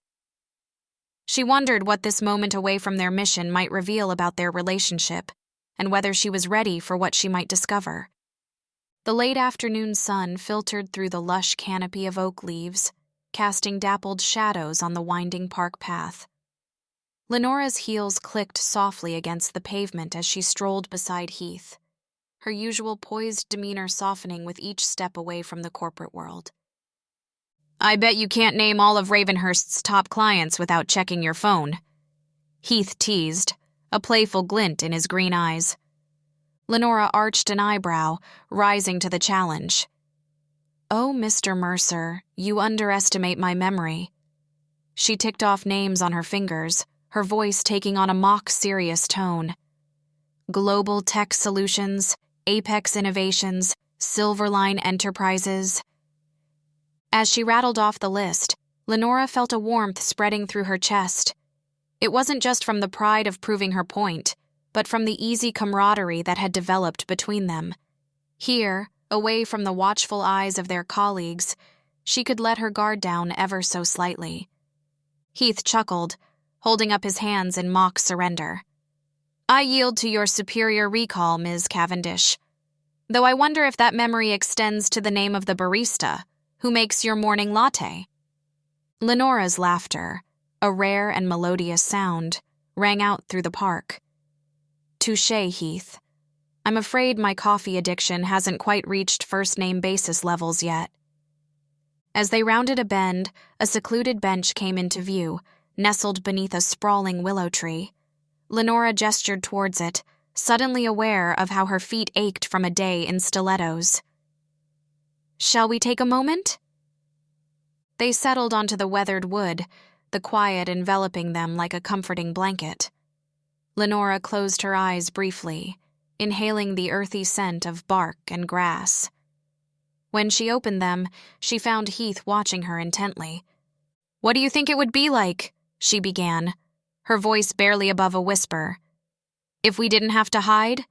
If we could run free under the moon without fear of discovery?" Heath's expression grew pensive, his jaw tightening slightly.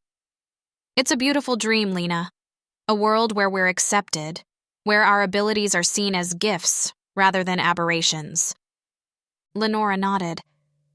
"We could use our strengths openly, contribute to society in ways humans can't even imagine. No more living in shadows, no more lies." "But the path to that future," Heath cautioned, his voice tinged with the weight of past losses. "It's fraught with danger. We'd be exposing ourselves, risking everything we've built." Lenora reached out, her fingers hovering just shy of touching Heath's arm. The gesture, though uncompleted, spoke volumes about her growing trust in him. "That's why we need to be smart about it. Use our positions at Ravenhurst, gather allies, change minds from within." As they sat there, sharing whispered dreams and cautious hopes, Lenora felt a shift in the air between them. The connection that had been slowly building since they discovered each other's true nature seemed to deepen, rooting itself in shared aspirations and unspoken understanding. Lenora's hand finally bridged the gap, her fingers gently intertwining with Heath's. The warmth of his skin sent a ripple of electricity through her, and she marveled at how such a simple touch could convey so much. Her sharp green eyes locked with his, searching for any hint of hesitation, but found only a reflection of her own longing. "Heath," she whispered, her voice catching slightly. "I never thought I'd find someone who understands, who sees me for who I truly am." He squeezed her hand, his thumb tracing small circles on her skin. "Lena," he murmured, his usual guarded demeanor softening. "You've awakened something in me I thought was lost forever." A gentle breeze rustled the leaves above them, carrying with it the rich, earthy scent of the forest. Lenora inhaled deeply, her heightened senses catching the subtle notes of pine and wildflowers. It reminded her of moonlit runs and the freedom of her wolf form. Heath leaned in slightly, his eyes never leaving hers. "Do you feel it?" he asked softly. "The promise of something new?" Lenora nodded, her heart racing. It's like the whole world is holding its breath, she thought, anticipation building within her. As if drawn by an invisible force, they moved closer. Lenora's gaze flicked to Heath's lips, then back to his eyes, seeking permission. With a barely perceptible nod, he closed the distance between them. Their lips met in a soft, tentative kiss. It was gentle at first, a mere whisper of contact, but it quickly deepened. Lenora's free hand found its way to Heath's chest, feeling the strong, steady beat of his heart beneath her palm. The kiss seemed to last both an eternity and a mere heartbeat, sealing their unspoken commitment to each other and the future they dreamed of building. As they slowly pulled apart, Lenora's mind whirled with a mix of elation and cautious hope. What now? She wondered, searching Heath's face for answers. Lenora's cheeks flushed as she gazed into Heath's emerald eyes, her breath catching in her throat. The intensity of emotion coursing through her veins was almost overwhelming. "Heath," she whispered, her voice trembling slightly. "I've never felt this way before. It's like I've found my pack again." Heath's expression softened, a mixture of vulnerability and determination crossing his features. "Lenora," he began, his gravelly voice low and intimate, "you've awakened something in me I thought was lost forever. I promise you, no matter what comes our way, I'll be by your side.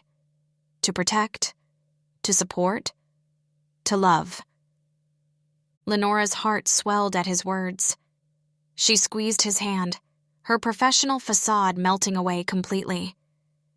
"And I vow to stand with you, Heath, through every challenge, every triumph. We're stronger together." As they continued their stroll, the path opened up to reveal a sun-drenched clearing. Lenora gasped softly, mesmerized by the golden light filtering through the trees. Without a word, Heath gently tugged her hand, leading her into the open space. "It's beautiful," Lenora murmured, her marketing executive persona momentarily forgotten as she drank in the serene beauty around them. She thought of how different this moment was from the bustling corporate world she navigated daily. Yet how right it felt. Heath's thumb traced small circles on the back of her hand. "Not as beautiful as you," he said, a hint of playfulness in his tone. Lenora rolled her eyes, but couldn't suppress her smile. "Smooth talker," she teased, bumping his shoulder with hers. But inwardly, she reveled in the easy affection between them, so unlike the guarded interactions she was accustomed to. As they stood in the clearing, bathed in the warm glow of the setting sun, Lenora felt a sense of peace wash over her. For once, she didn't feel the need to hide or pretend. Here, with Heath, she could simply be. Their eyes were drawn to a vibrant patch of wildflowers nestled in the center of the clearing. Without a word, they moved towards it, kneeling down in unison. Lenora's fingers brushed against the delicate petals, marveling at their resilience. "They're like us," Heath murmured, his voice low and thoughtful. "Thriving in secret, beautiful in their own right." Lenora nodded, her throat tight with emotion. "Heath," she whispered, her professional veneer completely stripped away. "I never thought I'd find someone who understands, who sees me for who I truly am." He turned to her, green eyes intense. "I see you, Lenora. All of you."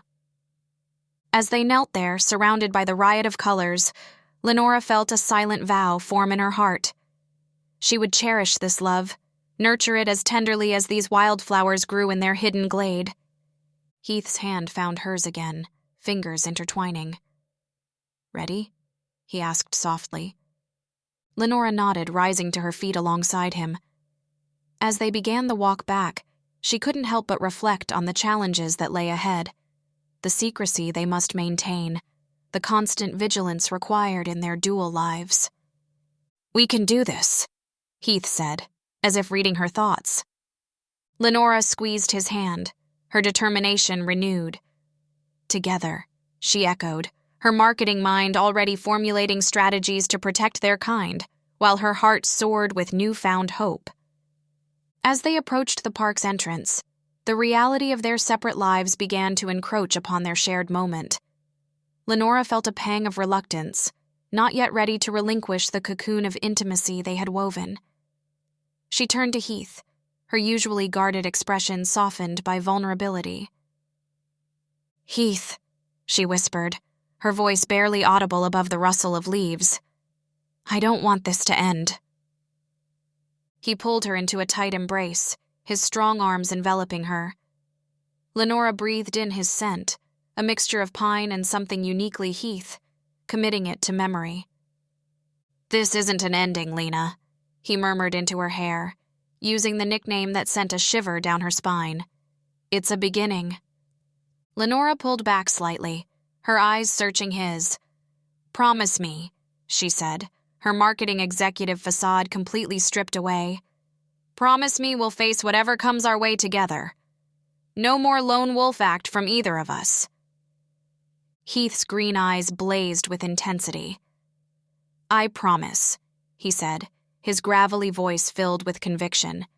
"We're stronger as a pack, you and I." Lenora felt a lump form in her throat, overwhelmed by the depth of her feelings for this man who understood her dual nature so completely. "Together, then," she whispered, sealing their pact with a gentle kiss. As they reluctantly separated, Lenora's mind raced with plans and strategies. How would they navigate their professional lives at Ravenhurst Industries while pursuing their mission to protect their kind? The challenges seemed daunting, but with Heath by her side, she felt invincible. With a final lingering look, they released each other's hands. Lenora watched Heath walk away, his tall figure gradually disappearing into the distance. She took a deep breath, squaring her shoulders and letting her confident exterior slide back into place. "Time to get back to work," she thought, a small smile playing on her lips. As she turned towards her car, Lenora felt a renewed sense of purpose. Whatever obstacles lay ahead, their love would be a secret weapon in the fight for their future. Chapter 11. Lenora's senses heightened as she stepped into the shadowy embrace of the forest. The crisp night air filled her lungs, carrying with it the earthy scent of damp soil and pine. Her footfalls were barely audible on the carpet of fallen leaves, a stark contrast to the thunderous beating of her heart. Heath moved beside her, his presence both comforting and electrifying. She snuck a glance at his profile, illuminated by slivers of moonlight that pierced through the canopy above. His jaw was set, eyes focused ahead with an intensity that made her wonder what thoughts churned behind those emerald orbs. "Where exactly are we going?" Lenora whispered, her marketing executive's need for control bubbling to the surface. Heath's lips quirked into a small smile. "Patience, Lena. We're almost there." She bristled at the nickname, even as a warmth spread through her chest. Few people dared to address her so casually, but coming from Heath, it felt right. Dangerous, perhaps, but right. As they ventured deeper into the woods, Lenora's wolf stirred within her, longing to break free and run wild through the undergrowth. She tamped down the urge, reminding herself of the carefully constructed persona she'd built at Ravenhurst Industries. Even here, miles from the polished boardrooms and fluorescent-lit offices, she couldn't fully let her guard down.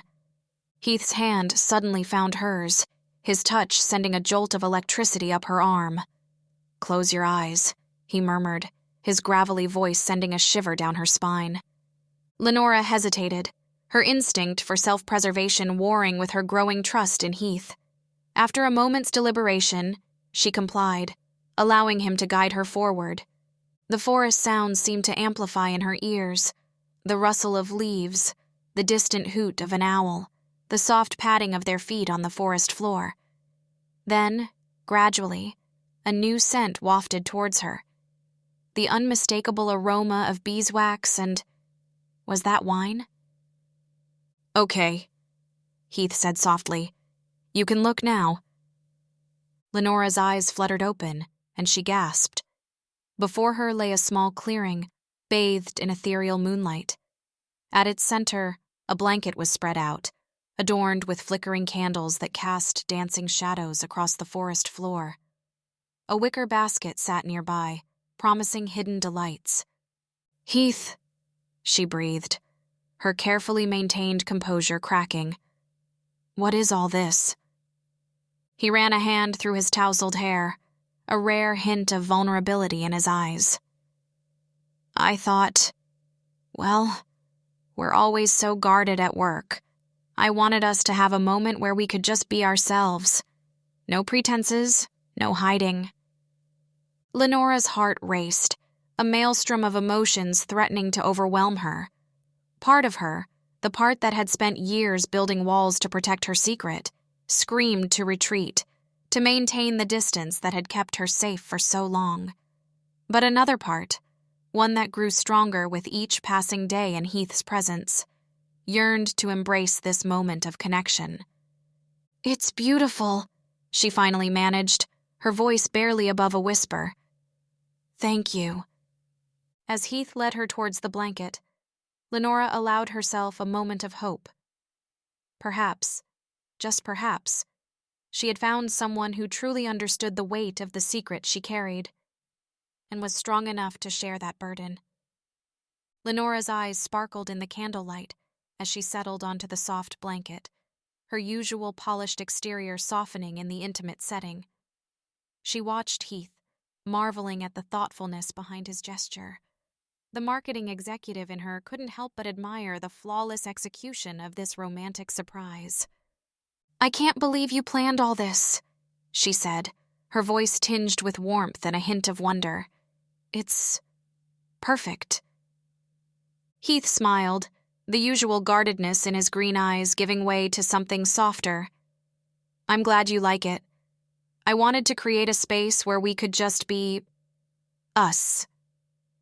They sat close, their bodies not quite touching, but Lenora could feel the heat radiating from Heath. The forest around them seemed to come alive, a gentle symphony of rustling leaves and nocturnal whispers. A distant owl hooted, its call echoing through the trees. Lenora closed her eyes, inhaling deeply. The scent of pine and earth mingled with Heath's subtle cologne, creating an intoxicating blend. For a moment, she allowed herself to forget about spreadsheets and market trends, about the constant vigilance required to keep her true nature hidden. "It's so peaceful here," she murmured, opening her eyes to meet Heath's gaze. "Sometimes I forget how much I need this. To reconnect with nature, to feel... free." Heath nodded, understanding etched in every line of his face. The corporate world can be suffocating, especially for those of us with unique circumstances. Lenora tensed slightly, her instinct to protect her secret flaring up. But as she looked into Heath's eyes, she saw only acceptance and a shared understanding. She relaxed, allowing herself to truly enjoy this rare moment of connection. Heath reached into the wicker basket beside them, his movements fluid and purposeful. Lenora watched, entranced, as he produced a bottle of red wine and 2 crystal glasses. The moonlight caught the facets of the glass, sending tiny prisms dancing across the blanket. "I hope you don't mind a little indulgence," Heath said, his voice a low rumble that sent a shiver down Lenora's spine. He uncorked the bottle with practiced ease, the soft pop echoing in the quiet clearing. Lenora's lips curved into a smile. "I think we've earned it," she replied, her marketing executive persona slipping away like a discarded coat. Heath poured the wine with a graceful flourish, the rich burgundy liquid cascading into the glasses. He handed one to Lenora, their fingers brushing for a moment. The touch, brief as it was, sent a spark of electricity through her. "To new beginnings," Heath proposed, raising his glass. Lenora clinked her glass against his. "And to being ourselves," she added, taking a sip. The wine was exquisite, notes of blackberry and oak dancing on her tongue. As the warmth of the wine spread through her, Lenora felt her usual caution begin to ebb. "You know," she began, her voice softening, "I can't remember the last time I felt this at ease."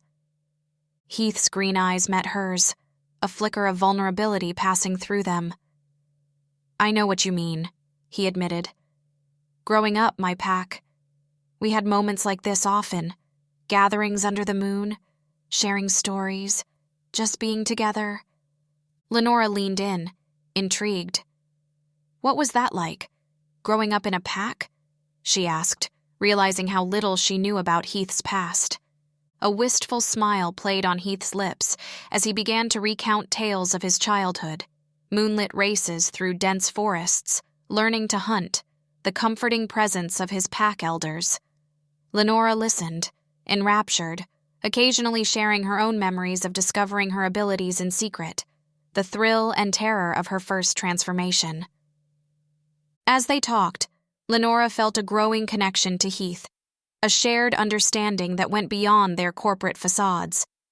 For the first time in years, she allowed herself to dream of a future where she could truly be herself, surrounded by those who understood her.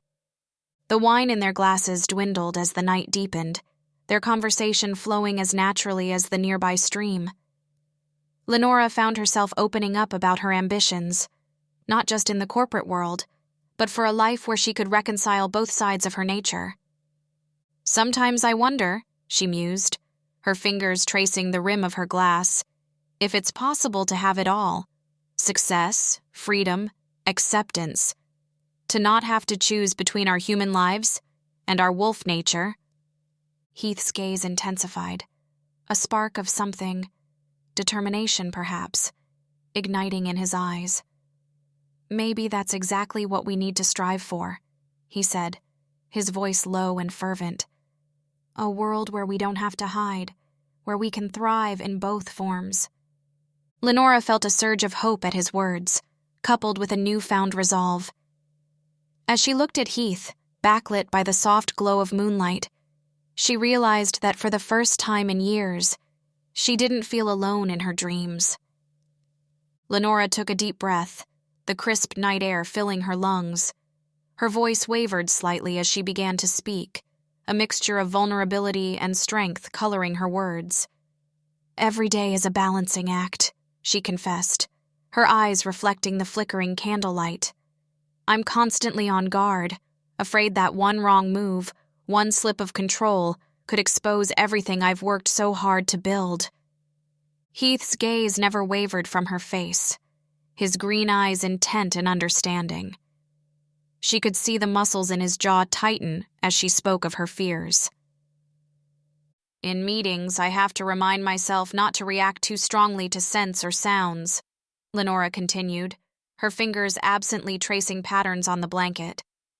"And during full moons, I've had to cancel so many work events, always with some excuse. I'm terrified that one day someone will see through it all." A twig snapped in the distance, causing Lenora to flinch instinctively. Heath's hand moved as if to comfort her, but he hesitated, letting it fall back to his side. "You're not alone in that fear," Heath said softly, his voice carrying a hint of gravel. He paused, seeming to gather his thoughts before continuing. "I understand the weight of secrecy all too well. But for me, it's not just about hiding who I am. It's about—" He trailed off, his eyes growing distant. Lenora leaned in slightly, drawn by the raw emotion in his voice. "About what, Heath?" He met her gaze, and the pain she saw there made her heart clench. "About protecting what little I have left," he said, his words barely above a whisper. "Losing my pack. It was like losing a part of myself. The loneliness, the constant vigilance, It's been my only companion for years." As Heath spoke of his loss, Lenora felt an overwhelming urge to reach out to him, to bridge the gap between them. She resisted, knowing instinctively that he needed to voice these long-buried feelings. "But recently," Heath continued, a glimmer of hope softening his features, "I've started to feel something I thought I'd lost forever.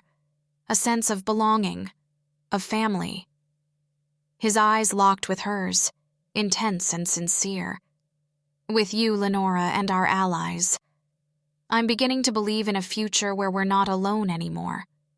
Lenora's breath caught in her throat, the weight of his words settling around them like a warm blanket. In that moment, surrounded by the whispering forest and Heath's quiet strength, she felt a shift within herself, a flicker of hope igniting into a steady flame. The moon's ethereal light filtered through the canopy, casting a soft glow on Lenora's face. Her hand moved of its own accord, reaching out to touch Heath's. The warmth of his skin against hers sent a shiver down her spine, and she marveled at how such a simple gesture could convey so much. "Heath," she murmured, her voice thick with emotion. "I understand. More than you know." Their eyes met, and in that moment, words became unnecessary. The forest around them seemed to fade away, leaving only the connection between them, palpable and electric. Lenora's mind raced, her carefully constructed walls crumbling in the face of their shared vulnerability. "I've always dreamed of a world where we don't have to hide," she confessed, her professional facade slipping away. "Where we can run free without fear of discovery or persecution." Heath's fingers intertwined with hers, his touch gentle yet grounding. "A sanctuary," he breathed, the idea taking shape between them. "Yes," Lenora nodded, her eyes bright with possibility. "A place where shifters can thrive, where we can build a community that understands and supports each other." As she spoke, Lenora could almost see it. A sprawling forest, teeming with the energy of their kind, free from the constraints of human society. The marketing executive in her began to formulate plans, strategies for making this dream a reality. "It won't be easy," Heath cautioned, but there was a newfound determination in his voice. "We'll face opposition, maybe even danger." Lenora squeezed his hand, her resolve strengthening. "But we won't be alone," she reminded him. "We have each other and our allies. Together, we can make this happen."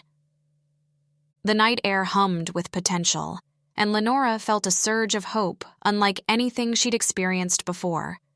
For the first time in years, she allowed herself to imagine a future where she could fully embrace both sides of her nature, the polished executive and the wild, untamed wolf.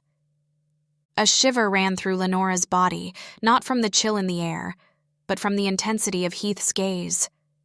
His green eyes, usually so guarded, now brimmed with an emotion that made her heart race. She found herself leaning closer, drawn by an irresistible force. "Lena," Heath murmured, his voice husky. "I never thought I'd find someone who understands, who dreams the same dreams." Lenora's breath caught in her throat. "Neither did I," she whispered back, her professional veneer completely dissolved. "But now that I have, I don't want to let go." Their lips met in a kiss that started gentle but quickly ignited into something more passionate. Lenora's analytical mind melted away, replaced by pure instinct.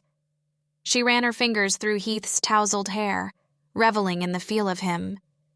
As they made love under the moonlit sky, Lenora marveled at how perfectly they fit together. Every touch, every movement felt like coming home. In the back of her mind, she knew this changed everything: their working relationship, their plans for the future. But for once, she didn't care about the consequences. Afterward, they lay entwined on the blanket, their bodies still humming with residual pleasure. Heath reached for the wine bottle, pouring the last drops into their glasses. "Two new beginnings?" he said softly, handing Lenora her glass. She clinked it against his, a smile playing on her lips. "And to finally being ourselves." As they sipped the wine, Lenora's mind began to whir with possibilities. "We should start researching potential locations," she mused, the executive in her already planning their next steps. Heath chuckled, pressing a kiss to her temple. "Always thinking ahead, aren't you?" "It's what I do best," Lenora replied with a grin. She sat up, reluctantly beginning to gather their belongings. "We should head back before someone notices we're missing." They moved in tandem, carefully erasing all traces of their presence from the clearing. As Heath folded the blanket, Lenora caught herself admiring the fluid grace of his movements. She wondered how she'd ever keep her composure at work now, knowing what lay beneath his calm exterior. "Ready?" Heath asked, offering his hand to help her up. Lenora took it, feeling a thrill at the simple contact. "Ready?" she affirmed, her voice filled with determination. Whatever challenges lay ahead, she knew they'd face them together, as partners, in every sense of the word. Hand in hand, Lenora and Heath made their way through the moonlit forest, their steps light despite the gravity of their shared dreams. The soft crunch of leaves beneath their feet created a gentle rhythm, almost like a lullaby to their newfound love. Lenora glanced at Heath, her sharp features softened by the silvery glow filtering through the canopy. "You know?" she began, her voice a mix of professional consideration and tender affection. "We'll need to be extra vigilant at Ravenhurst now. Our secret is doubly precious." Heath nodded, his green eyes scanning the shadows out of habit. "Agreed. But together, we're stronger. We can watch each other's backs." As they walked, Lenora's mind raced with possibilities and potential pitfalls. She couldn't help but analyze their situation like a complex marketing strategy. "We should establish a code," she suggested. "Something innocuous that we can use in the office if we need to communicate urgently." Heath's lips curled into a smile. "Always the strategist. What did you have in mind?" "How about—" Lenora paused, considering. "Project Moonlight?" A low chuckle rumbled in Heath's chest. "Fitting. And vague enough to pass as a genuine project." As they neared the edge of the forest, Lenora felt a pang of reluctance. Soon they'd have to return to their carefully constructed facades, but the warmth of Heath's hand in hers reminded her that they were no longer alone in their dual lives. "Heath," she said softly, pulling him to a stop. "Whatever happens, whatever we face, I'm glad it's with you." He turned to her, his gaze intense and full of unspoken promises. "As am I, Lena. We're a pack now, you and I, and nothing will tear us apart." With those words lingering in the air, they stepped out of the forest and into the moonlit night, two silhouettes merging into one. As they disappeared into the shadows, Lenora felt a surge of hope. For the first time in years, she could see a future where she could truly be herself, protected by the strength of their love and the bonds of their newly formed pack. Chapter 12. The hidden waterfall cascaded down the rocky cliff, its silvery streams catching the moonlight and casting an ethereal glow over the secluded glade. Lenora's sleek wolf form emerged from the shadows of the dense forest, her keen senses alert to every rustle and scent. She paused at the water's edge, her amber eyes reflecting a mixture of anticipation and newfound freedom. Heath's larger, more rugged wolf form appeared beside her, his dark fur shimmering with an otherworldly sheen. Lenora felt a surge of warmth in her chest, grateful for his presence and the unspoken bond they shared. "It's even more beautiful than I imagined," Lenora's thoughts echoed in Heath's mind, their telepathic connection strengthening in their wolf forms. Heath's green eyes softened as he gazed at her. "You're right. It's perfect." Lenora's tail swished playfully, and she nudged Heath's shoulder with her muzzle. "Last one in is a mangy mutt," she teased, her usually composed demeanor giving way to a rare moment of lightheartedness. Without waiting for a response, Lenora bounded forward and leaped into the cool, crystal-clear water. The shock of the temperature against her fur sent a thrill through her body, washing away the remnants of her carefully constructed human facade. Heath hesitated for a split second, his instincts still on high alert. But the sight of Lenora gliding gracefully through the water, her joy palpable even from a distance, melted away his reservations. With a powerful leap, he joined her, his muscular body cutting through the water with practiced ease. As they swam side by side, Lenora marveled at the freedom she felt. "I can't remember the last time I allowed myself to just be," she admitted, her thoughts tinged with a hint of melancholy. Heath's response was gentle but firm. "You deserve this, Lenora. We both do." The cool water enveloped them, soothing away the stresses of their double lives. Lenora reveled in the sensation, allowing herself to be fully present in the moment. For once, she wasn't the polished marketing executive or the vigilant wolf shifter. She was simply Lenora, free and unburdened. "Heath?" she began, her mental voice hesitant. "Do you ever wonder what it would be like if we didn't have to hide?" Heath's powerful strokes slowed as he considered her question. "Every day," he admitted, his thoughts heavy with the weight of his past. "But moments like these, they make it bearable." Lenora's heart swelled with understanding and affection. As they continued to glide through the water, she silently vowed to cherish this moment, to hold it close when the pressures of their dual existence threatened to overwhelm them. The moonlight danced on the water's surface, casting shimmering patterns on their fur. In this hidden oasis, away from the prying eyes of the world, Lenora and Heath found a slice of paradise, a place where they could be their true selves, if only for a little while. Lenora's amber eyes gleamed with mischief as she darted past Heath, her sleek form cutting through the water with effortless grace. "Catch me if you can," she teased, her mental voice lilting with playfulness. Heath's emerald gaze sparked with challenge. "Oh, it's on," he growled playfully, powerful muscles propelling him forward. They weaved through the cool water, their movements a synchronized dance of pursuit and evasion. Lenora's heart raced, not from exertion, but from the thrill of their shared freedom. For once, her ever-present caution melted away, replaced by pure, unbridled joy. As Heath gained on her, Lenora suddenly dove, twisting beneath him. She emerged behind him, gently nipping at his tail. Her mental laughter echoed through their connection, bright and carefree. "Sneaky," Heath chuckled, spinning to face her. "But two can play that game." He lunged, managing to catch the tip of her tail between his teeth. Their playful chase continued, punctuated by gentle nips and shared laughter that reverberated through the serene forest.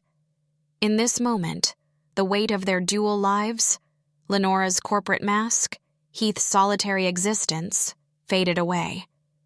Suddenly, they found themselves face to face, their movements stilling.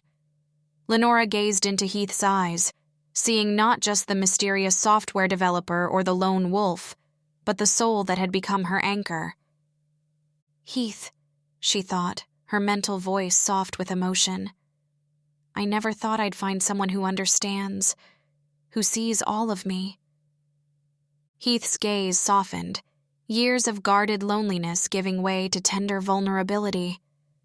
"Lenora," he responded, his thoughts a gentle caress. "You've given me something I thought I'd lost forever, a sense of belonging." In that moment, surrounded by the tranquil forest and bathed in moonlight, Lenora felt a profound sense of gratitude. She had found not just a fellow shifter, but a partner, a confidant, someone who truly understood the complexities of her existence. As they floated there, eyes locked in silent understanding, Lenora allowed herself to imagine a future where they didn't have to hide, where their love could flourish in the light. It was a dream that both thrilled and terrified her, but with Heath by her side, it felt just a little more possible. The thunderous cascade of water enveloped them, its rhythmic roar a soothing balm to their senses. Lenora closed her eyes, savoring the sensation of cool droplets dancing across her fur. When she opened them, she found Heath's gaze still fixed upon her, his green eyes reflecting the silvery moonlight.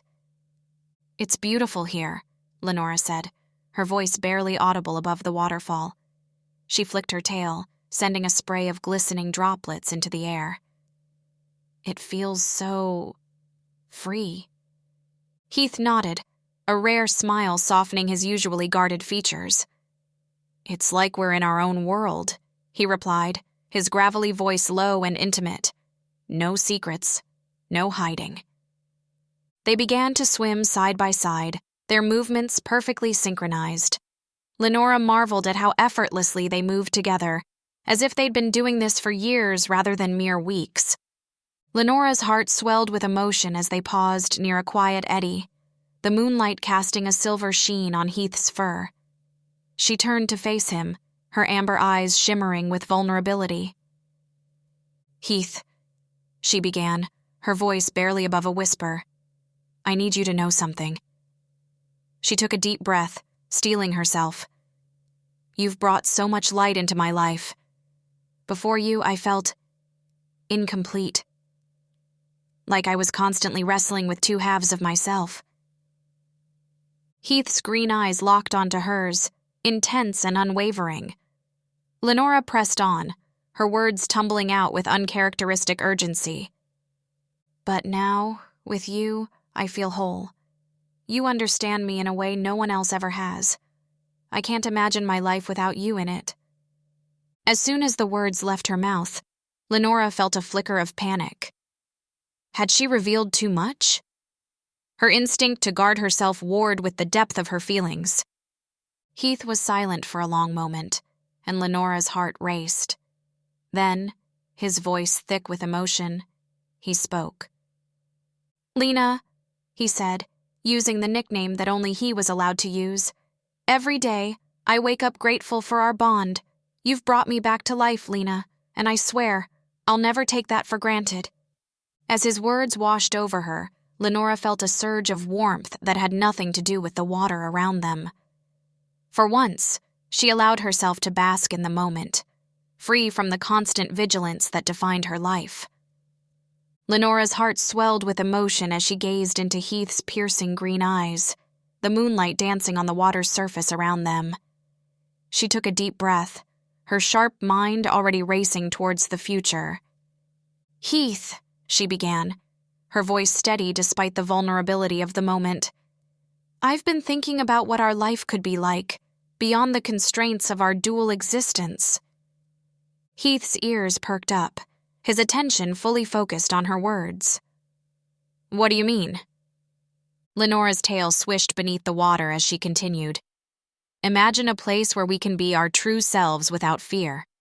A sanctuary for our kind." Heath's eyes widened, a mix of hope and caution flickering in their depths. "A sanctuary? You really think that's possible?"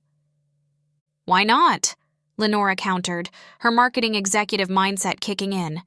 "We have the skills, the resources. We could create a haven where shifters can thrive, free from the constant fear of discovery." As she spoke, Lenora's movements in the water became slower, more deliberate.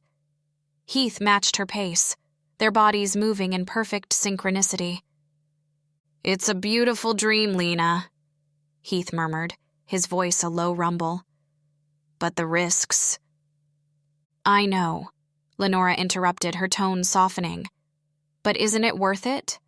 To build something that could protect not just us, but others like us?" Heath was quiet for a moment, considering. Then a slow smile spread across his face. "You're right. It won't be easy.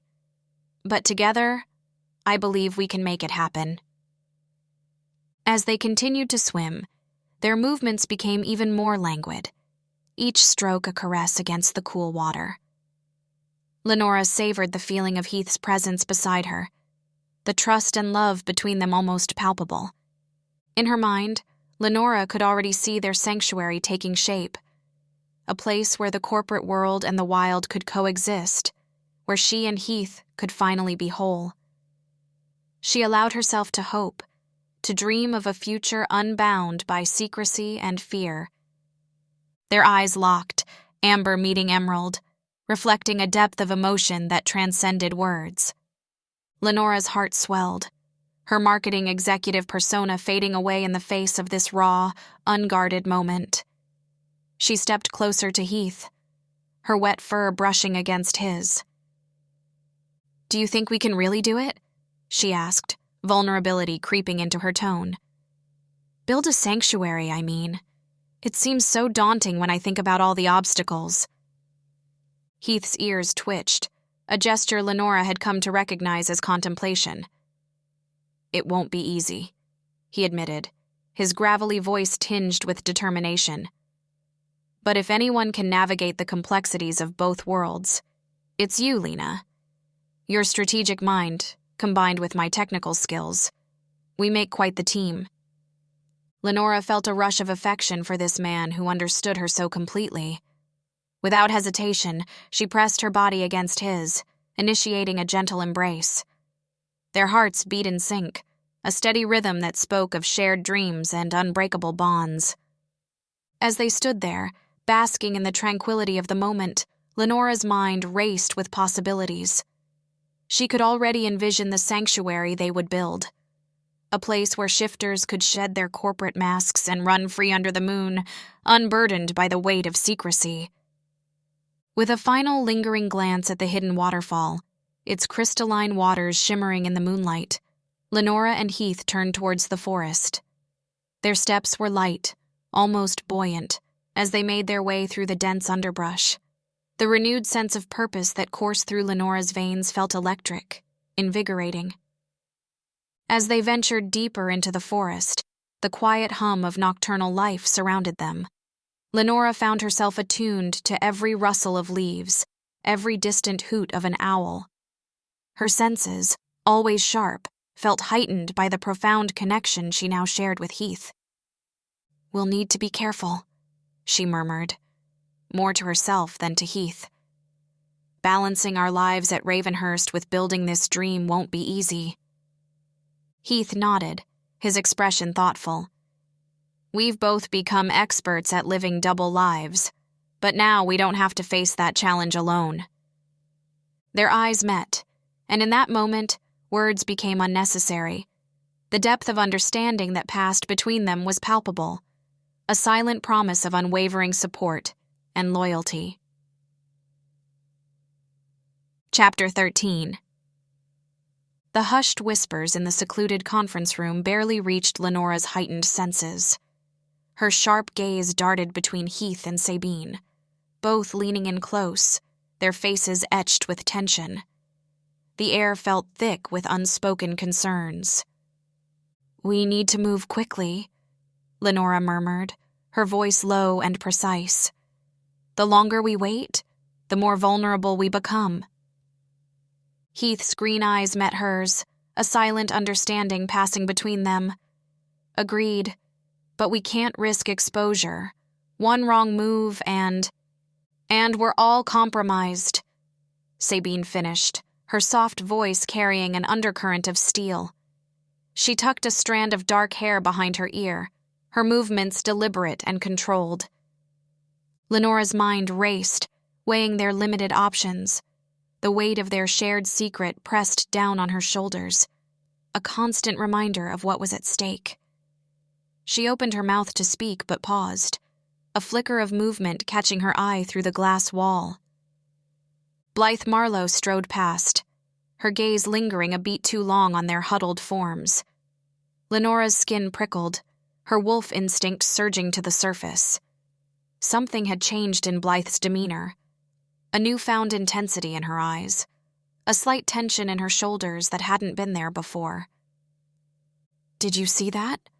Lenora whispered, her heart rate quickening. Heath nodded, his jaw tightening. She's been watching us more closely lately. I've noticed it in meetings, the way she hangs on our every word. Sabine leaned back, her gray eyes narrowing. It could be nothing, but we can't afford to take that chance, Lenora finished, her mind already spinning with potential scenarios. She fought to keep her professional mask in place, even as her instincts screamed for action. The room fell silent for a moment, the weight of their situation settling over them like a shroud. Lenora's gaze drifted back to the corridor, half expecting to see Blythe's face pressed against the glass. Instead, she caught a glimpse of her own reflection, poised, determined, but with a hint of fear in her eyes that she couldn't quite mask. "We need a plan." Heath's gravelly voice broke the silence. "Something to throw her off our scent, if she's truly onto us." Lenora nodded, her mind already formulating strategies. "Agreed. But first, we need to be absolutely certain. Sabine, can you—" A sharp knock at the door cut her off mid-sentence. Lenora's heart leapt into her throat as the handle turned, revealing Blythe's polished smile. "Sorry to interrupt," Blythe said, her tone light but her eyes sharp. "I was hoping to borrow Lenora for a moment, if you don't mind?" Lenora felt Heath and Sabine's eyes on her, silently questioning. She forced a smile, years of corporate training kicking in. "Of course, Blythe. I'll be right there." As she stood to leave, Lenora caught Heath's gaze one last time. The concern in his eyes mirrored her own tumultuous thoughts. Whatever Blythe wanted, Lenora knew with chilling certainty that their carefully constructed world was about to be upended. Lenora followed Blythe out of the room, her senses on high alert. As they walked down the corridor, Blythe's heels clicked against the polished floor, each step echoing like a countdown in Lenora's mind. "I've been reviewing the quarterly reports," Blythe said, her voice casual but laced with an undercurrent of something Lenora couldn't quite place. "There seem to be some discrepancies in the data from your department."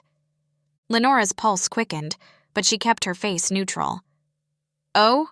I'm surprised to hear that. We're usually quite thorough." Blythe smiled, but it didn't reach her eyes. "I'm sure it's nothing, but I'd like you to take a look." She handed Lenora a folder, their fingers brushing for a moment too long. As Lenora flipped through the pages, her blood ran cold. The numbers were all wrong, skewed in a way that painted her team in a suspicious light. She knew with certainty that this wasn't the report she'd submitted. "This isn't right," Lenora said, fighting to keep her voice steady. "There must be some mistake." Blythe's smile widened, predatory. "Perhaps. Or perhaps there's more going on here than meets the eye, Lenora." Back in the meeting room, Heath paced like a caged animal, his green eyes flashing with worry. "We need to move fast," he growled. "Blythe is on to us, and she's not wasting any time." Sabine nodded, her fingers flying across her tablet. "I've been monitoring the company's internal communications. There's been an uptick in encrypted messages between Blythe and some unknown parties." Heath ran a hand through his tousled hair. "Damn it, we're running out of time."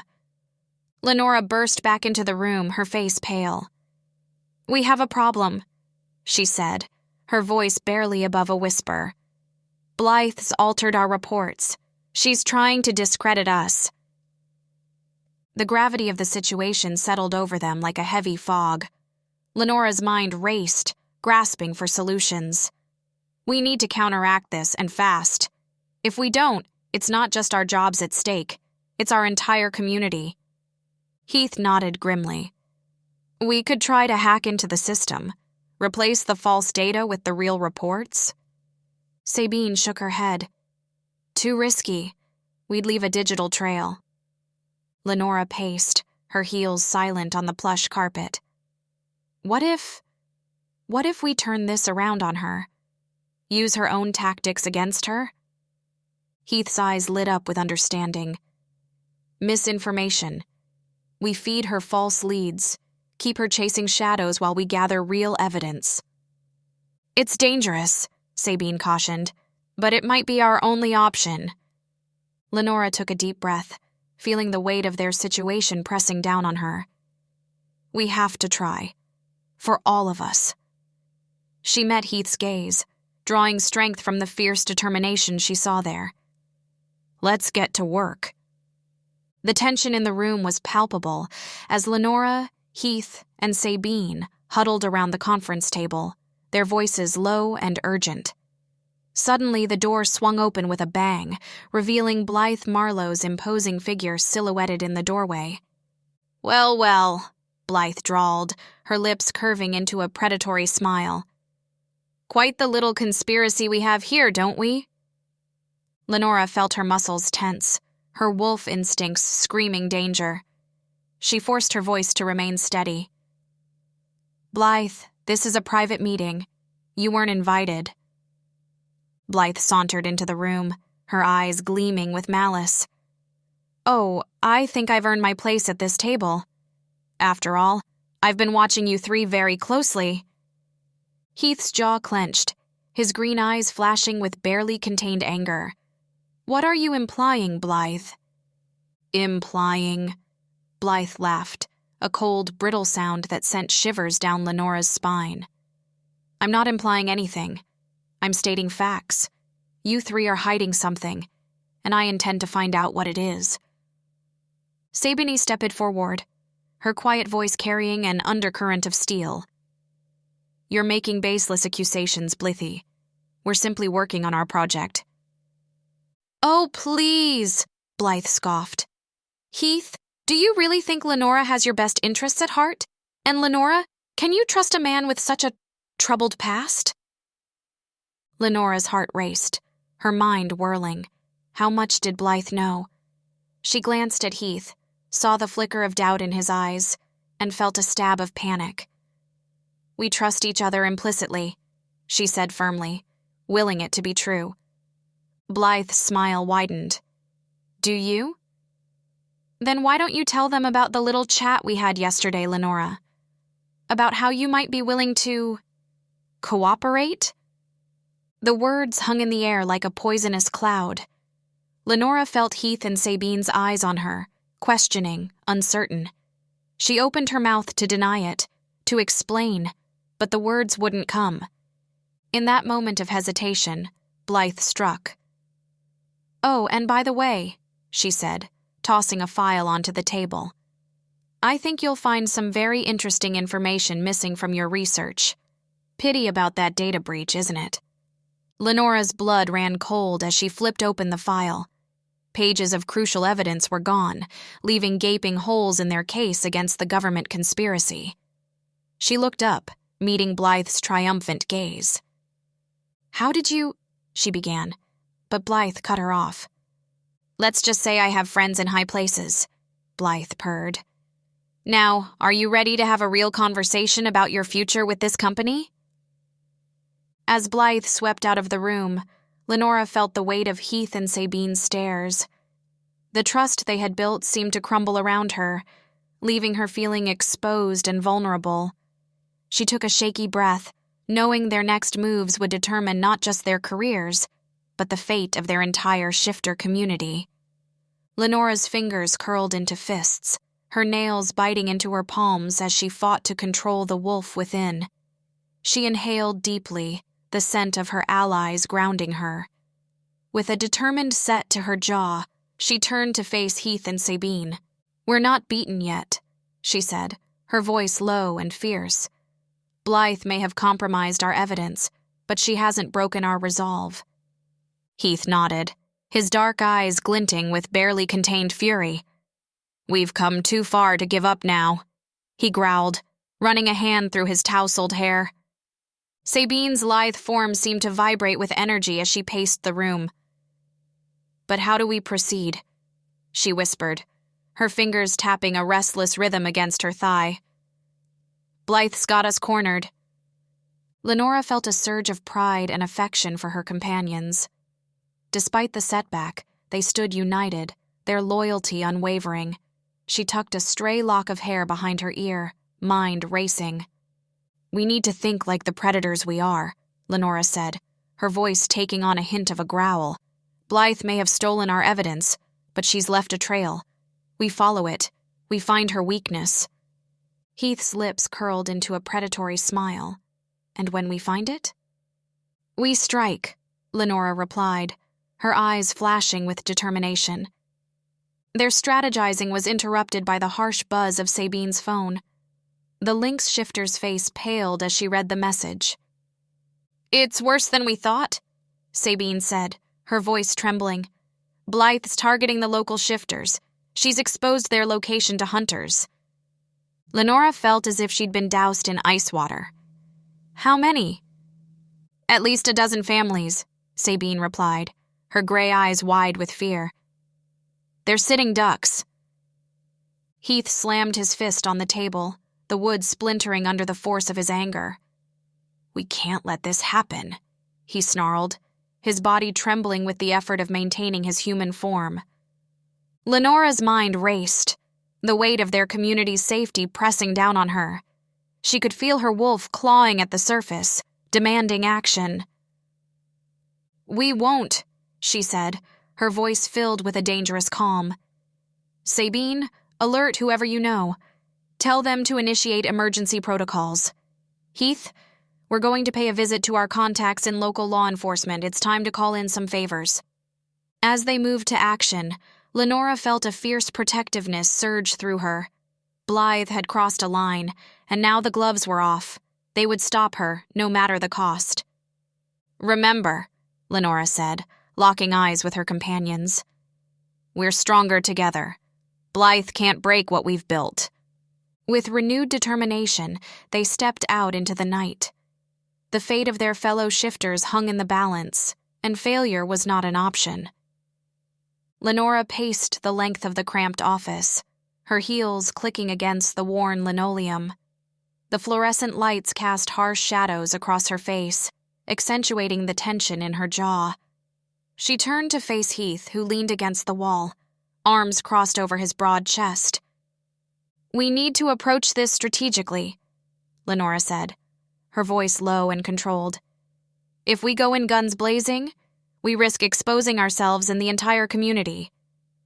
Heath's green eyes flashed with barely contained fury. "And if we wait, we risk losing more of our people to Blythe's schemes. We need to act now, Lenora. Our instincts are screaming at us to protect our pack." Lenora felt her own wolf stirring restlessly beneath her skin. "I understand that, Heath. But we can't let our instincts override our reason. We need a plan that minimizes casualties and keeps our secret intact. Sometimes you have to take risks to protect what matters." Heath growled, pushing off the wall and closing the distance between them. The air crackled with tension, both their wolves sensing the challenge. Sabine, who had been quietly observing from her perch on the desk, suddenly sat up straight. "Wait," she interrupted, her soft voice cutting through the charged atmosphere. "I think I found something." Lenora and Heath turned to her, their disagreement momentarily forgotten. Sabine's fingers flew across her laptop keyboard, her gray eyes narrowed in concentration. "I've been digging into Blythe's background," Sabine explained, her tone filled with quiet urgency. "And I've uncovered some encrypted communications between her and a government agency we've never encountered before." Lenora's heart raced. "What kind of agency?" Sabine looked up, her expression grim. "It's called Project Lycaon. From what I can gather, it's a Black Ops division specializing in supernatural containment." The revelation hit Lenora like a physical blow. She stumbled back, gripping the edge of a nearby chair for support. "My God," she whispered, her mind reeling. "Blythe isn't just trying to expose us. She's working to capture us." Heath's face paled, his earlier anger giving way to shock. "How long has this been going on?" Sabine shook her head. "Years, possibly decades. Blythe seems to be their top operative, but she's not alone. There's an entire network. As the implications sank in, Lenora felt a chill run down her spine. Their situation was far more dire than they had imagined. She locked eyes with Heath, seeing her own fear and determination mirrored in his gaze. "You're right," she said softly. "We can't afford to wait, but we also can't afford to be reckless.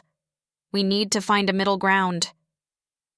Heath nodded, reaching out to squeeze her hand.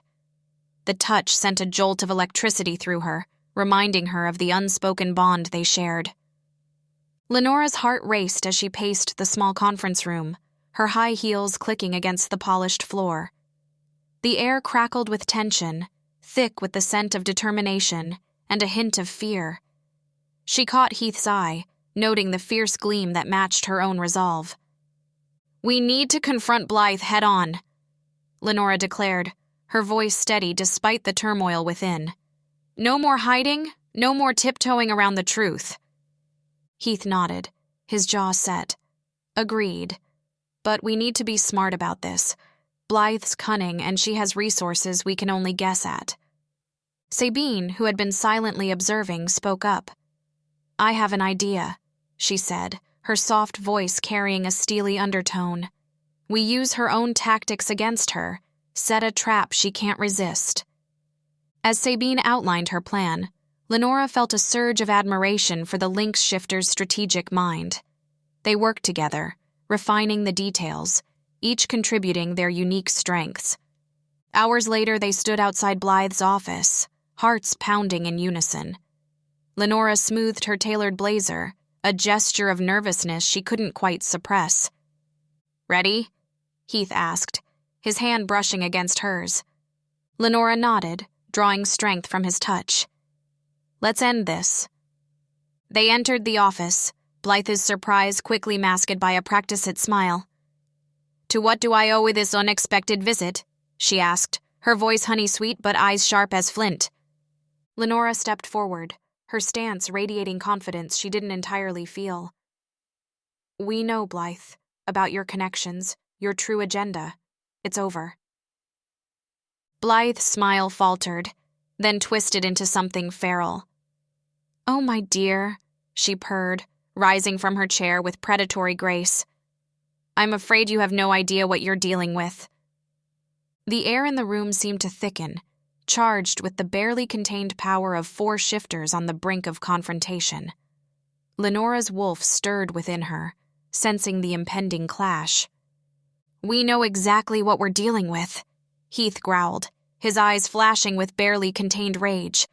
"A traitor to her own kind." Blythe laughed, a cold, brittle sound. "Traitor? I'm ensuring our survival in a world that would destroy us if they knew the truth.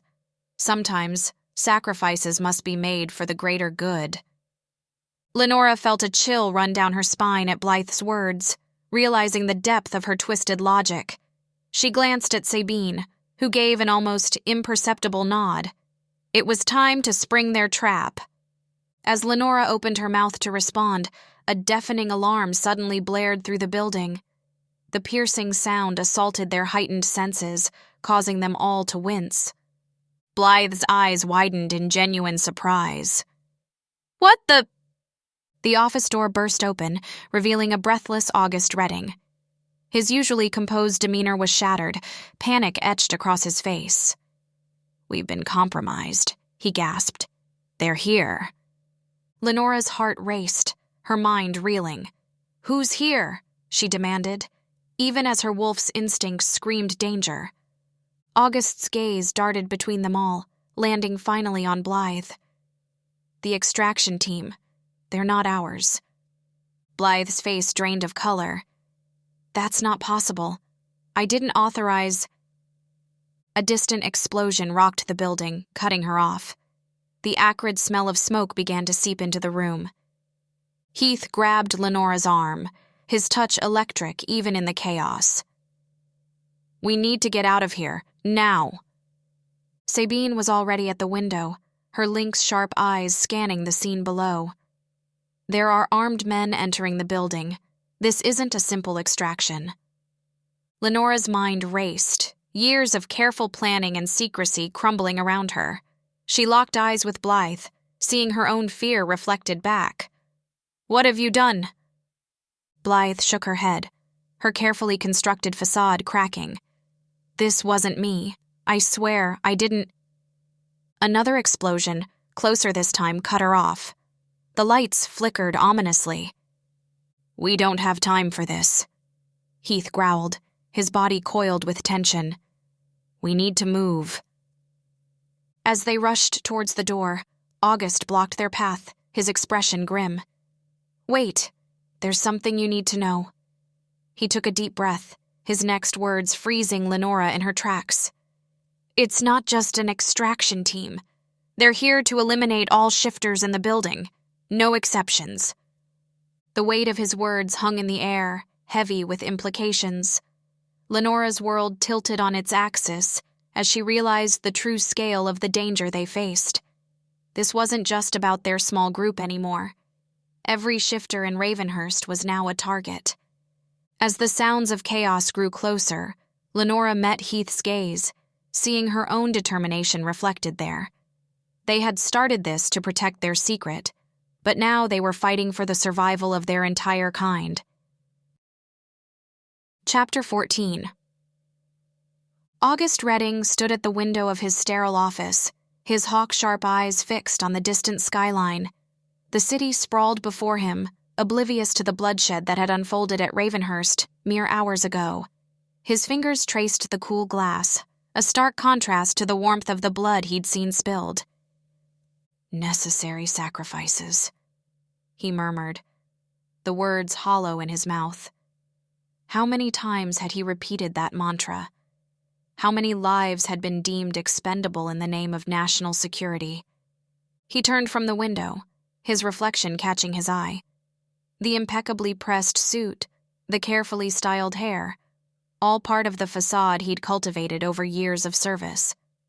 But beneath that polished exterior, doubt gnawed at him like a persistent rodent. August's gaze fell on a framed photograph on his desk, himself as a young recruit, eyes bright with purpose and conviction. He picked it up, studying the face of a man who believed wholeheartedly in the righteousness of his cause. "We were so certain then," he whispered to his younger self. "So sure we were on the right side of history." The memory of his first mission flooded back, the thrill of shifting into his hawk form, soaring high above the city, gathering intelligence that would save lives. But now, the weight of all the lives he'd helped destroy pressed down on him, threatening to crush his carefully constructed worldview. A knock at the door jarred him from his reverie. "Come in," he called, his voice steady despite the turmoil within. Agent Marlowe entered, her face a mask of professional detachment. "Sir, we have updates on the Ravenhurst situation." August nodded, gesturing for her to continue. As she spoke, delivering casualty numbers and damage reports in clipped tones, August felt a familiar tightness in his chest. Each death was a testament to his complicity in a system he was beginning to question. "Thank you, Agent Marlowe," he said when she finished. "Is there anything else?" She hesitated, an uncharacteristic break in her composure. "Sir, if I may speak freely, some of the operatives are expressing concerns about the extent of force used at Ravenhurst. They're questioning whether it was truly necessary." August's jaw tightened. "Are they now?" He turned back to the window, using the moment to school his features. "Remind them, Agent Marlowe, that we don't have the luxury of hesitation. The shifters pose a threat that must be contained at all costs." Even as the words left his mouth, August felt a pang of guilt. How many times had he seen shifters like Lenora and Heath, not as threats, but as individuals fighting for survival? The image of a young shifter, eyes wide with terror as agents closed in, flashed through his mind. "Of course, sir," Marlowe replied, her tone neutral. "Will that be all?" August nodded, dismissing her. As the door closed behind her, he sank into his chair, the weight of his conflicting loyalties pressing down on him. He reached for his computer, pulling up the classified files on Lenora and Heath.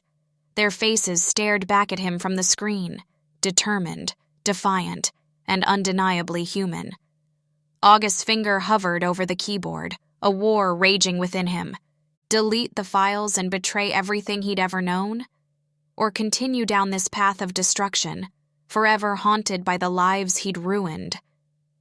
As the sun dipped below the horizon, casting long shadows across his office, August Redding sat motionless, trapped between duty and conscience, the echoes of gun fury from Ravenhurst still ringing in his ears.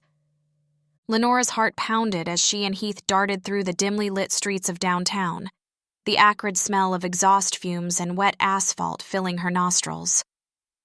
Her polished exterior was gone, replaced by a wild-eyed urgency that matched Heath's intense green gaze. "We need to get off the main roads," Heath whispered, his voice low and gravelly. He tugged at Lenora's sleeve, pulling her towards a narrow alleyway. Lenora nodded, her marketing executive persona slipping away as her wolf instincts took over. "Agreed, but we can't stay in one place for too long. They'll be combing every inch of this city." As they ducked into the alley, the sounds of approaching sirens pierced the air. Lenora's breath caught in her throat. "Heath, they're getting closer." Heath's jaw clenched, his eyes scanning their surroundings. "We need to blend in. There's a crowd gathering near that bar up ahead. If we can mix with them—" "It's risky," Lenora interjected, her mind racing through potential scenarios like she would marketing strategies. "But it might be our best shot." They emerged from the alley, forcing themselves to slow their pace. Lenora's fingers intertwined with Heath's, a gesture that felt both foreign and comforting. As they approached the bustling group outside the bar, she leaned in close, whispering, "How are you holding up?" Heath's grip tightened slightly. "I'm managing, but it brings back memories. Bad ones." Lenora's heart ached, remembering Heath's tragic past. "We're not alone this time," she assured him, her professional tone softening. "We have each other." As they seamlessly integrated into the crowd, Heath's eyes darted around, always alert. "We can't stay here long. Where do we go next?" Lenora's mind raced, considering their options. "I have a safe house. It's not far, but getting there without being spotted." Her words trailed off as a police car crawled by, its occupants scanning the crowds.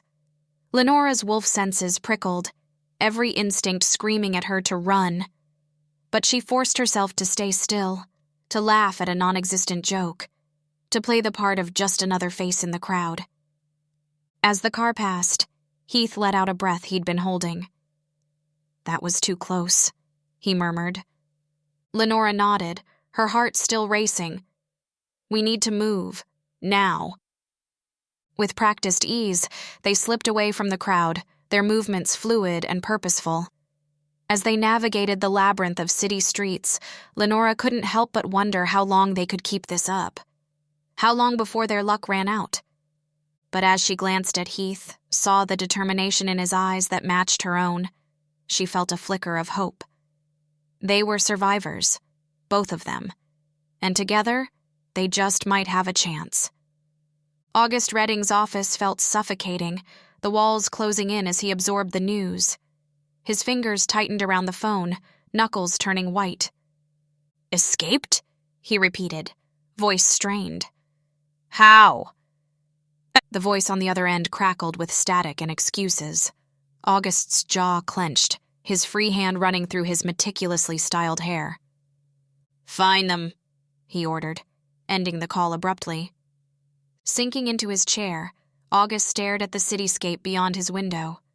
The hawk within him yearned to take flight, to soar above the concrete jungle and track down the fugitives himself. But doubt gnawed at him, a persistent ache in his chest. "What am I doing?" he whispered to the empty room. Images of Lenora and Heath flashed through his mind, their determination, their fear. For the first time, he saw them not as targets, but as individuals fighting for their lives. His intercom buzzed, jolting him from his reverie. "Sir, your team is assembled and awaiting orders." August hesitated, his finger hovering over the response button. Duty warred with his growing empathy, leaving him paralyzed with indecision. "Sir?" the voice prompted again. He closed his eyes, took a deep breath. "I'll be right there." Lenora's heart pounded as she and Heath ducked into a narrow alley, the din of the city fading behind them. Her eyes scanned their surroundings, searching for any sign of their missing ally. "Sabine?" she called softly, her voice barely above a whisper. "Where are you?" Heath placed a steadying hand on her shoulder. "We'll find her," he murmured, his gruff voice tinged with worry. Lenora nodded, drawing strength from his touch. "I know. I can't shake the feeling that something's wrong." They moved deeper into the shadows, their heightened senses on full alert. Every rustle, every distant siren set them on edge. "If I were Sabine," Heath mused, "where would I go?" Lenora's brow furrowed in concentration. "She's smart, resourceful. She'd find somewhere to lay low. Somewhere—" Her words trailed off as a familiar scent caught her attention. Lynx. Faint, but unmistakable. "Heath," she breathed, hope surging through her. "This way." They followed the scent, weaving through back alleys and abandoned lots. With each step, Lenora's determination grew. "We're coming, Sabine," she whispered. "Just hold on." As they rounded a corner, Lenora's heart sank. The scent trail abruptly ended at a chain-link fence, beyond which lay a bustling construction site. The cacophony of jackhammers and heavy machinery drowned out any hope of picking up Sabine's trail. "Damn it!" Heath growled, his green eyes flashing with frustration. "We're back to square one." Lenora's mind raced, her corporate strategist instincts kicking in. We need to think like her. If she's trying to evade capture, she'd avoid crowded areas, stick to the shadows. A sudden commotion at the far end of the alley made them both freeze. Two men in dark suits emerged, their eyes scanning the area with predatory focus. "Government agents," Heath whispered, pulling Lenora behind a dumpster. Lenora's pulse quickened, her wolf instincts urging her to run. But she forced herself to remain still, her breath caught in her throat. "How did they find us so quickly?" she hissed. Heath's jaw clenched. "They must have eyes everywhere. We need to be more careful." As the agents drew nearer, Lenora's mind whirled with possible escape routes, but each option seemed riskier than the last. Meanwhile, across the city, August Redding stood before a wall of monitors, each displaying grainy footage of shifters in various states of distress. His stomach churned as he watched a young wolf shifter, no older than 16, being dragged away by armed guards. "As you can see, Mr. Redding," his superior droned on, "the containment protocols are proceeding as planned." August struggled to keep his face impassive. "And the purpose of these protocols?" he asked, his voice carefully neutral. "National security, of course," came the curt reply. "These creatures pose a significant threat to our way of life." But as August watched the terror in the young shifter's eyes, he couldn't shake the growing doubt gnawing at his conscience. These weren't monsters, they were people, scared, confused, and alone. "Sir?" he began hesitantly. "Have we considered alternative approaches? Perhaps a dialogue?" His superior cut him off with a sharp laugh. "Dialogue? With animals? You're getting soft, Redding. Remember your duty." August nodded stiffly, but inside his resolve was crumbling.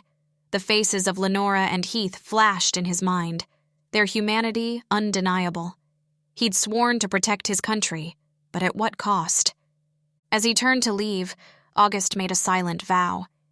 He would find the truth. no matter where it led him. And maybe, just maybe, he'd find a way to make things right. Lenora's heart leapt as she caught a familiar scent on the wind, her eyes locked with Heath's, a silent understanding passing between them. They quickened their pace, rounding the corner of a dilapidated warehouse. There, crouched behind a dumpster, was Sabine. "Oh, thank God," Lenora breathed, rushing forward. Sabine's head snapped up, her gray eyes wide with a mixture of relief and fear. Heath reached them first, pulling Sabine into a fierce embrace. "We thought we'd lost you," he murmured, his usually stoic demeanor cracking. Lenora joined the hug, her body trembling with emotion. "Are you hurt?" she asked, scanning Sabine for injuries.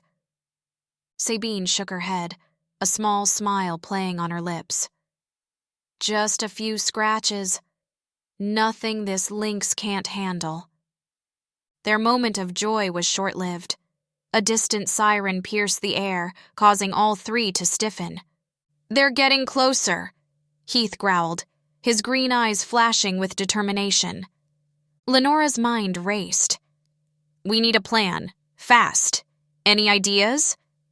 Sabine's analytical nature kicked in. "The subway," she suggested, her voice low and urgent. "It's crowded. Lots of scents to mask ours. We could lose them in the tunnels if needed." Heath nodded approvingly. "Smart thinking. But we'll need a destination." Lenora bit her lip, weighing their options. "I might know a place," she said hesitantly. "An old client of mine, eccentric type, owns a bookshop in the East End. He's sympathetic to our kind." "It's risky," Heath cautioned, his brow furrowed. "Everything's risky now," Lenora countered, her corporate mask slipping to reveal the fierce wolf beneath. "But we're stronger together. We can do this." Sabine squeezed Lenora's hand. "Lead the way, boss." As they moved swiftly towards the nearest subway entrance, Lenora felt a surge of determination. They were hunted, yes, but they were also a pack now, and nothing, not even the full force of the government, could break that bond. The subway station's fluorescent lights flickered overhead as Lenora, Heath, and Sabine descended the grimy steps.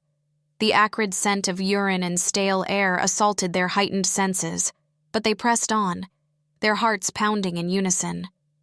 "Stay close," Lenora murmured, her sharp eyes scanning the sparse crowd. "And remember, we're just ordinary commuters." They hurried through the turnstiles, blending into the flow of late-night travelers. Heath's muscles were coiled tight, ready to spring into action at a moment's notice. "I don't like this," he growled under his breath. "Too exposed." Sabine's soft voice reached them, but also hidden in plain sight. "Look." She nodded subtly towards a group of rowdy college students stumbling onto the platform. Their boisterous laughter provided the perfect cover as a pair of stern-faced men in dark suits pushed past, their eyes darting suspiciously. Lenora's breath caught. "Government agents," she whispered, her hand instinctively seeking Heath's. "Act natural." As the train screeched into the station, they maneuvered themselves into the middle of the car, surrounded by a protective barrier of oblivious humans.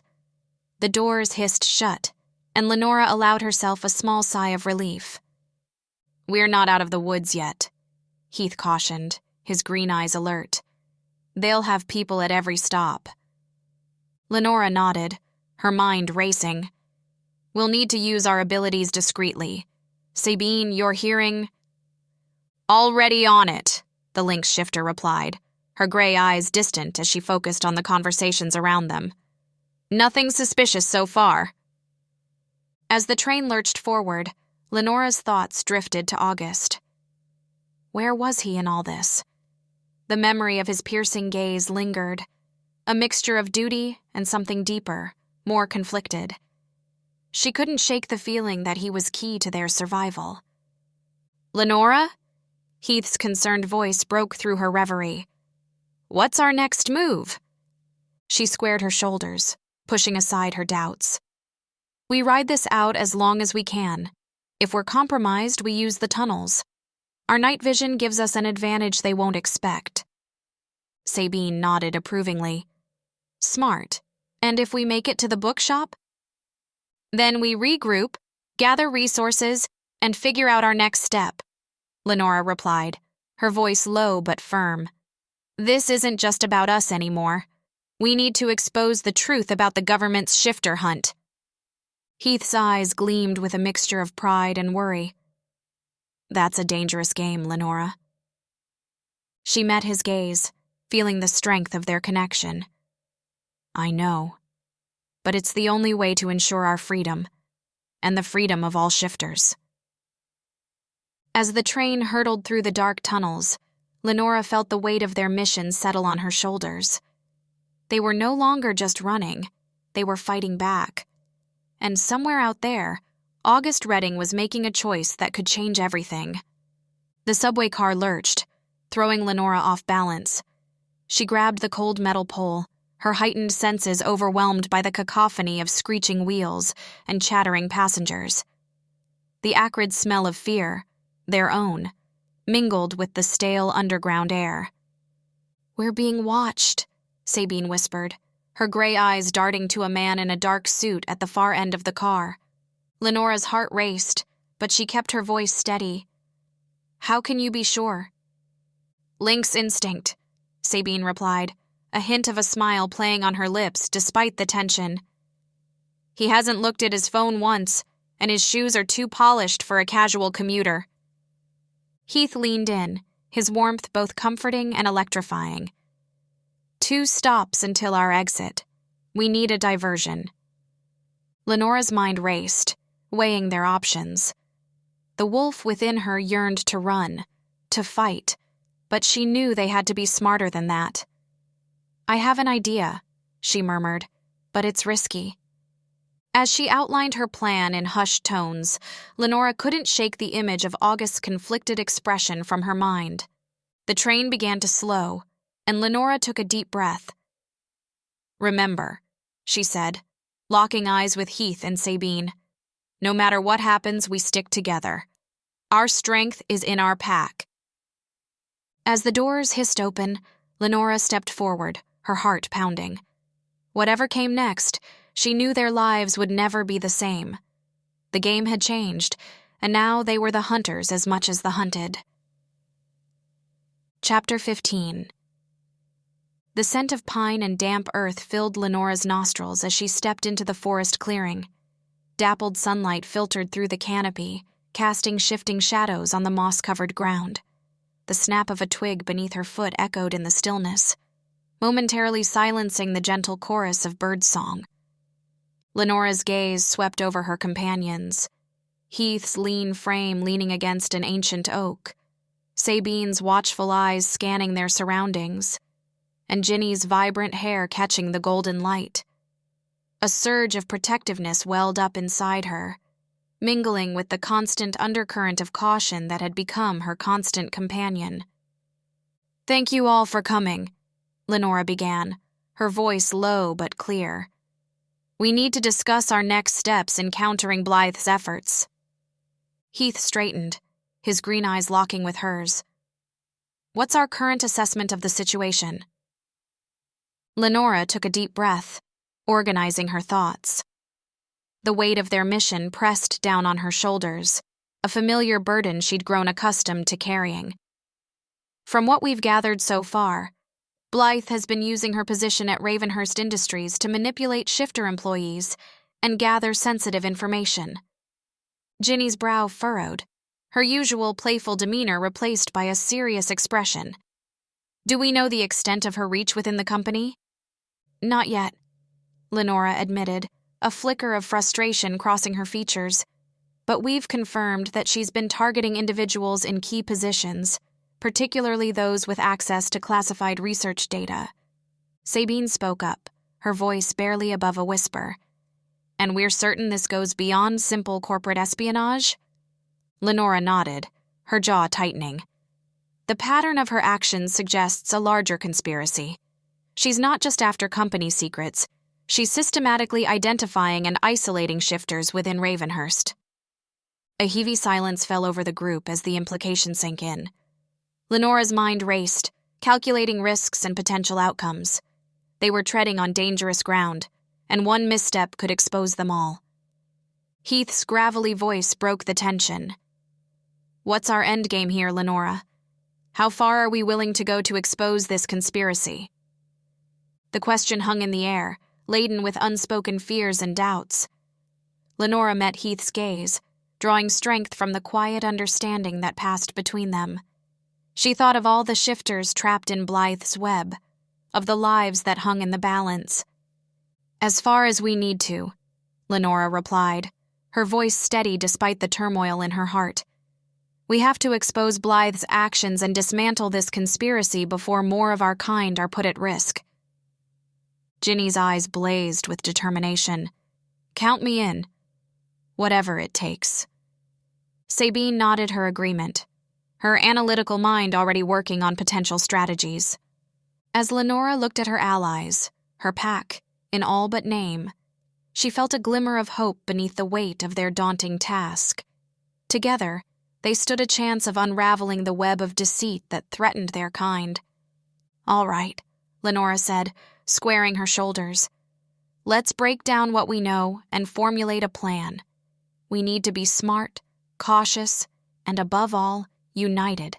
The stakes are too high for anything less."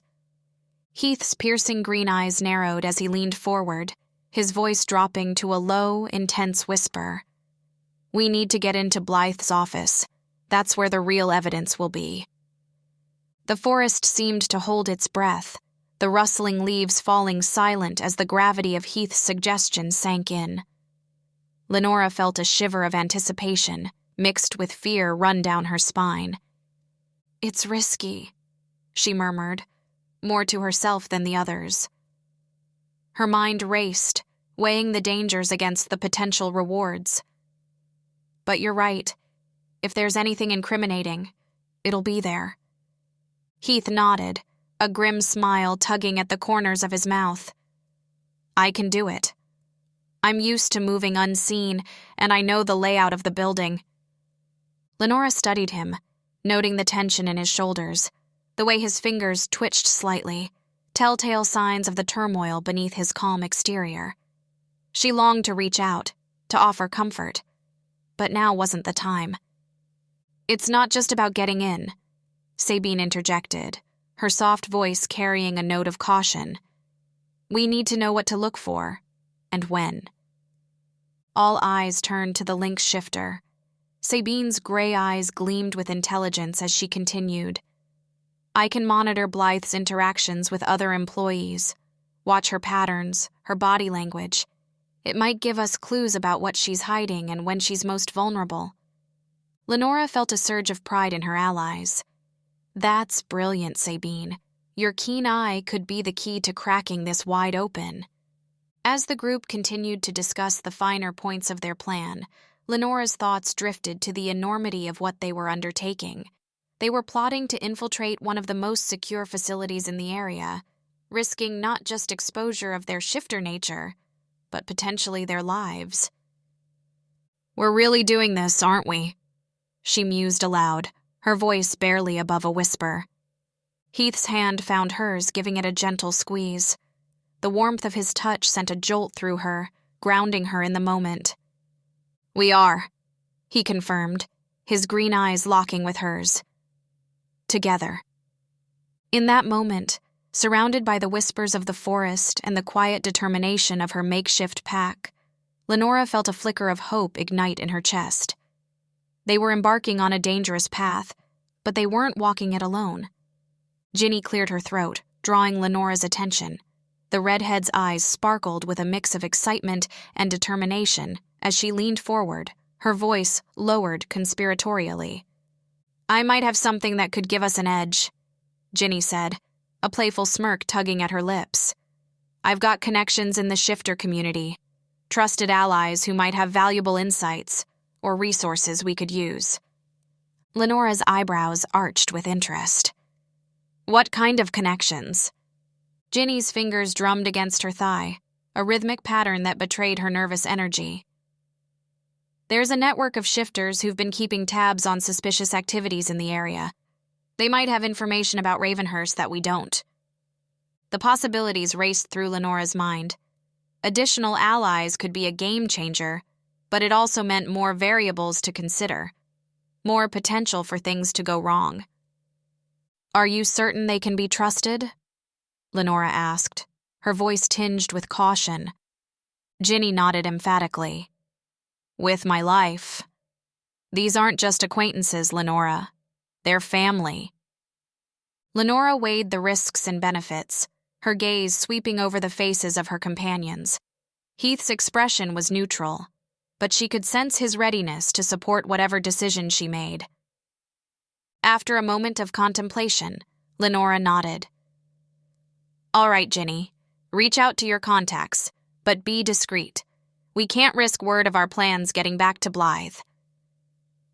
Turning to Heath, Lenora's posture straightened, her voice taking on a more authoritative tone. "Heath, I need you to gather information about Blythe's schedule and routines. The more we know about her movements, the better we can plan our actions." Heath's green eyes sharpened with focus. "Consider it done.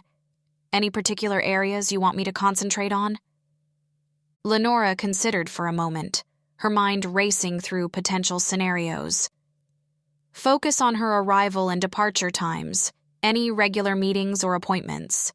And if you can, try to get a sense of when she's most likely to be away from her office."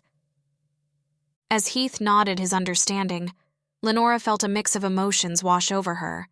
Pride in the capabilities of her team, anxiety about the risks they were taking, and an undeniable thrill at the prospect of uncovering the truth. "We're really doing this," she thought, a shiver of anticipation running down her spine. "No turning back now?" Sabine's piercing gray eyes flickered across the faces of her companions. Her lithe form tensed like a coiled spring. She inhaled deeply, drawing in the scent of pine and damp earth, centering herself before she spoke. "I'll take on the task of observing Blythe," she offered, her voice low and measured. "My lynx senses will pick up on any subtle changes in her behavior or suspicious interactions." Lenora's eyebrows rose slightly, a mix of surprise and approval crossing her features. "That's perfect, Sabine. Your keen observation skills will be invaluable." Sabine nodded, her mind already racing with potential strategies. "I'll need to be careful," she mused internally. "One wrong move and everything could unravel." Aloud, she added, "I'll report back regularly, but we should establish a secure method of communication." Ginny's emerald eyes sparkled with enthusiasm as she chimed in, her vibrant red hair catching the dappled sunlight filtering through the trees. "Speaking of communication, I've got some contacts in the shifter community who might be able to help us out." She grinned, a mischievous glint in her eye. "You'd be surprised how many ears are always listening in the right places." "Are you sure they can be trusted?" Sabine asked, her tone tinged with caution. Ginny's smile softened, understanding Sabine's reservations. "Absolutely. These are old friends, people who've stood by us through thick and thin. They're just as invested in protecting our kind as we are." Lenora nodded slowly, weighing the potential risks and benefits. "All right, Ginny. Reach out to them, but be discreet. We need all the help we can get, but we can't afford any leaks." As the group continued to discuss the finer points of their plan, Sabine found her thoughts drifting to the enormity of the task ahead. The forest around them seemed to grow quieter, as if nature itself was holding its breath in anticipation of what was to come. Lenora's keen eyes swept over the group, her gaze lingering on each face. The weight of their mission settled heavily on her shoulders, a familiar burden she'd carried since discovering the dark underbelly of Ravenhurst Industries. She drew in a deep breath, the scent of pine and damp earth grounding her. "I can't stress this enough," Lenora began, her voice low but firm. "We're treading on dangerous ground. One misstep, one careless word, and we risk exposure. She ran a hand through her dark hair, a rare display of vulnerability. The consequences won't just affect us. Every shifter in the city could be in jeopardy. The gravity of her words hung in the air, mingling with the soft rustling of leaves overhead. Sabine's shoulders tensed, while Ginny's usual exuberance dimmed. Lenora's gaze finally settled on Heath, noticing the furrow of his brow deepening. Heath shifted his weight, the movement drawing everyone's attention. "I hate to be the voice of doubt," he said, his gravelly voice tinged with concern. "But have we fully considered the risks?" His green eyes, usually so guarded, now reflected a mix of worry and determination. If Blythe catches wind of our plan, the shifters already trapped in her web could face dire consequences. Lenora felt a pang in her chest at Heath's words. She'd been so focused on exposing the conspiracy, she hadn't fully contemplated the immediate danger to those already ensnared. The faces of her fellow shifters, some she knew and others she'd never met, flashed through her mind. "You're right," Lenora admitted, her voice barely above a whisper. She cleared her throat, steeling herself. "We need to proceed with extreme caution. Our actions could have far-reaching consequences we can't even foresee." Heath nodded, a glimmer of relief in his eyes at being heard. "We're walking a tightrope," he added. "One wrong move and we could doom the very people we're trying to save." The weight of Heath's words settled over the group like a heavy fog. Lenora's mind raced, trying to reconcile their need for action with the potential dangers. She found herself wishing, not for the first time, that the burden of leadership didn't rest so heavily on her shoulders. Lenora took a deep breath, inhaling the earthy scent of the forest around them. She stepped closer to Heath, her green eyes meeting his with unwavering intensity. "You're right to be concerned," she said softly, her voice carrying a mix of determination and tenderness. "But remember, we're in this together." She reached out, her fingers brushing against Heath's hand. The touch sent a familiar spark through her, a reminder of the bond they shared. "Our strength lies in our unity," Lenora continued, her voice growing stronger. "We've faced challenges before and we'll face these ones too." Heath's expression softened, the tension in his shoulders easing slightly. "I know," he murmured, his gravelly voice low. "It's just, the stakes have never been this high." "Which is precisely why we need each other more than ever," Lenora affirmed, giving his hand a gentle squeeze. A rustle of leaves drew their attention to Sabine, who had been observing their exchange with her keen lynx-like gaze. "Speaking of unity," she interjected, her voice soft but purposeful, "we need to establish a secure way to communicate, something Blythe and her cronies can't intercept." Lenora nodded, her mind already racing with possibilities. "What did you have in mind, Sabine?" Sabine's gray eyes sparkled with a mix of intelligence and mischief. "A code system," she proposed. "Something that seems innocuous to outsiders but carries hidden meaning for us. We could use animal behavior as a basis. It would be fitting, given our nature." Ginny's vibrant red hair caught the dappled sunlight as she leaned forward, her green eyes alight with determination. "We need a contingency plan," she declared, her voice carrying a mix of excitement and urgency. "Something to fall back on if our initial strategy hits a snag." Lenora's brow furrowed as she considered Ginny's words. The younger shifter had a point. They couldn't afford to put all their eggs in one basket. "What did you have in mind?" she asked, her tone measured but curious. Ginny's freckled nose scrunched up in thought. "Well, what if we set up a series of safe houses, places we can retreat to if things go south at Ravenhurst? I've got connections in the shifter community who'd be willing to help." Heath nodded, his broad shoulders relaxing slightly. "That's not a bad idea. It would give us somewhere to regroup if we need to." Lenora felt a swell of pride in her chest. This was why they needed Ginny. Her ability to think outside the box was invaluable. "Excellent suggestion, Gin," she said, offering a rare smile. "Can you start reaching out to your contacts discreetly?" As Ginny nodded eagerly, Lenora took a deep breath, inhaling the rich scent of pine and earth. The weight of their mission settled on her shoulders, but it felt lighter somehow, shared among these trusted allies. "Before we wrap up," Lenora began, her voice carrying a note of solemnity, "I want to thank each of you. What we're doing, it's dangerous, yes, but it's crucial. We're not just protecting ourselves, but all of our kind." She looked at each of them in turn, Heath's steady gaze, Sabine's shrewd eyes, Ginny's infectious enthusiasm. A lump formed in her throat, unexpected emotion threatening to overwhelm her usually composed demeanor. "Together," she continued, her voice slightly husky, "we have a real chance of exposing Blythe and safeguarding our future. I couldn't ask for a better pack to face this challenge with." The forest whispered its secrets as the group began to disperse. Lenora's keen senses picked up the rustle of leaves, the soft crunch of twigs underfoot, and the barely perceptible shift in the air as her companions prepared to depart. She inhaled deeply, savoring the earthy scent that reminded her of midnight runs and moonlit hunts.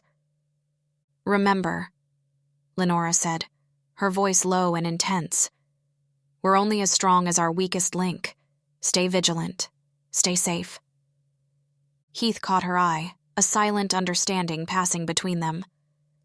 "I'll start tracking Blythe's movements tonight," he murmured, his gravelly voice sending an involuntary shiver down Lenora's spine. She nodded, forcing herself to focus on the task at hand rather than the magnetic pull she felt towards him. "Good. But don't take unnecessary risks. We need you in one piece." As Heath melted into the shadows of the forest, Lenora turned to Sabine. The lynx shifter's gray eyes gleamed with determination. "I'll be your eyes and ears inside Ravenhurst," Sabine said softly. "No one notices the quiet ones." Lenora felt a surge of gratitude. "Your skills are invaluable, Sabine. Just be careful." As Sabine slipped away, silent as a ghost, Lenora found herself alone with Ginny. The younger woman's enthusiasm was palpable, almost vibrating in the air between them. "I can't wait to start reaching out to my contacts," Ginny gushed. "We're going to blow this conspiracy wide open." Lenora placed a steadying hand on Ginny's shoulder. "Remember, discretion is key. We can't afford to tip our hand too soon." As Ginny nodded and bounded off into the forest, Lenora remained rooted to the spot, the weight of leadership settling heavily on her shoulders. She closed her eyes, allowing herself a moment of vulnerability in the solitude of the woods. The snap of a twig nearby jolted her back to alertness. In an instant, her wolf senses were on high alert, scanning for potential threats. But it was just a deer, startled by their presence and fleeing deeper into the forest. Lenora took a deep breath, steeling herself for what was to come.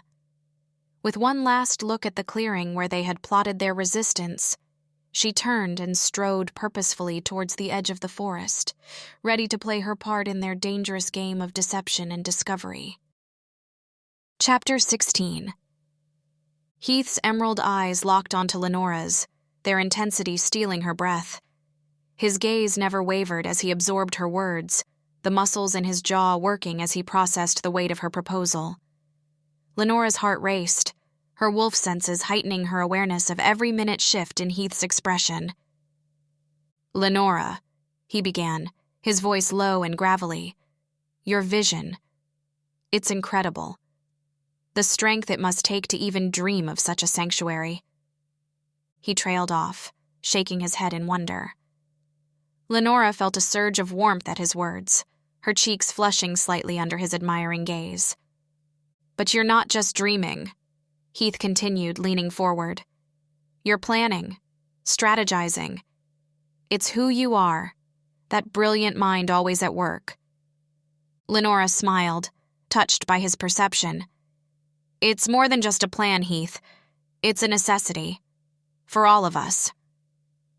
Without breaking eye contact, Lenora reached across the table, her hand finding Heath's. Their fingers intertwined, a jolt of electricity passing between them at the contact. She marveled at how natural it felt, how perfectly their hands fit together. We can make this happen, Lenora said softly, giving his hand a gentle squeeze. Heath's thumb traced slow circles on the back of her hand, sending shivers up her arm. Together, he repeated, his voice thick with emotion. I never thought I'd have that again, after losing my pack. But with you, Lenora, I'm starting to believe anything's possible. Lenora's marketing instincts kicked into high gear. We need to think strategically about the location, she mused, her free hand absently tracing patterns on the wooden table. Somewhere remote enough to avoid detection, but not so isolated that we can't access resources. Heath nodded, his green eyes gleaming with intensity. The Cascade Mountains could work. Plenty of forest cover, natural barriers. Good thinking, Lenora agreed, a thrill of excitement coursing through her. We'd need to establish a perimeter, though, some kind of early warning system. I could develop a network of motion sensors, Heath offered, his software expertise shining through. Disguise them as wildlife cameras. Lenora felt a swell of admiration for his quick problem-solving. She leaned in closer, lowering her voice. What about funding? We can't exactly take out a loan for a secret shifter sanctuary. Heath's brow furrowed in concentration. I've been discreetly investing my Ravenhurst earnings. It's not much, but it's a start. The candlelight flickered, casting dancing shadows across Heath's face. Lenora's heart clenched, overwhelmed by the depth of his commitment. Her carefully constructed walls began to crumble. Heath, she whispered, her voice thick with emotion. I can't tell you how much your support means to me. She paused, vulnerability etched across her features. For so long I've carried this dream alone. To have you by my side, believing in it. In me. Lenora's eyes glistened with unshed tears. You've given me more than just help. You've given me hope. Heath's expression softened, his green eyes reflecting the warmth of the candlelight. He reached across the table, gently taking Lenora's hand in his own. The touch sent a jolt of electricity through her, a reminder of the primal connection they shared. Lenora, he said, his voice low and tender, a stark contrast to his usual measured tones. You're not alone anymore. This dream, this sanctuary, it's ours now. Whatever challenges we face, whatever obstacles stand in our way, I'll be right there beside you. His thumb traced small circles on the back of her hand, each movement igniting a spark within her. We're stronger together, he continued, a quiet intensity in his words. 2 wolves, 1 pack. That's how it should be. Lenora's breath caught in her throat, overwhelmed by the depth of emotion in Heath's voice. She had grown so accustomed to guarding her heart, to keeping others at arm's length. But here, in this moment, she felt truly seen and understood. The conversation lulled, a comfortable silence settling between them. Lenora's gaze locked with Heath's, and in that instant, a world of unspoken understanding passed between them. The air seemed to crackle with electricity, heavy with possibility and promise. Her wolf stirred within her, recognizing its mate. Lenora felt a pull, an irresistible urge to close the distance between them. Her heart raced, torn between human caution and primal instinct. Lenora's pulse quickened as she leaned forward, her lips brushing against Heath's with a tenderness that belied the fierce passion simmering beneath the surface. The kiss was soft, lingering, a gentle exploration that spoke volumes of their shared love and desire. Heath's hand cupped her cheek, his touch both reverent and possessive. Lena, he murmured against her lips, his voice thick with emotion. The sound of her nickname on his lips sent a shiver down her spine. Lenora's carefully constructed walls crumbled, her professional exterior giving way to the wild, untamed part of her nature. She deepened the kiss, her fingers threading through Heath's tousled hair. Their bodies gravitated closer, the small wooden table between them suddenly an infuriating obstacle. Lenora's thoughts a whirlwind of desire and disbelief. How had this enigmatic man managed to slip past her defenses so completely? As if reading her thoughts, Heath broke the kiss, his green eyes searching hers. "Is this okay?" he asked, his usual confidence tinged with a vulnerability that made Lenora's heart ache. "More than okay," she whispered, surprised by the huskiness in her own voice. "I've wanted this for so long, Heath. I just never thought—" He silenced her with another kiss, this one fiercer, more urgent. The world around them faded away. The cabin, their plans for the sanctuary, the constant vigilance that had defined their lives for so long. In this moment, there was only Heath and Lenora, two souls finally finding their home in each other. Moonlight filtered through the cabin's window, casting a soft glow over Lenora and Heath's entwined forms. The steady rhythm of their breathing filled the quiet room, a gentle counterpoint to the crackling fire. Lenora's head rested on Heath's chest, her dark hair spilling across his skin like ink. She traced lazy patterns on his arm, marveling at the warmth radiating from him. Even in his human form, Heath exuded the strength and vitality of his wolf. Lenora felt a surge of contentment, allowing herself a rare moment of vulnerability. "I never thought I'd find this," she whispered, her voice barely audible. "Someone who understands both sides of me." Heath's arms tightened around her. "Neither did I," he admitted, his gravelly voice soft with wonder. "After losing my pack, I convinced myself I was meant to be alone." Lenora propped herself up on an elbow, meeting his intense green gaze. "You're not alone anymore," she said firmly, her marketing executive's confidence shining through. "We're in this together now. The sanctuary, Ravenhurst, everything." A smile tugged at Heath's lips, transforming his usually serious expression. "I like the sound of that," he echoed, reaching up to tuck a strand of hair behind her ear. Lenora leaned into his touch, her mind racing with possibilities. How would this change their dynamic at work? Could they truly build a safe haven for shifters while navigating the cutthroat world of corporate politics? As if sensing her thoughts, Heath gently cupped her face. "We'll figure it out, Lena," he murmured. "One step at a time." She nodded, allowing herself to believe in the promise of his words. For once, the constant vigilance that had defined her life seemed to fade, replaced by a sense of peace she'd never known.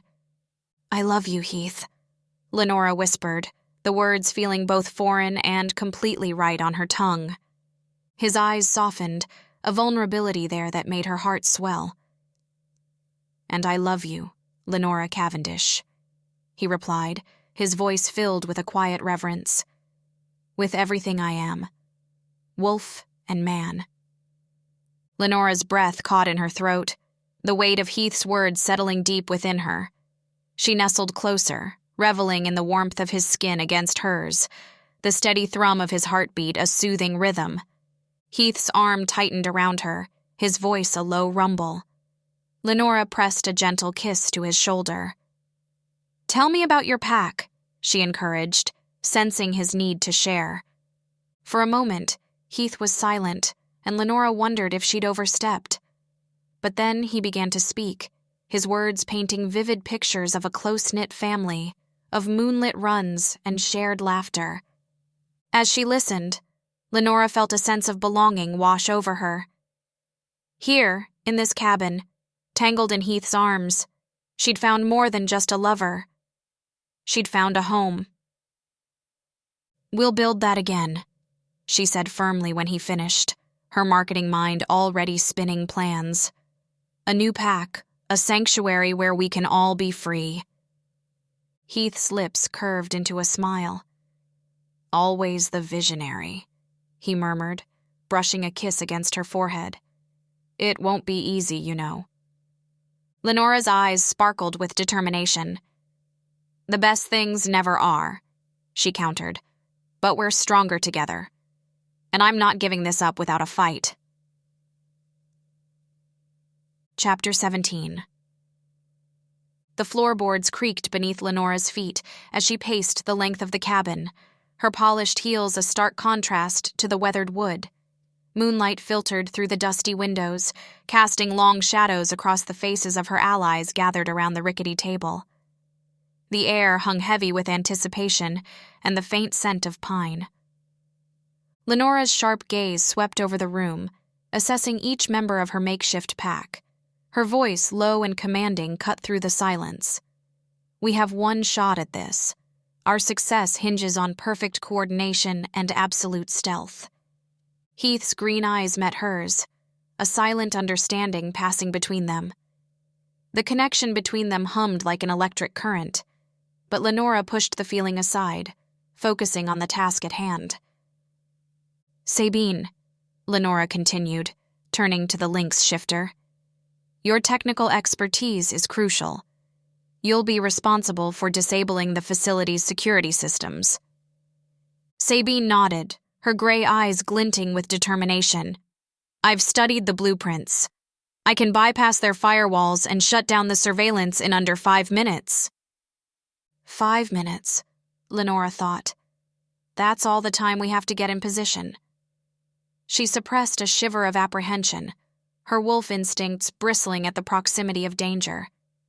Heath, you and Ginny will provide cover and distraction, Lenora continued, her gaze lingering on Heath's rugged features. Your wolf speed and Ginny's fox agility will be essential in drawing the guards away from the main compound. Heath's low voice rumbled with quiet intensity. We'll keep them busy. You can count on us. Lenora's heart swelled with pride and affection, but she kept her expression neutral. There would be time for emotions later, if they survived this. She turned to August, noting the tension in his jaw. August and I will lead the assault on the remaining guards. Our primary objective is freeing the captive shifters. August's piercing gaze met hers, a maelstrom of conflict swirling in their depths. I know the layout of the facility better than anyone. I can guide you to the holding cells efficiently. Lenora nodded, a flicker of gratitude warming her chest. She knew how much this betrayal was costing him, but his knowledge was invaluable. Any questions? Lenora asked, her eyes scanning the room once more. Silence greeted her, broken only by the soft whisper of wind through the trees outside. The weight of their mission settled over them like a heavy cloak. We're really doing this, Lenora thought, her heart racing. We're taking on Blythe Marlowe and her entire operation. The enormity of their task threatened to overwhelm her, but she steeled herself against the doubt. Then let's move out, she said, her voice steady despite the turmoil within. Remember, we're not just fighting for ourselves. We're fighting for every shifter who's ever been hunted, captured, or experimented on. This ends tonight. As her allies rose from their seats, determination etched on their faces, Lenora felt a surge of fierce pride. They were more than just a ragtag group of shifters now. They were a pack, united in purpose and bound by loyalty. And after tonight, she thought, her gaze lingering on Heath's broad shoulders as he moved towards the door, we might just have a future worth fighting for. Lenora took a deep breath, her sharp eyes scanning the determined faces around her. The cabin's wooden walls seemed to close in, amplifying the gravity of their mission. Listen carefully, she said, her voice low and intense. Timing is everything. No one moves until I give the signal. We can't afford any mistakes. She locked eyes with each of them in turn, her gaze lingering on Heath. His green eyes blazed with quiet strength, and she drew courage from his unwavering resolve. "Remember," Lenora continued, her tone softening slightly, "our primary goal is the safety of the captives. Everything else is secondary. If things go south, prioritize getting them out. Understood?" A chorus of nods and murmured agreements filled the room. Lenora's heart swelled with a mix of pride and anxiety. As the others gathered their gear, Heath approached Lenora. His presence was a balm to her frayed nerves, and she found herself leaning into him almost instinctively. "You've got this, Lena," he murmured, his gravelly voice sending a shiver down her spine. "We've got this." Lenora met his gaze, allowing herself a moment of vulnerability. "I can't lose anyone tonight, Heath. Not you. Not any of them." Heath's large hand engulfed hers, his thumb tracing soothing circles on her skin. "We're strong," he said, his words carrying the weight of his own lost pack. "And we're fighting for something bigger than ourselves." Lenora nodded, drawing strength from his touch and his unwavering faith.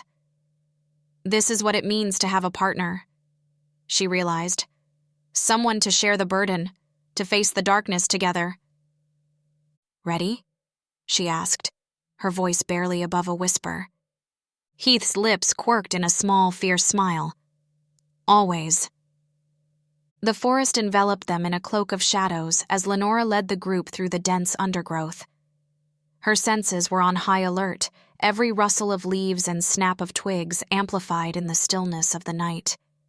The scent of pine and damp earth filled her nostrils, grounding her in the present moment. "Stay close," Lenora whispered, her voice barely audible. She could feel the others' presence behind her, their energy a palpable force at her back. The group moved with preternatural grace, their shifter abilities allowing them to navigate the treacherous terrain with ease. Lenora's eyes, sharp even in her human form, picked out the safest route through the darkness. After what felt like hours but was likely only minutes, Lenora held up a hand, bringing the group to a silent halt. The facility loomed before them, a stark concrete monolith rising from the forest floor. "Sabine," Lenora breathed, turning to the quiet data analyst. "You're up." Sabine nodded, her gray eyes reflecting a mix of determination and apprehension. "I'm ready," she murmured, pulling out a sleek tablet from her backpack. As Sabine began her work, her fingers flying across the screen with practiced precision, Lenora scanned the perimeter. Her heart raced, adrenaline coursing through her veins. This is it, she thought. Everything we've planned for comes down to this moment. "How long?" Lenora asked, her voice taut with tension. Sabine's brow furrowed in concentration. 3 minutes, maybe 4. Their encryption is complex. Lenora nodded, trust in her ally's abilities overriding her anxiety.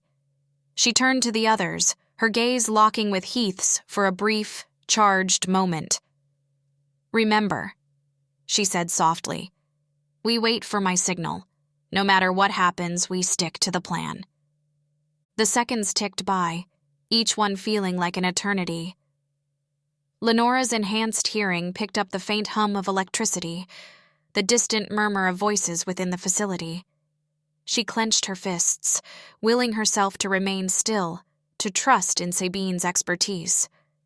Finally, after what seemed like an age, Sabine looked up. "It's done," she whispered, a hint of triumph in her usually reserved tone. "We're in." Lenora nodded, her eyes flashing with fierce determination. "Heath, Ginny," she whispered, her voice barely audible above the rustling leaves. "You're up. Create chaos, but stay safe." Heath's green eyes met hers, a silent understanding passing between them. "We've got this," he murmured, his gravelly voice sending a shiver down her spine. As Heath and Ginny melted into the shadows, Lenora turned to Auguste, her heart racing. "Ready for this?" she asked, studying his conflicted expression. Auguste's jaw tightened. As I'll ever be, he replied, his tone measured but tinged with uncertainty. Suddenly, a cacophony of shouts and alarms erupted from the far side of the facility. Lenora's wolf senses prickled, catching the scent of fear and confusion wafting from the guards. "That's our cue," she growled, her body tensing for action. "Let's move."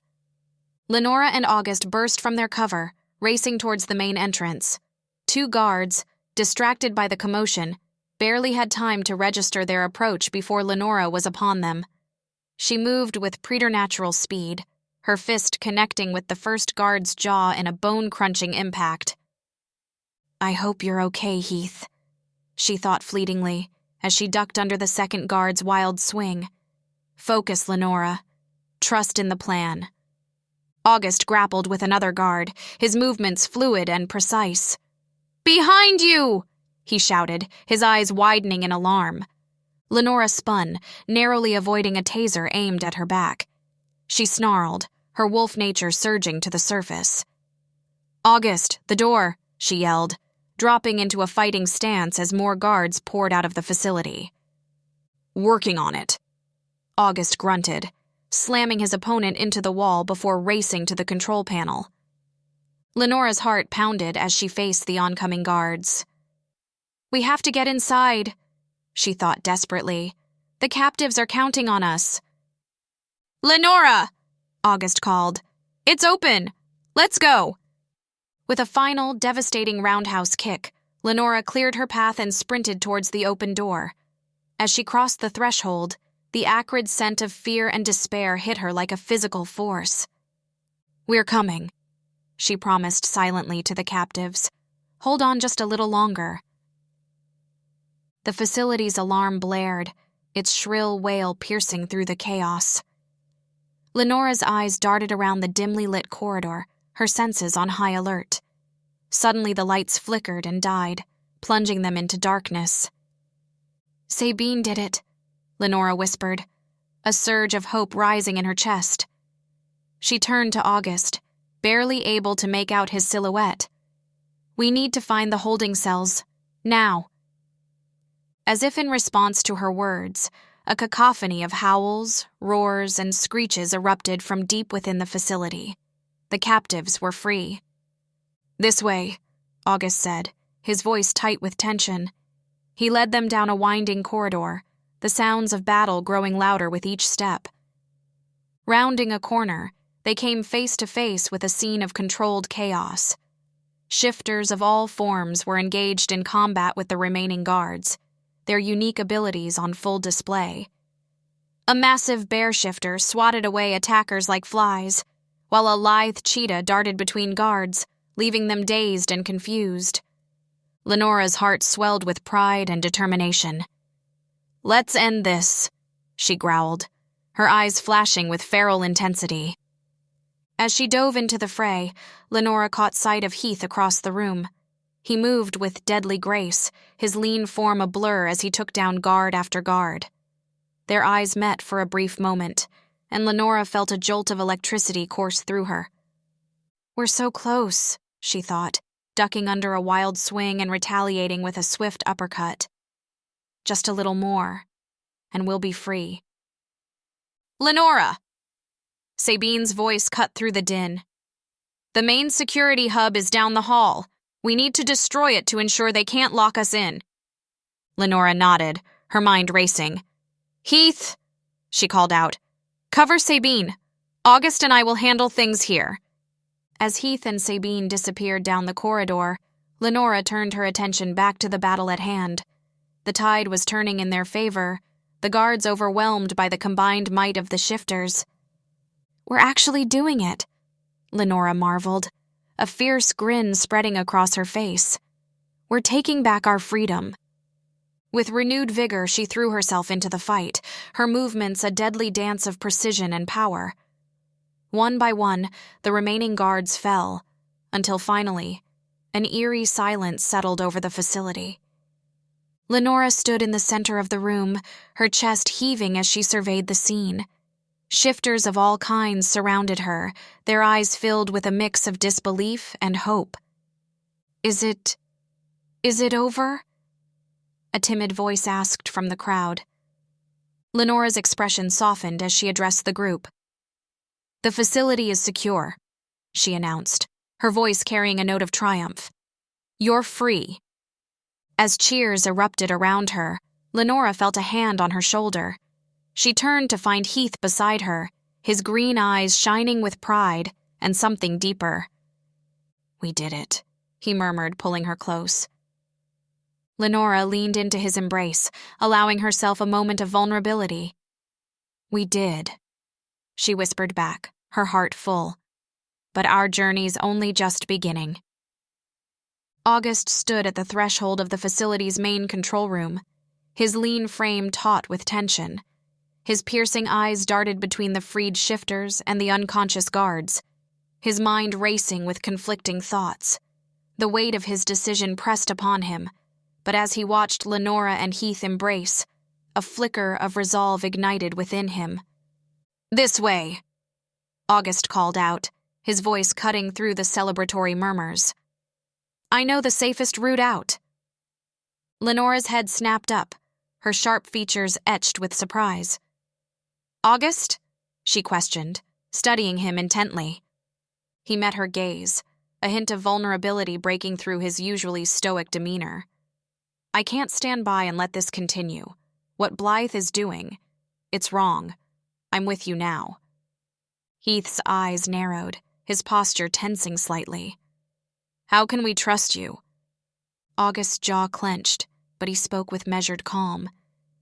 "Because I'm one of you, a shifter, and it's time I embrace that part of myself." Lenora's breath caught in her throat. She exchanged a quick glance with Heath before nodding decisively. "Lead the way, August, but know that we'll be watching."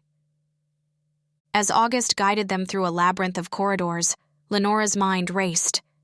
Could this be a trap, or have we truly gained a powerful ally? She kept her senses alert, ready for any sign of betrayal. They emerged into the cool night air, the forest looming before them like a sanctuary. Lenora inhaled deeply, savoring the scent of freedom. As the group gathered in a small clearing, she turned to address them, her voice filled with quiet strength. "We've won a significant battle tonight," Lenora began, her gaze sweeping over the faces of her fellow shifters. "But our war is far from over. Blythe Marlowe and her organization will not give up easily." Heath stepped forward, his presence a steady anchor beside her. "We need to find a safe haven, somewhere we can regroup and plan our next move." "As a diverse pack," Lenora said, her voice ringing with conviction, "we'll forge a new path, a world where shifters can live freely, without fear or persecution." As the group began to move deeper into the forest, Lenora hung back, her eyes meeting Heath's. In that moment, surrounded by their newfound allies and the promise of a brighter future, she allowed herself to hope. Lenora turned to August, her sharp eyes softening as she regarded the man who had risked everything to help them. The moonlight filtered through the canopy, casting dappled shadows across his conflicted features. "August?" she began, her voice low and sincere. "I want to say we are grateful for your help. The choice you made. I know it wasn't easy." August's piercing gaze met hers, a mix of emotions swirling in their depths. "It was the right thing to do," he replied, his voice tinged with both resolve and uncertainty. "I've spent too long turning a blind eye to the injustices I've witnessed." Lenora stepped closer, placing a hand on his arm. The gesture surprised her as much as it did August. "You've given us a chance at freedom, at a real life. That's not something we'll forget." August seemed to sense her internal struggle. "I understand your caution, Lenora. I've been on the other side for so long. But I give you my word, I'm committed to your cause now." Heath approached, his presence a comforting warmth at Lenora's side. "Your knowledge of Blythe's operation will be invaluable," he added, his tone a mix of gratitude and lingering wariness. Lenora nodded, her marketing mind already whirring with possibilities. We'll need to strategize, find a way to dismantle the entire organization. But first, she turned, gesturing to the forest stretching out before them. The group of freed shifters had already begun to move, their forms melding with the shadows of the trees.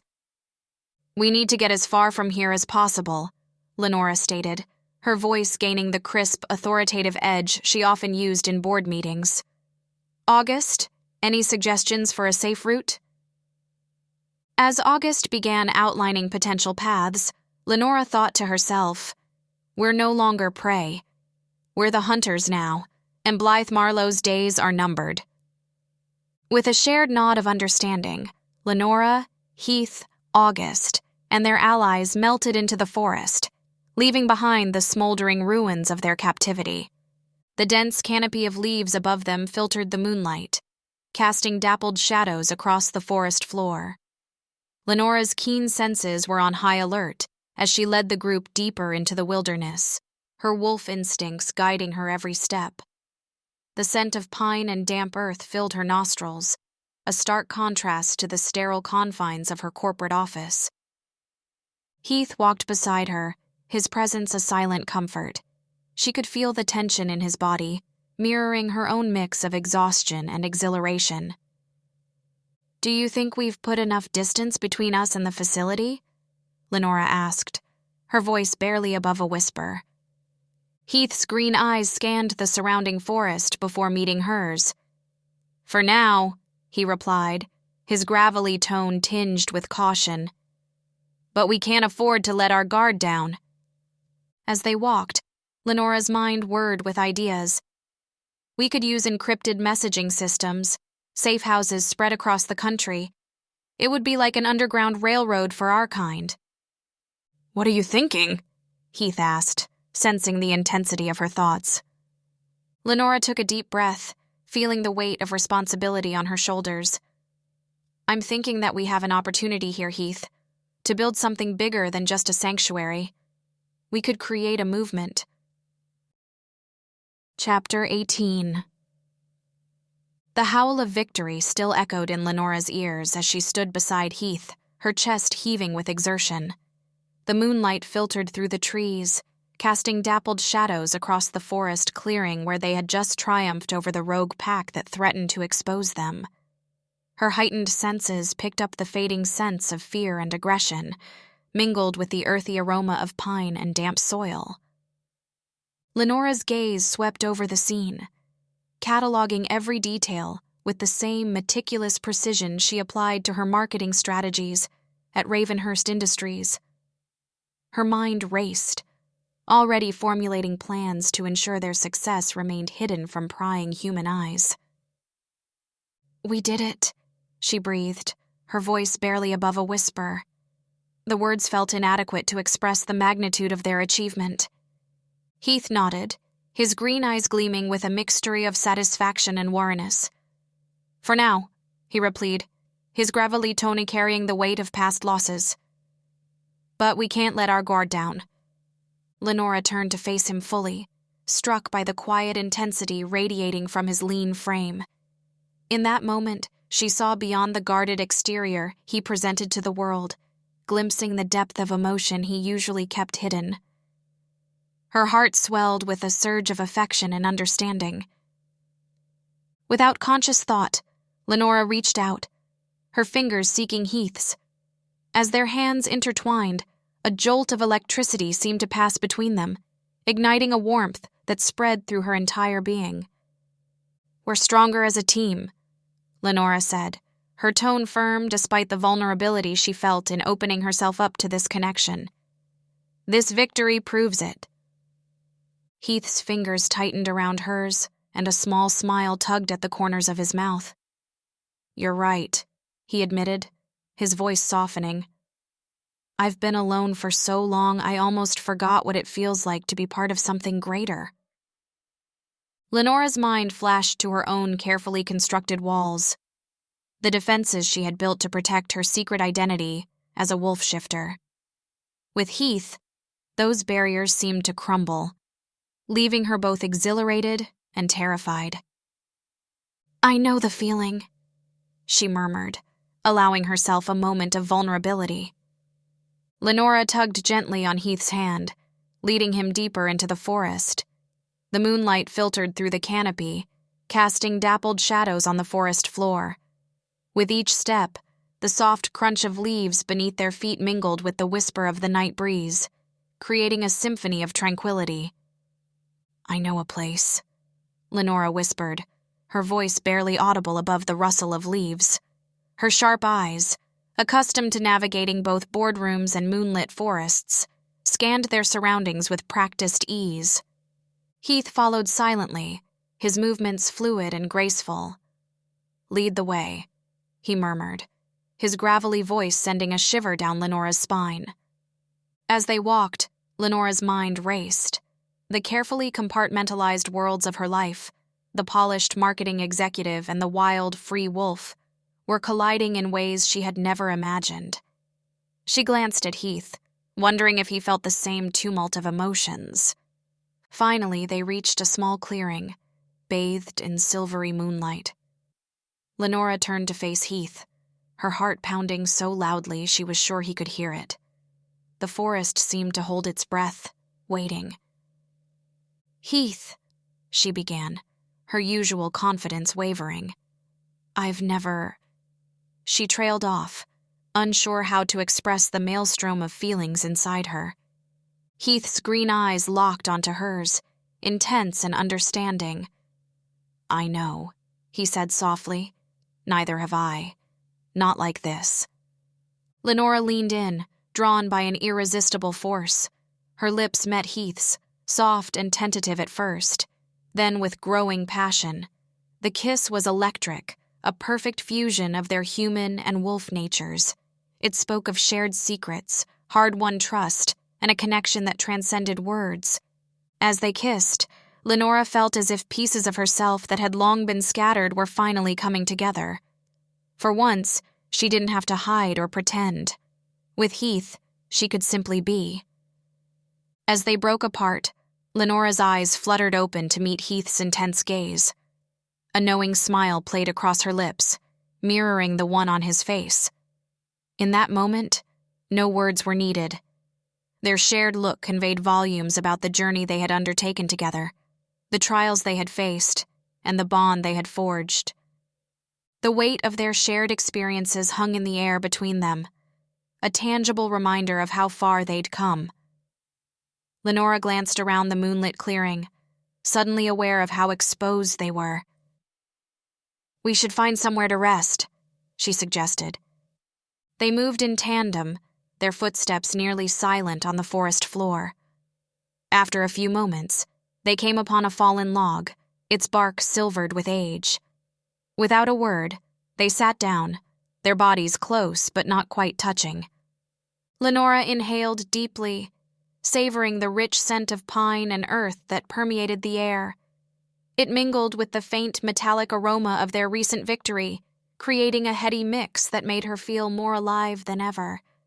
She closed her eyes, allowing the peacefulness of the forest to wash over her. Do you ever wonder, she began, her voice barely above a whisper, what our lives would be like if we weren't what we are? Heath was quiet for a moment, considering. Sometimes, he admitted. But then I remember that being what we are is what brought us together, and I wouldn't trade that for anything. His words warmed Lenora from the inside out, chasing away the last vestiges of doubt that had lingered in her mind.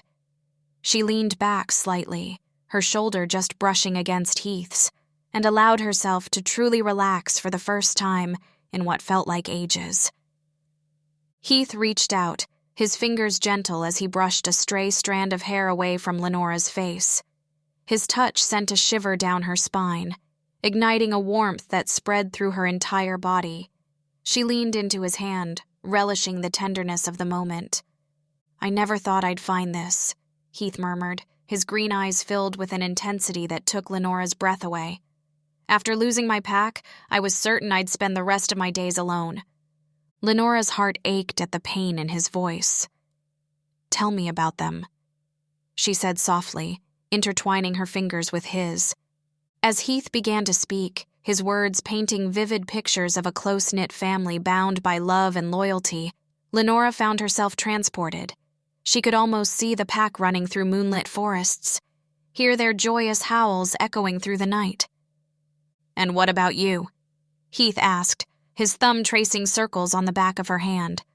"What was it like, hiding in plain sight all these years?" Lenora sighed, memories of boardrooms and marketing presentations flashing through her mind. "Exhausting," she admitted. "Always watching every word, every gesture, afraid that one slip would reveal everything." "But that's all behind us now," Heath reminded her, his voice filled with hope. Lenora nodded, a newfound determination swelling within her. "You're right. And now, we have the chance to create something extraordinary." Lenora leaned forward, her voice dropping to a hushed whisper as she shared her vision. "We'll need a secluded location, somewhere with plenty of forest for runs. Maybe in the mountains?" Heath nodded, his brow furrowed in concentration. "Security will be paramount. We'll need to implement a vetting process for newcomers, ensure they're genuine shifters and not threats." "Agreed," Lenora said, her marketing mind already whirring. "We could create a network of safe houses across the country, like an underground railroad for shifters in need." Heath's eyes lit up. "And training programs for young shifters, teaching them to control their abilities and blend in with human society when necessary." As they bounced ideas back and forth, Lenora felt a surge of excitement coursing through her veins. This was more than just a dream. It was becoming a tangible plan. "We'll need support," she mused, chewing her lower lip. "Financial backing, legal assistance to create airtight aliases, and documentation." Heath squeezed her hand. "I know a few trusted shifters from my travels. They might be willing to help." Lenora nodded, her mind racing. "And some of our pack members have valuable skills. Jake's a lawyer, Sarah's in finance." As the moon climbed higher in the sky, casting its silvery light upon them, Lenora felt a profound shift in her heart. She turned to Heath, her eyes shimmering with emotion. "Heath," she whispered, her voice trembling slightly, "I want you to know, whatever comes, whatever challenges we face, I'll be by your side." Heath's gaze softened, and he cupped her face gently in his hands. "And I'll be by yours, Lenora. Always." Lenora rose from the log, her movements fluid and graceful, perfectly in sync with Heath's. Their hands remained intertwined, a physical manifestation of their unbreakable bond. The forest around them seemed to come alive in the moonlight, each leaf and branch etched in silvery detail.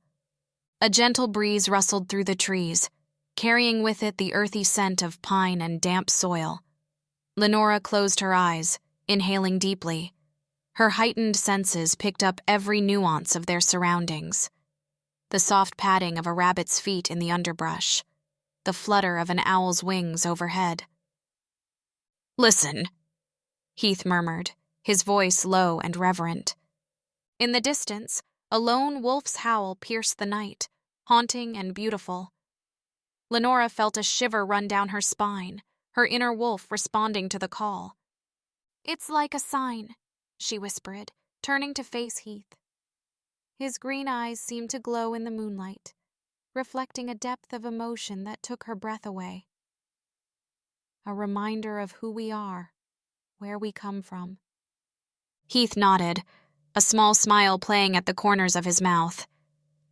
"And where we're going," he added softly. Lenora's heart swelled with a mixture of emotions, excitement, hope, and a touch of fear. She couldn't help but think of the challenges that lay ahead, the risks they would face in building their sanctuary. "Heath," she began, her voice hesitant, "do you ever worry that we're taking on too much? That we might be putting ourselves in danger?"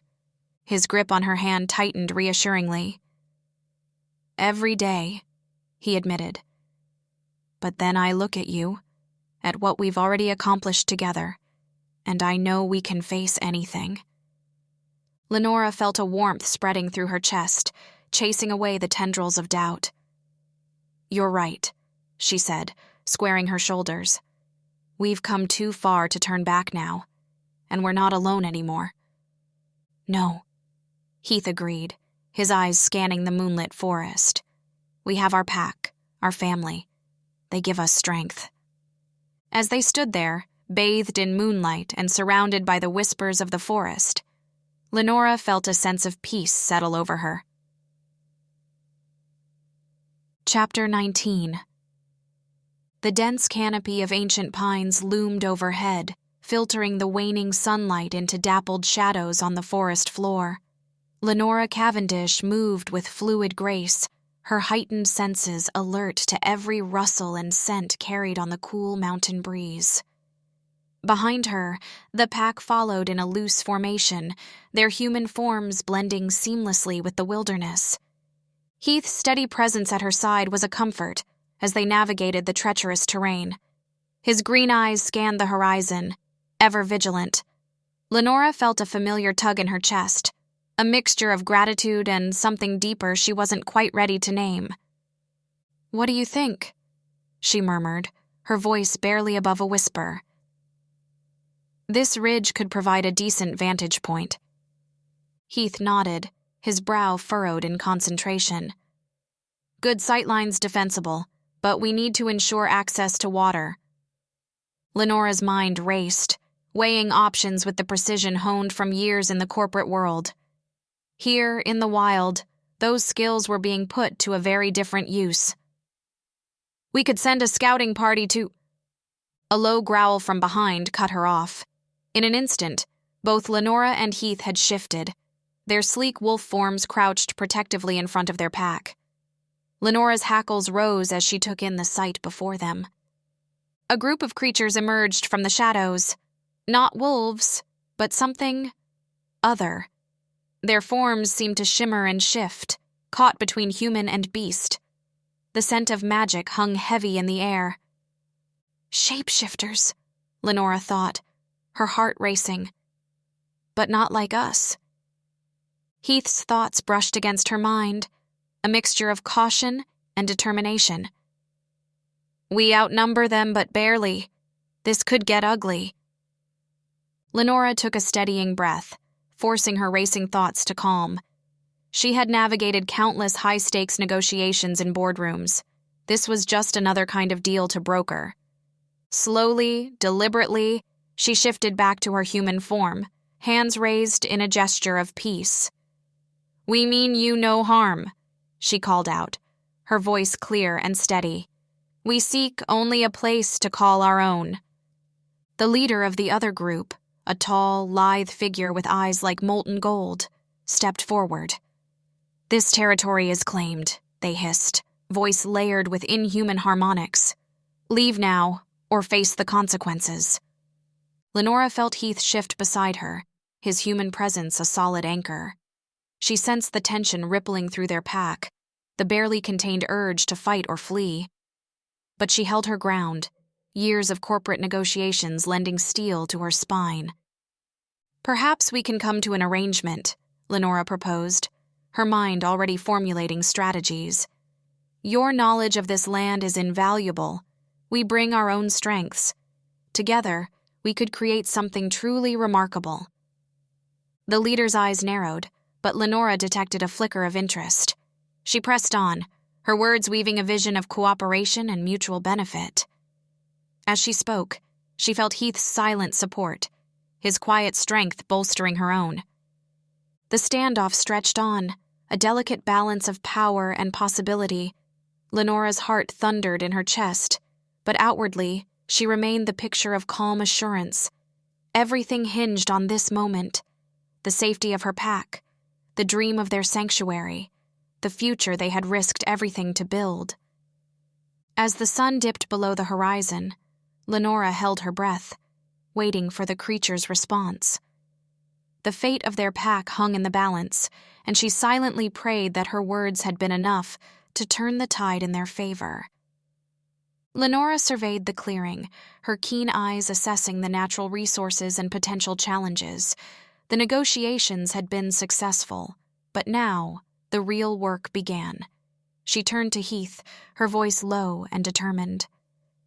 "We need to start building immediately. Every moment counts." Heath nodded, his green eyes scanning the pack. "Agreed. Let's divide and conquer." Lenora addressed the group, her marketing executive skills seamlessly translating to this wilderness setting. "All right, everyone. We've got shelters to build and food to gather. I need volunteers for each task." As pack members stepped forward, Lenora couldn't help but notice how their corporate roles seemed to influence their choices. Amanda, once head of logistics, volunteered for food gathering. "I can organize efficient foraging routes," she said, a hint of her boardroom confidence shining through. "Perfect," Lenora replied, then turned to a burly shifter named Derek. "Derek, you were in construction before, right? Can you lead the shelter team?" Derek grinned, revealing slightly elongated canines. "You got it, boss. We'll have this place looking like a 5-star wolf resort in no time." "I think we should explore a bit more," Heath suggested, his voice low and gravelly. "See what other resources we might find." Lenora nodded, her heart quickening at the prospect of time alone with Heath. "Good idea. We need to know every inch of our territory." They set off into the dense forest, their heightened senses alert for any sign of danger or opportunity. As they walked, Lenora found herself hyper-aware of Heath's presence beside her. The way he moved with silent grace, his eyes constantly scanning their surroundings, reminded her of the powerful wolf within. "Do you think we're doing the right thing?" she asked suddenly, voicing the doubt she'd been harboring. "Leading them out here, away from everything they've known?" Heath was quiet for a moment, considering. "I think we're giving them a chance at freedom," he finally replied. "A life where they don't have to hide who they are." His words resonated within her, echoing her own deepest desires. As they pushed through a thick patch of underbrush, Lenora's ears caught the faint sound of rushing water. "Do you hear that?" They quickened their pace, following the sound until they broke through the tree line.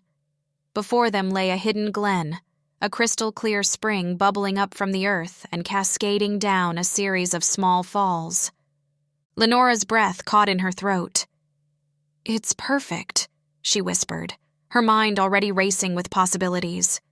"We can divert this to the sanctuary. Fresh water for drinking, bathing." Heath nodded, a rare smile softening his features. "It's more than that, Lenora. It's life. It's hope." She turned to Heath, words of gratitude and shared purpose on her lips, when suddenly a twig snapped in the forest behind them. Both spun, instantly alert, their bodies tensing for potential danger. The sanctuary's first test, it seemed, was about to begin. Lenora's sharp eyes scanned the forest edge, her muscles coiled and ready to shift at a moment's notice.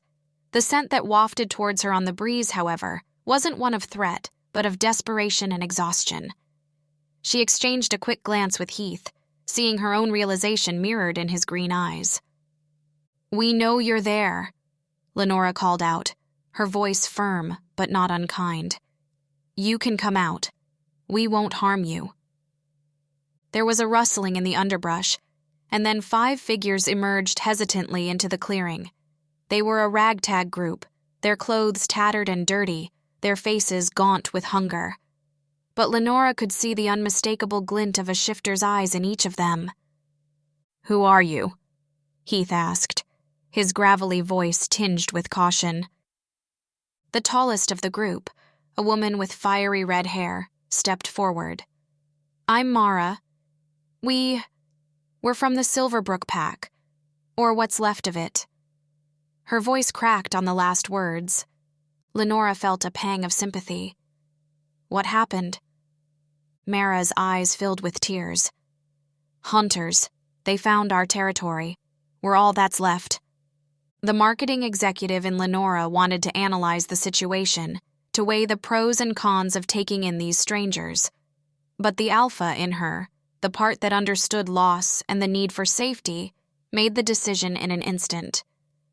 "You're welcome to join us," she said softly. "We're building a sanctuary here, a place where shifters can be free."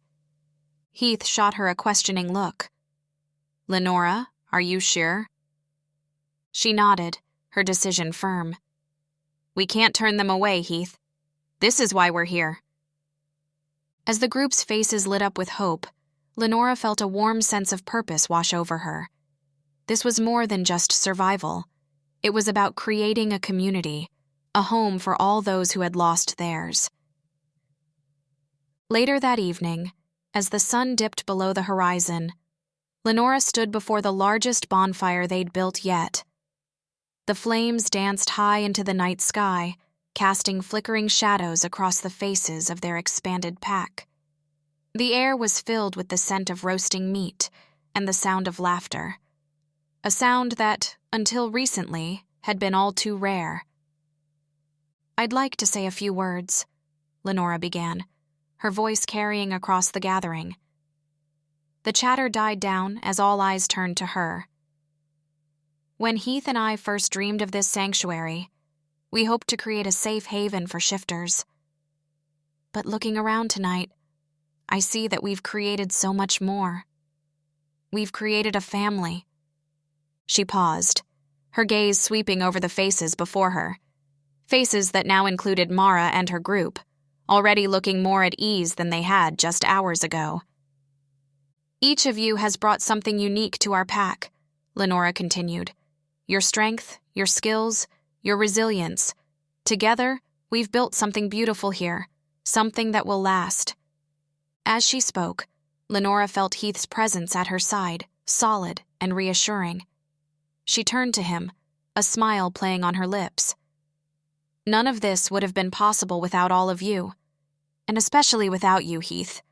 Your quiet strength has been our foundation." Heath's green eyes softened, a rare vulnerability showing through his usually guarded expression. "We did this together, Lenora. All of us." As the pack erupted into cheers and howls of approval, Lenora felt a sense of completeness wash over her. This was more than just a sanctuary. It was a new beginning for all of them. Lenora's brow furrowed as she stood at the edge of the clearing, watching two of the newer pack members engage in a heated argument. The tension in the air was palpable, threatening to disrupt the delicate harmony they'd worked so hard to achieve. "We can't just let this fester," she murmured to Heath, who stood beside her, his presence a calming force. Heath nodded, his green eyes scanning the scene. "You're right. We need to address this head-on." Taking a deep breath, Lenora stepped forward, her voice carrying across the clearing. "Jace, Arya, what seems to be the problem here?" The two shifters turned, startled by her sudden appearance. Jace, a stocky man with wild auburn hair, spoke first, his words tumbling out in a rush. "Arya keeps taking more than her fair share of the food stores. It's not right, especially when some of us are still learning to hunt effectively."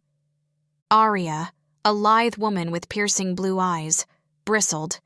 "That's not true. I only take what I need. You're the one who's been hoarding supplies in your den." Lenora held up a hand, silencing them both. "I see. This is clearly a misunderstanding that's gotten out of hand. Let's sit down and talk this through, shall we?" As they settled onto fallen logs, Heath joined them, his calm presence a counterpoint to the simmering tension. Lenora's mind raced, searching for the right words to diffuse the situation. "In a pack, our strength lies in our unity," she began, her voice soft but firm. "We're all still adjusting to this new life, and it's natural for misunderstandings to arise. But we need to address them openly and honestly." Jay shifted uncomfortably. "I didn't mean to accuse... I'm worried about winter coming." Arya's expression softened. I didn't realize. I've been taking extra because I'm trying to build up my strength. I was injured before joining the pack, and I'm still recovering.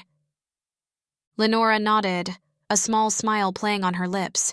You see, communication is key. Jossie, your concern for the pack's welfare is admirable. Arya, your determination to heal and contribute is commendable. But we need to work together, not against each other. Heath leaned forward, his gravelly voice adding weight to Lenora's words.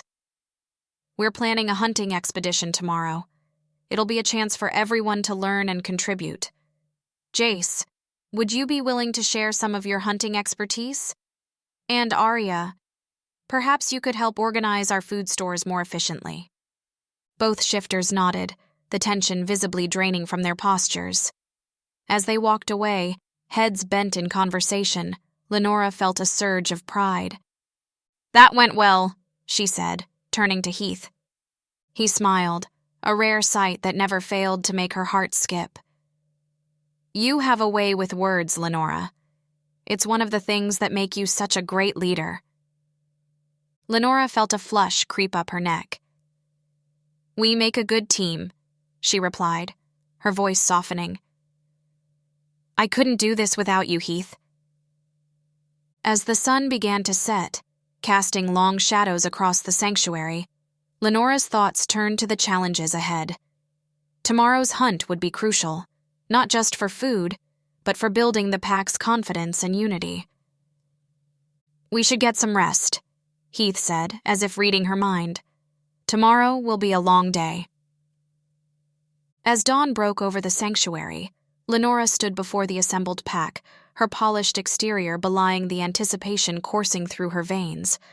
The crisp morning air carried the scent of pine and possibility, a reminder of the day's importance. Today, she began, her voice clear and confident, we embark on a new chapter in our sanctuary's growth. We're not just a refuge, we're a community of learners and teachers. Heath stepped forward, his quiet strength a perfect complement to Lenora's charisma. We'll be establishing a comprehensive education system, he added, his green eyes scanning the crowd. It's time we embrace our heritage and hone our abilities. Lenora nodded, feeling a surge of pride at Heath's words. We'll cover shifter history, mythology, and crucial survival skills, but more importantly, we want each of you to discover your unique strengths. As she spoke, Lenora noticed a flicker of movement at the edge of the clearing. Her heightened senses immediately went on alert, but she maintained her composure, continuing her address while subtly signaling Heath. Let's break into groups, she said, her mind racing. We'll rotate through different stations throughout the day. As the pack dispersed, Lenora pulled Heath aside, her voice low and urgent. Did you see that? At the tree line? Heath's jaw tightened. Humans, he confirmed, his tone grim. At least 3 of them. Lenora's heart raced, her marketing executive mind quickly assessing the potential fallout. We need to decide quickly, she whispered. Do we trust them, reveal ourselves, or find a way to lead them away? Heath's eyes met hers, a silent understanding passing between them.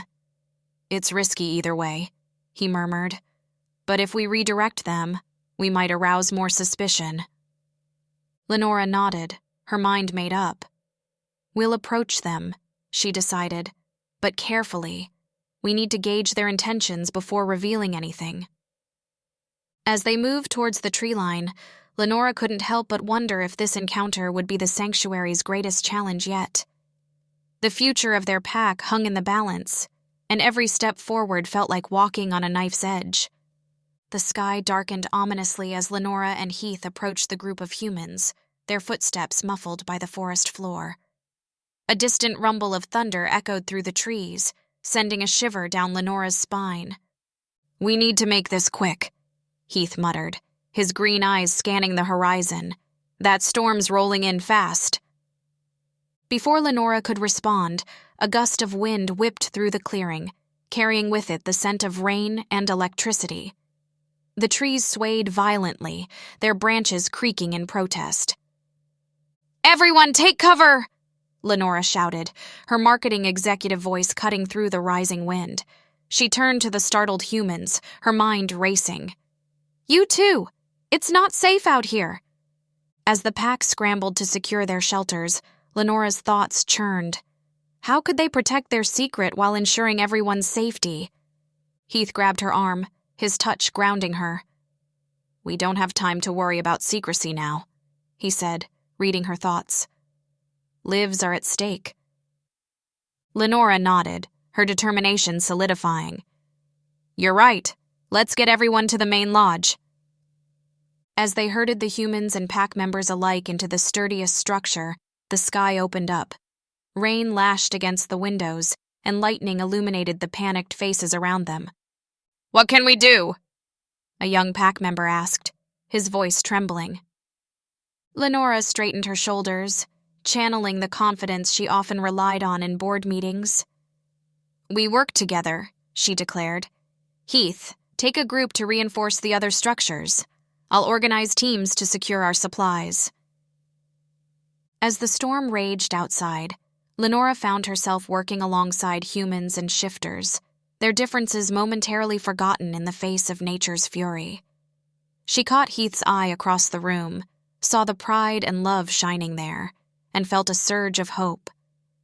"We've faced worse," she thought, remembering the challenges they'd overcome to build this sanctuary. "We'll weather this storm too." The storm had passed, leaving behind a calm that settled over the sanctuary like a soft blanket. Lenora stood at the edge of a secluded clearing, her keen senses alert to the rustling leaves and distant calls of nocturnal creatures. She breathed in deeply, savoring the crisp scent of pine and damp earth. Footsteps approached, and she felt Heath's presence before he appeared beside her. His warmth radiated through the cool night air, a comforting constant in their ever-changing world. "I thought I'd find you here," Heath said softly, his gravelly voice sending a shiver down her spine. Lenora turned to face him, drinking in the sight of his tousled dark hair and piercing green eyes. "I needed a moment," she admitted, her usual polished exterior softening, "to process everything." Heath nodded, understanding etched in the lines of his face. "We've come a long way from those boardrooms at Ravenhurst, haven't we?" A wry smile tugged at Lenora's lips. "Sometimes I miss the simplicity of marketing reports and growth projections." "Do you really?" Heath asked, his eyebrow arching skeptically. Lenora laughed, the sound echoing through the clearing. "No, not really. This," she gestured to the sanctuary beyond the trees, "is everything I never knew I wanted." Heath stepped closer, his hand finding hers.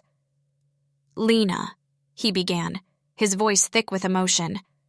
"I never thought I'd find a home again after losing my pack, but you've given me more than just a sanctuary."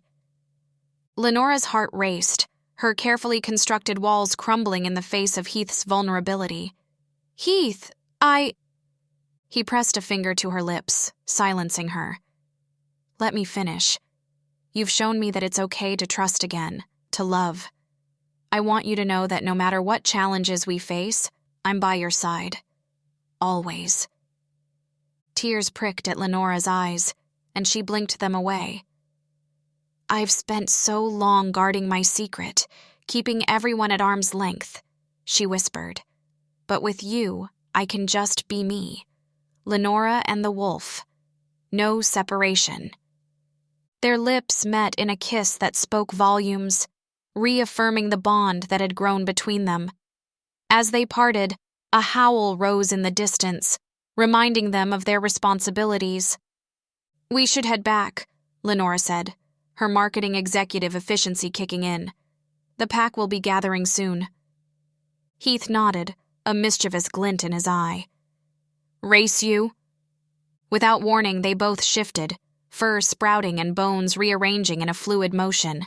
Two wolves, one sleek and silver, the other dark and powerful, burst from the clearing, their paws barely touching the ground as they raced through the moonlit forest. They arrived at the central gathering area, shifting back just as the last of the pack members assembled. Lenora smoothed her hair, trying to regain some semblance of her usual polished appearance. Heath's eyes danced with amusement as he watched her, and she shot him a playful glare. Clearing her throat, Lenora addressed the assembled shifters.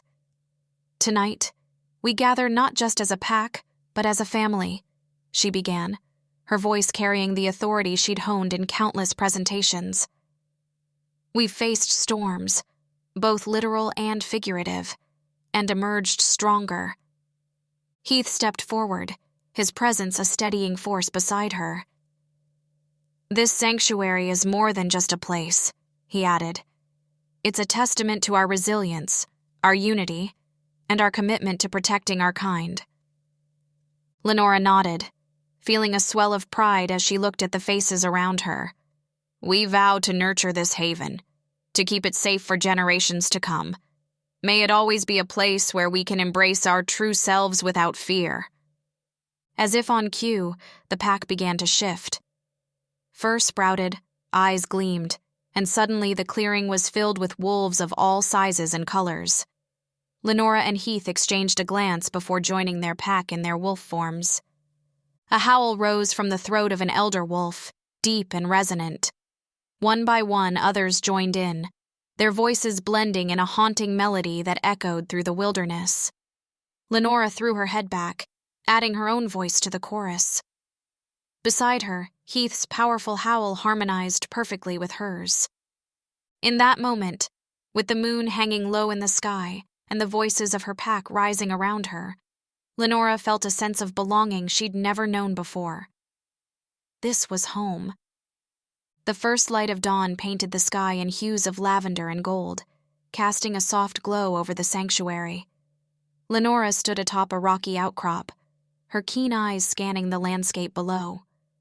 Beside her, Heath's warmth was a comforting presence, his shoulder brushing against hers as they surveyed their creation.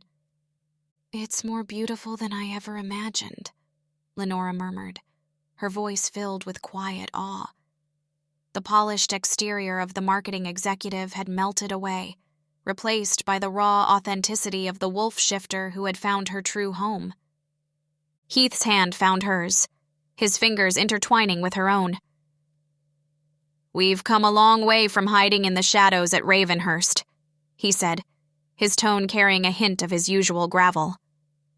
Lenora's gaze swept over the clearing below, taking in the sturdy shelters, the communal areas, and the pack members already stirring for the day. A sense of fulfillment washed over her, so potent it almost took her breath away. "Do you ever miss it?" she asked, turning to face Heath. "The corporate world, the predictability of it all?" Heath's green eyes met hers, a small smile playing at the corners of his mouth. "Not for a second," he replied. "This is where we belong, Lena, where we can be our true selves." Lenora nodded, her throat tight with emotion. She thought of the caution that had defined her life for so long, the constant vigilance required to keep her secret. Here, in this sanctuary, that burden had lifted. "We've given them a chance at freedom," she said, gesturing to the pack below. "A place to thrive, to grow without fear."